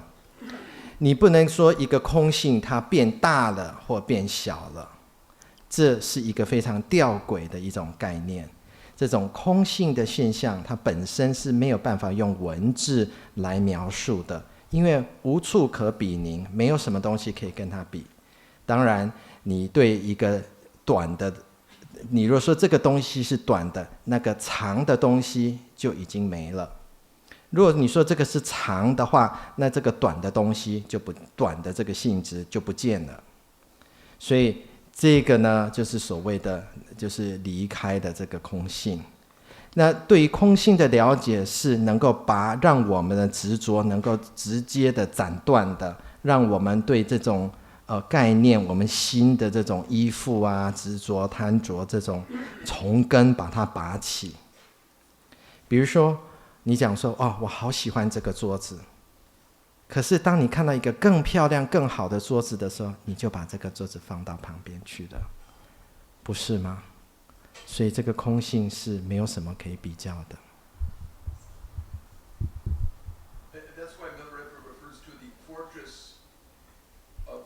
Unchanging nature. Once you achieve the fortress of the nature of mind, nothing can harm you because it's just exists. That's right. There's no way to penetrate it or break it open or destroy it because Yes. the mind has that unchanging nature. That's right. I get it. That's beautiful. It's so beautiful, you know. 所以我了解了，是之前所讲到说，弥勒日巴祖师他讲的说，因为攻克的不变心性的堡垒，那是不是因为说，因为你在这个了解到这个道理的时候，没有什么能够危害到你了，因为没有什么可以危害这个空性了，因为你自己的本性，你本来的心性本来就是永远不变的，是不是这样子？是的。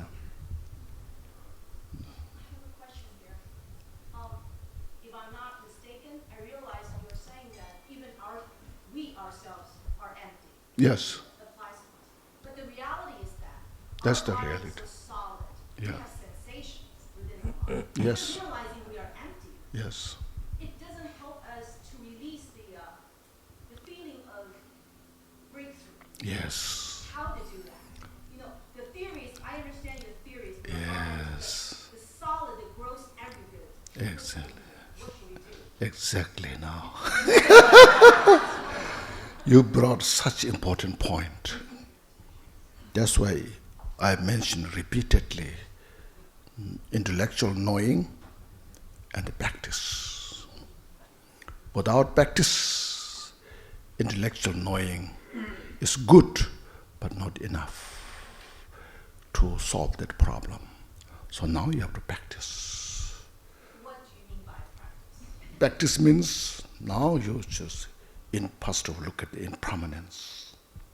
Everything's changing.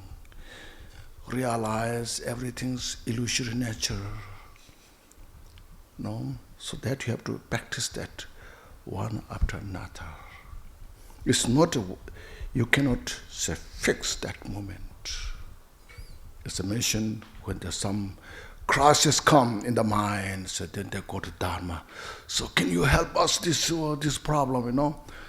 You say some prayers, give some advice, and doesn't do any good, you know? See? So then you say, Dharma doesn't help. It's not Dharma doesn't help. We don't pay attention enough. That's why look at the Milarepa's life stories, see? How much he devoted, you know? Even Buddha, for 6 years, he went through, you see. That's called training. That's what's called practice, you know. Yes. observation, analysis? Yes. Analysis, karma abiding, all things are nothing but manifestation. They manifest, they dissolve. There's nothing to attach. There's nothing to hate. So first we resolve that. Resolve your attachment. Purify your anger. See, by understanding this theory. Then once you purify those mental afflictions, then your mind will be more calm, peaceful. With that calmness brings the sharpness to the mind. When the mind is more sharp, then it penetrates the reality nature. Then that's called critical insight.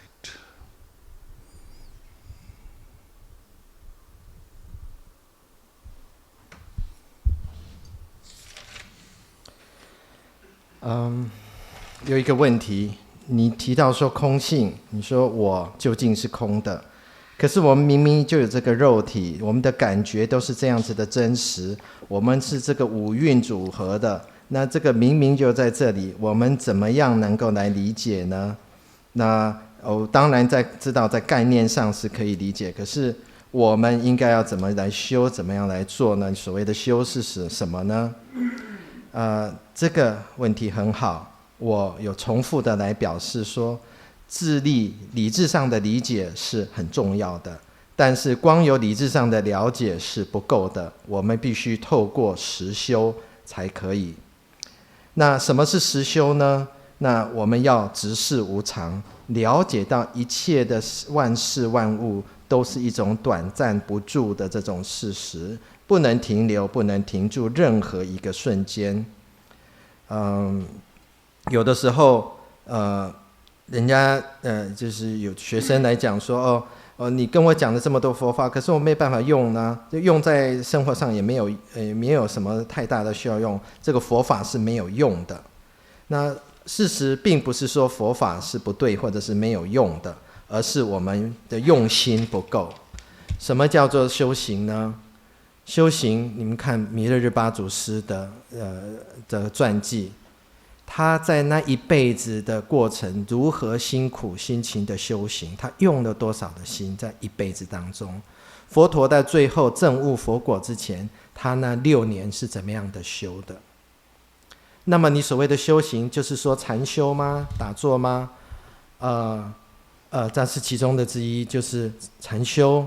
那么来透过分析、解析，然后修定、修止这样子，能够了解到万事万物是自性的展现的显现，舍弃执着，这样子来净化我们的嗔念，净化我们一切的烦恼，我们的心就自然能够安定稳定下来，我们的心意识也变得非常的敏锐，能够有非常有评判性的这种觉知，这种正念出现。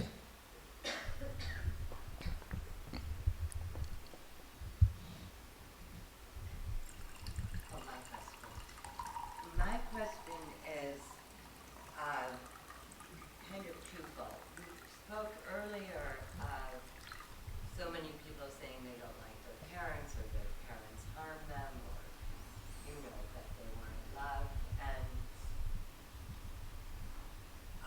as you know, I'm a psychologist and all my patients are so anxious or depressed or blocked because there was some kind of, interception or betrayal or just neglect on the part of their parents.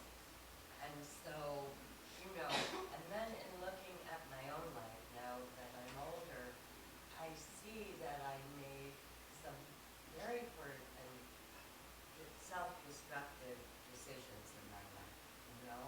I didn't take good care of money when I had it, many things. And so now, in doing practice for, quite a few years, I'm seeing kind of the cause in how my own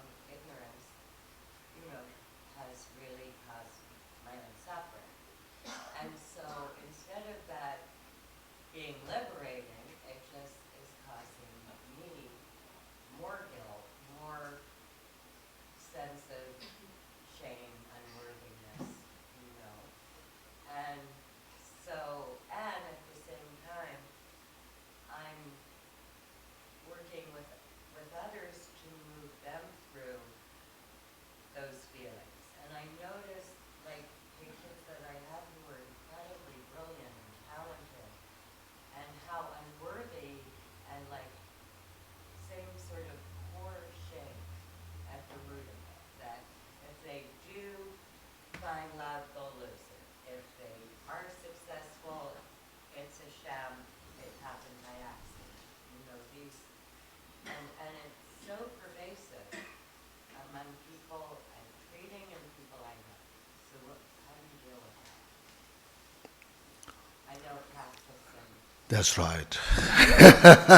But how do you purify that karma? First of all, you see, because you studied Dharma, you studied the suffering and cause of suffering. And so due to this great opportunity, you got opportunity to more go through insight, so reflecting to yourself how much I have created cause of suffering for myself. Now you can see these things clearly, and so that is first step. So precious. You acknowledge your limitation, how much you were limited. So that's the first step, very precious. Once you acknowledge that, now change. So these were not right. I understood. It brings suffering to myself and creating suffering to others, So now, from there, first you say, as we went through this, the 4 powers, there's the power of resolve. Not now say I will not repeat this again. See, I will not repeat this again. So that's the first most important. I do that every day. Yeah, so that's good, you see. Through that, then you see, like myself, there are so many other people who make this kind of mistake. But I'm the one of the fortunate who got opportunity to see. Many others, they don't see. See? So rejoice for yourself. Appreciate your opportunity. Then from there, say, now past is past. Which all the mistakes I made, I accept, I acknowledge, I know that, but now you cannot do so much because you did it. Now and the future is now in your hand to choose the better. So I will follow the right path, develop love, compassion, So those who are coming to see you, so through your own experience, you can help others much better than before. No? Yeah, the thing is that, when children start out in the world with parents who are not, bearing them and nurturing them and loving them, they carry that sense through their entire lives. Yes, I know. So they internalize, the negative, critical aspects of their parents, and then, Yeah. they don't take good care of themselves. Yeah.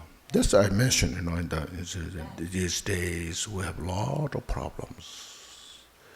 Because of this confusion, there's a lot of drug addicted. So those comes in there within that, So then there's a lot of problem in the family, in the couple's life, for yourself, So she said, no, there's no magic. Like throwing bomb, So step by step you go through with Dharma, as explained. And you're so right. Yeah. That goes hand in glove. Yeah. The addiction and the dysfunctional family. Yeah. And so most of my patients are addicts and alcoholics. Yeah, no, so that's And difficult. so when I try to tell them, like you talked about yesterday, that Yeah. just bring them happiness, they look at me like, what is she, a nun? That's right. You want to translate or no? Thank you. Want to? Okay, go ahead. 我有一个问题，有些人生下来就不被父母所喜爱，没有体验到那种被爱的感觉，在他们终其一生呢，他们感到很多的焦虑，很多的忧郁。那我回想我自己这一生呢，我也做了很多自己毁坏的一种决定。当我有钱的时候，没有好好把握，没有好好的处理。在我自己修行几年下来，我知道我看到了一些无明，然后知道说什么样的情况造成受苦。可是当我了解到这些，不但没有为我带来内心的这种疏解，却有更多的羞耻感跟罪恶感。那你的教法如此的明晰，你可不可以再进一步的来给我一些指示，我应该怎么做呢？那我要怎么样来做实修？我要怎么样来做净化我的业呢？那我们回答是，我们在学佛法呢，主要就是要了解受苦的原因来自哪里。当我们了解了苦因之后，就有一些机会，那能够让我们自己有些领悟，知道的自己的行为是如何造成受苦的因，这个是非常珍贵的第一步。你承认到自己的有限性，这个是很珍贵的。承认了之后呢，我了解说，我还能够，我是自作自受的，因为自己所做的，今天自己接受的这个结果。可是他人还不知道呢，这种情况呢，不但我自己受到苦了，他人也被我连累受苦了。那怎么办呢？我们昨天不是有讲到4个力量吗？其中一个力就是 resolve， 就是说发愿不再违犯，从现在开始不再违犯，能够理解到就是说，所以像我一样，我有这么多的过患，可是有很多的众生也像我一样有这种的过患，那我今天是多么的幸运，能够见到自己的过患，过去的了解到过去的已经过去了，我已经认知它来，没有办法去改变过去，可是我的未来还没有到，我现在可以做的是发出更多的慈悲心，那这样子的你就会自然有更多的力量来帮助别人。那么有些小孩再继续讨论说，有些小孩子他成长的过程当中没有感受到父母的爱，那很多人就酗酒啊，当我跟他们讲说酗酒的这些坏处的时候，他们会用很奇怪的眼光看着我。那回答是说，是的，这个世界像我所讲的是非常混乱的这个世界。那我们在了解这种混乱的现象之后呢，我们可以一步一步来修，一步一步来做，一步一步来改正。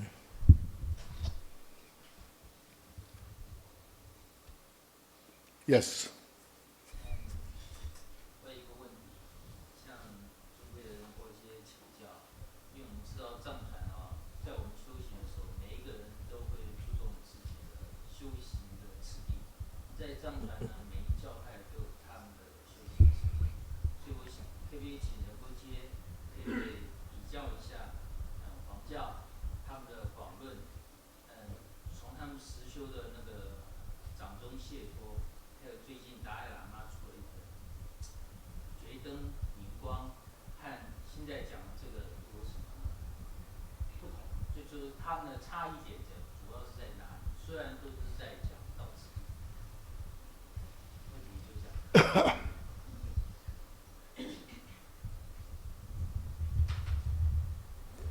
I don't know if I could translate that. Oh, okay. A lot of terminology. Okay. I have a question I would like to ask the esteemed Rinpoche.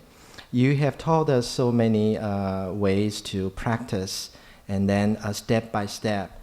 In the Tibetan Buddhism, different lineage have different step by step practice. For example, in the Gelugpa tradition, they have Namring.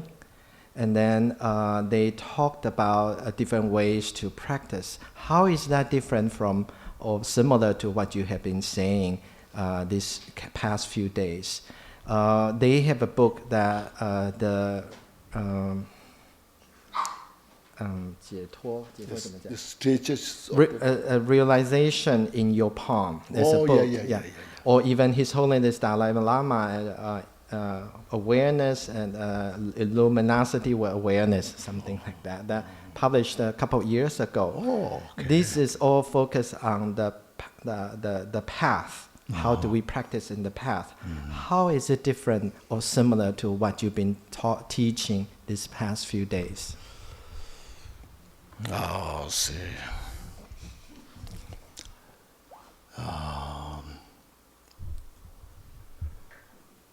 I started from Friday, from the Four Noble Truths. That's what Buddha taught. So on the base on that, now we are going through. You see,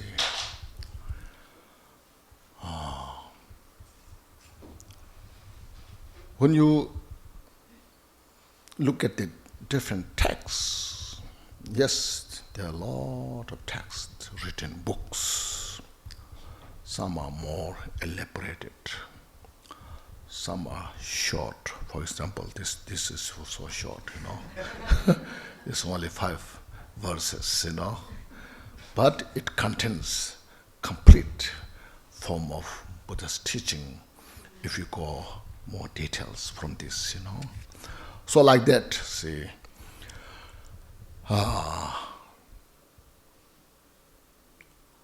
So as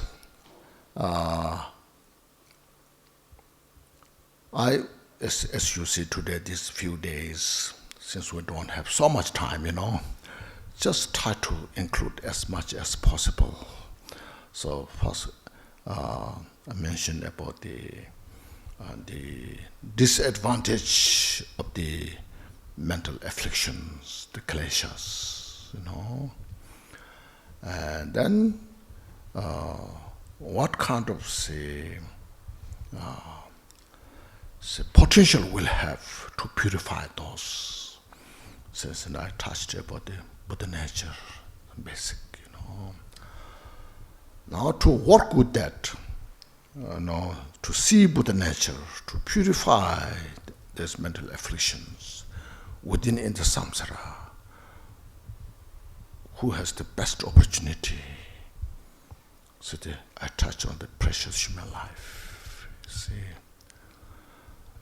Then, with that, concerning to that, now to see the reality nature. So as you see this morning, we touch on the impermanence. And then the suffering is off and on. We went through, not so detailed, but suffering. Then causality, this all. So whatever lineage you talk about in the Buddhist, at the end, what we'll get is first to see the samsara, where we are, and how to free from that state and achieve the nirvana. To achieve nirvana, we have to purify all mental delusions, obscurations. Once we purify those, then the Buddha is in your hand.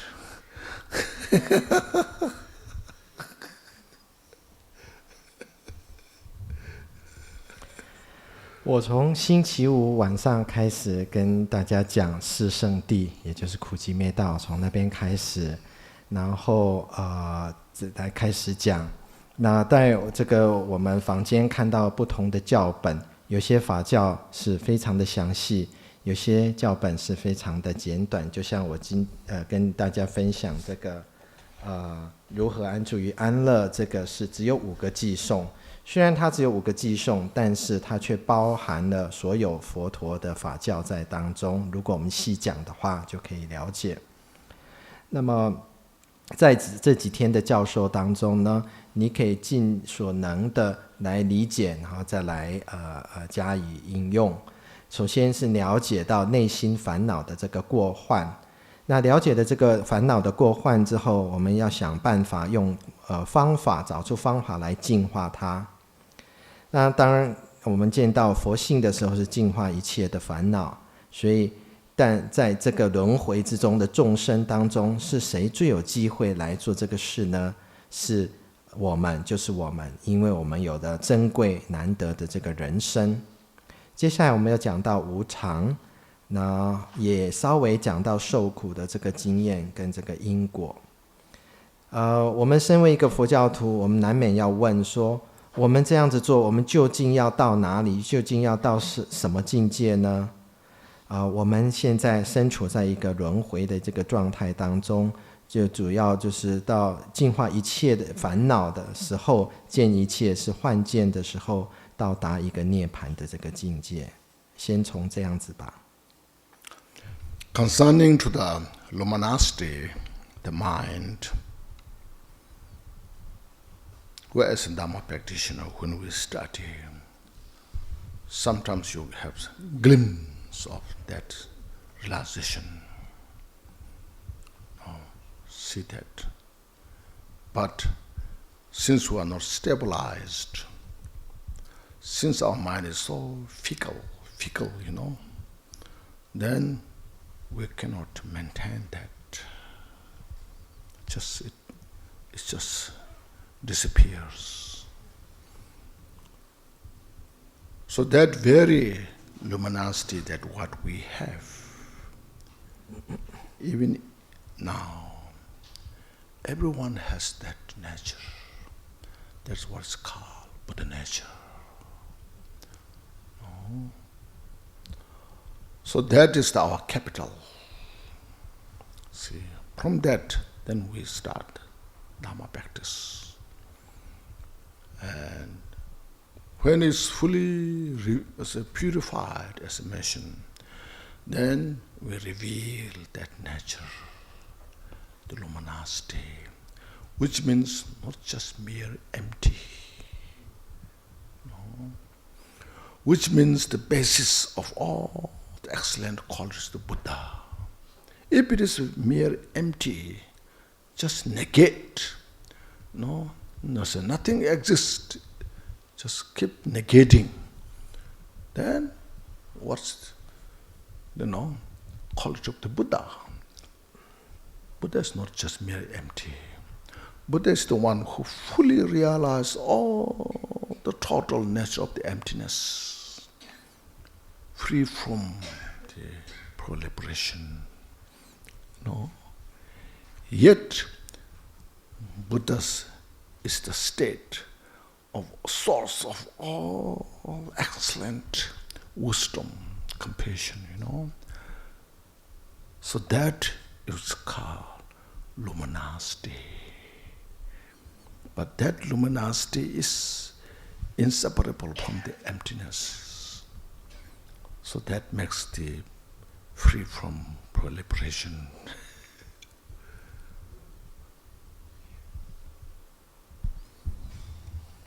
接下来有关我们心性中的明性，佛法是从如何来修习的。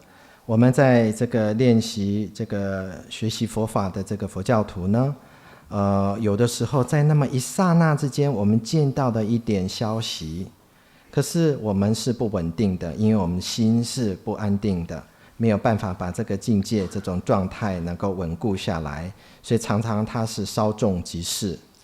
可是我们是有明性的，因为每个人都有这种佛性，这个是我们修行的资本，我们应该由此来进行佛性佛教的这个修行，来一步一步的净化我们自己，终究能够见到它的明性，这些都是从空性中展现出来的。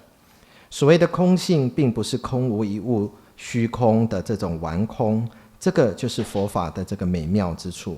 当我们认为说空无一物的这种完空的时候，它事实上是否定一切的，但这并不是佛陀或者是佛法中所讲的。我们讲说免于一切、离于一切源泉跟详细的详述，这个可是同时是这个一切智慧的来源，这个就是心性中的明性的这种显现，它是同时有明性跟空性明空双融的。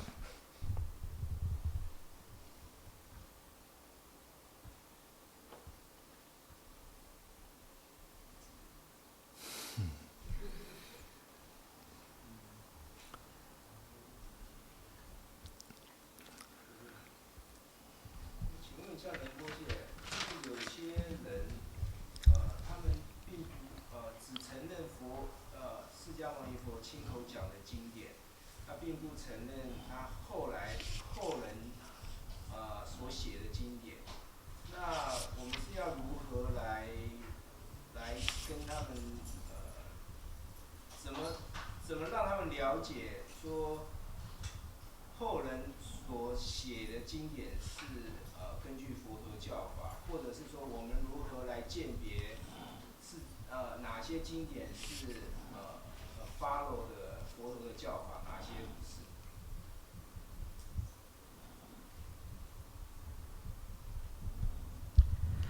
？There are some practitioners, some Buddhists, they only believe in whatever is spoken directly from Buddha Shakyamuni's mouth. And they deny that whatever text, Buddhist text that's written afterwards. And how do we... text, yes. sadhana or text, sutra. Yeah.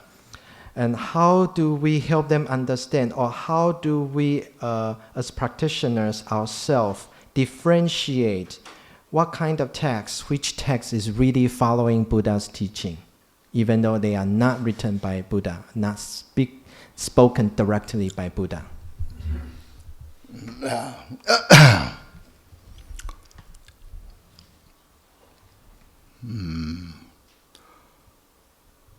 So after Buddha, many great teachers came, like first in India, like Asanga, Nagarjuna,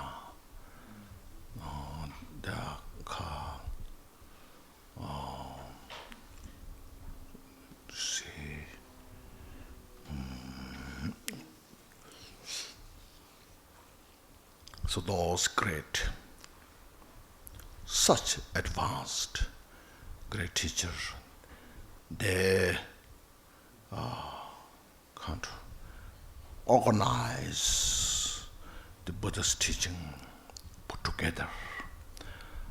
They themselves, first they studied and practiced, achieved high realization. So since we don't have enough time and also energy to read whole Buddhist texts, there's 100 volumes, how you can read all those things and understand, So to free us from these kind of difficulties, those great masters put together. See, so this is how first Buddha taught the first turning of the wheel, Dharma wheel, second, third, like this.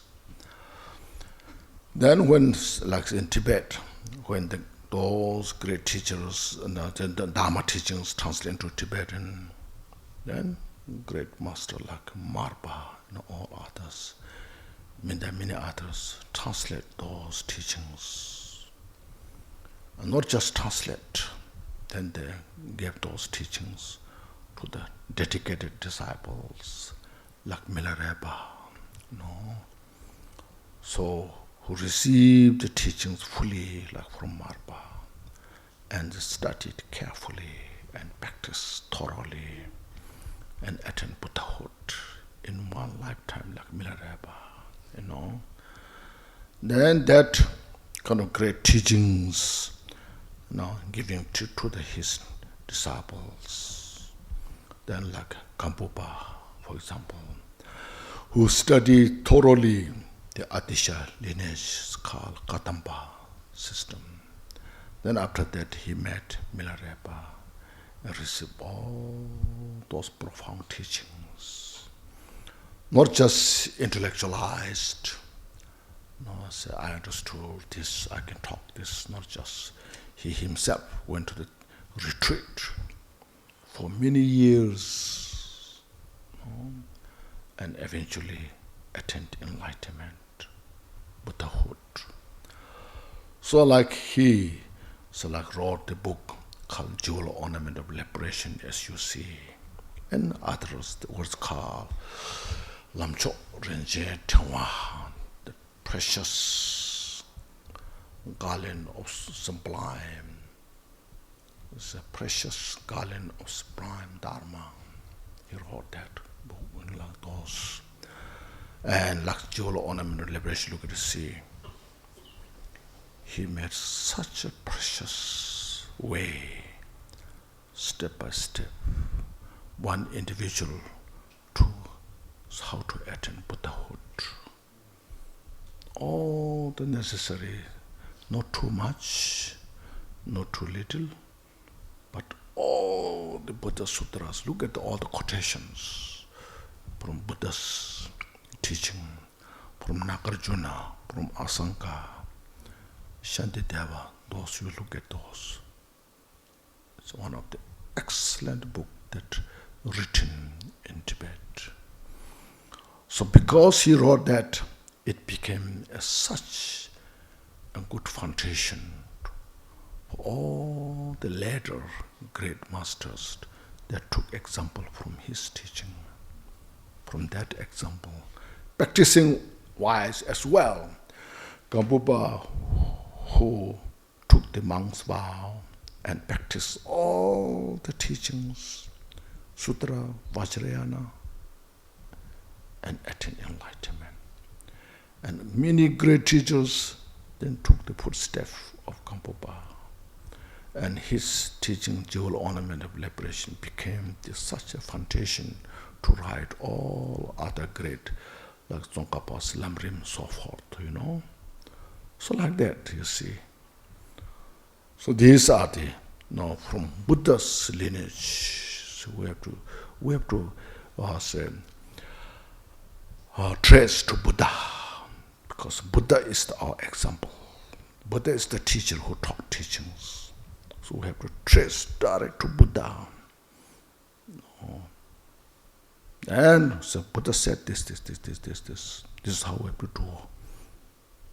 That's how we have to go.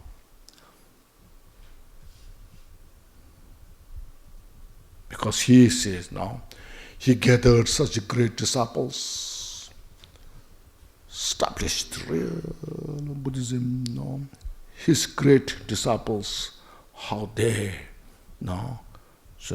taught the Dharma teachings. It is over 900,000 years, still his lineage is intact.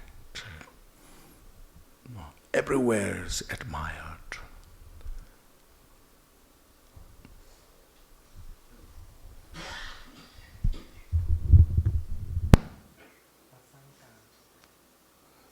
Now, 就是有晓得。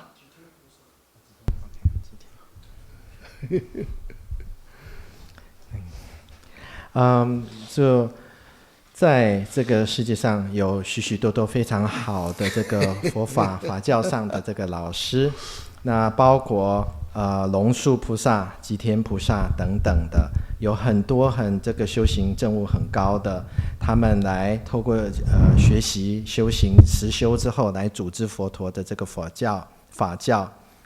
那么变成能够自己能够在修行方面也有很高的这个证悟。那我们身为这个现代人呢，这个弟子没有办法，很难说遍览佛陀所有的法教，这他大概有100部的这个经典。那么佛陀的法教透过初转、再转、三转法轮之后，变成一个非常庞大的这个体系。在法教透过像马尔巴这样子的出色的这个译师来翻译，又有很多个虔诚的弟子认真的修行，甚至像弥勒日巴祖师这样，他能够一世成佛的这么虔诚的这个弟子。那当年冈波巴大师从阿底峡尊者那边学习，也就是后来噶当派的这个祖师，那么后来再把他所学的传下去，完完全全的交给了他的弟子弥勒日巴。那他自己经过的多年的修行闭关，一世成就。那冈波巴祖师本身呢，也写下了《解脱庄严论》。那么这些都是非常珍贵的法教，不管是说《解脱庄严论》，或者是其他的经典，或者是比如说像现光庄严论等等的，龙树菩萨、吉天菩萨、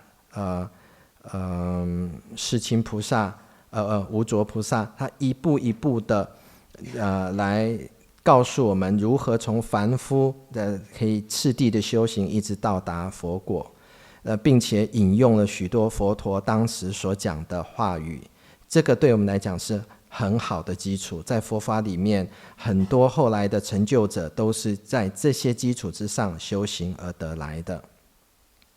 那么冈波巴祖师本身呢，经过了很多的学习，很多的经教密续集合在一起，而写成了这个《解脱庄严宝论》。那或者是说像宗喀巴大师也讲的这个《菩提道次第广论》等等，这些都是跟依循的佛陀的这个传承。所以我们要判别，就是要去看他这个传承是不是能够追回这个佛陀的这个法言教了。那么佛陀是我们的榜样，那我们应该要学习的这个对象，他有那么多的弟子建立的这个佛教，他们的教法这个佛法了，在90万年之后还在各处都被敬仰。这个是佛法的一点历史跟大义。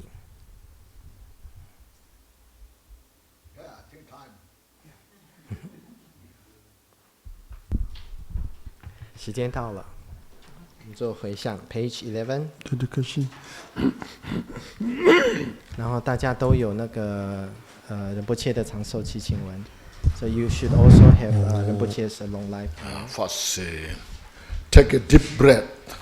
首先，深的吸一口气， Exhale. 再吐气， Just refresh yourself. Relax. 放松，让自己变得清明一点。 And then, when we say this dedication prayer, look at the English or Chinese, and then we dedicate sincerely to free from samsara and to achieve complete enlightenment for all others' benefit. 所以在我们在念诵这些回向偈的时候，你们可以看着中文或者是英文，了解它的其意，然后很虔诚、虔信的来发心，愿所有的一切众生都能够证得解脱佛果。Oi sananda ye tamche zeba nye done nye ben anam pamze de jega nam je balang doba ya zeben zole doba yo lama ganga Yoda gaderen var sovande Dele da yenje var sovande Lama dandava me par zenye lo Nyamba bave jadar jemba dang Ganda Sambo Deyan Devyen Daloj Gewan Da Tamje Rabdo Ngoy Sanje Gozanye Besalada Junye Manjur Dembe Salado Gendo Mezen Dembe Salad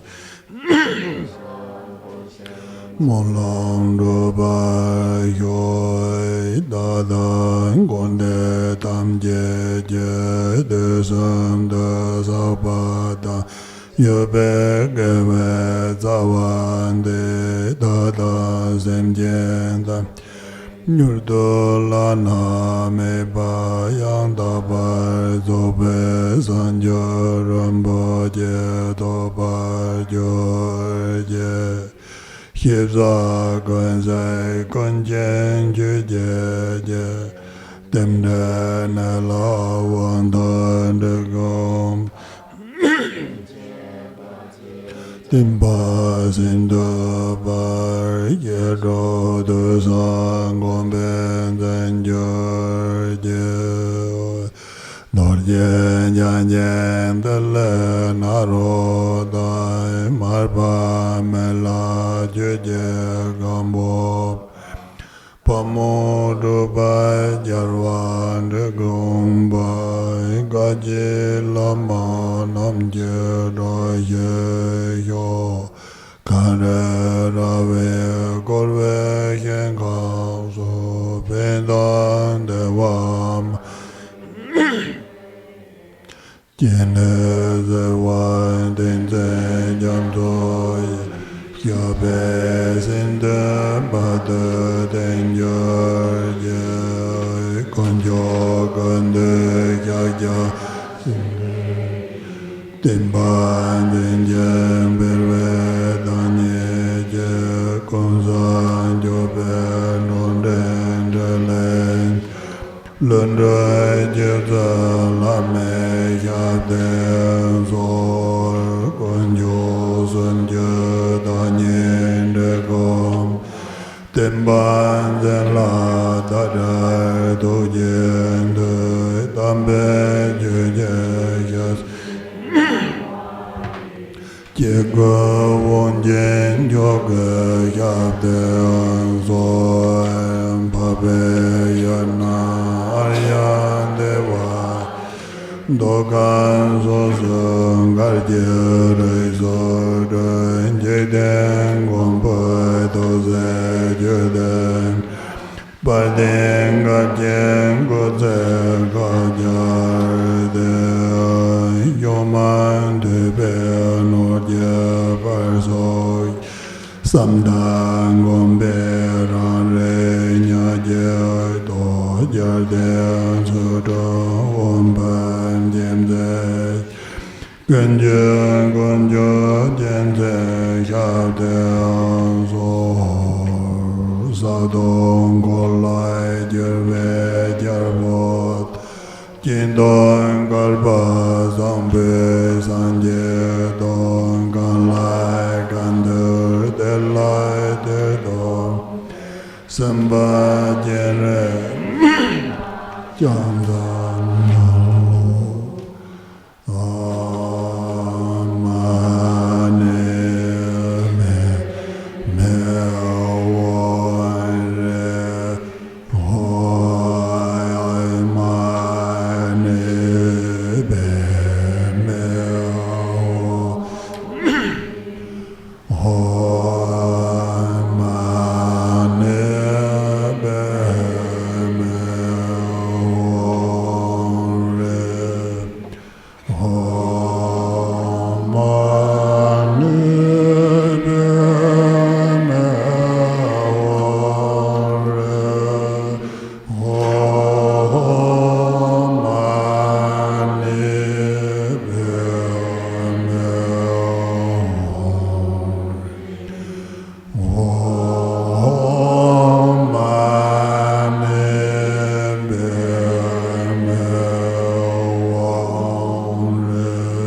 Thank you, everybody.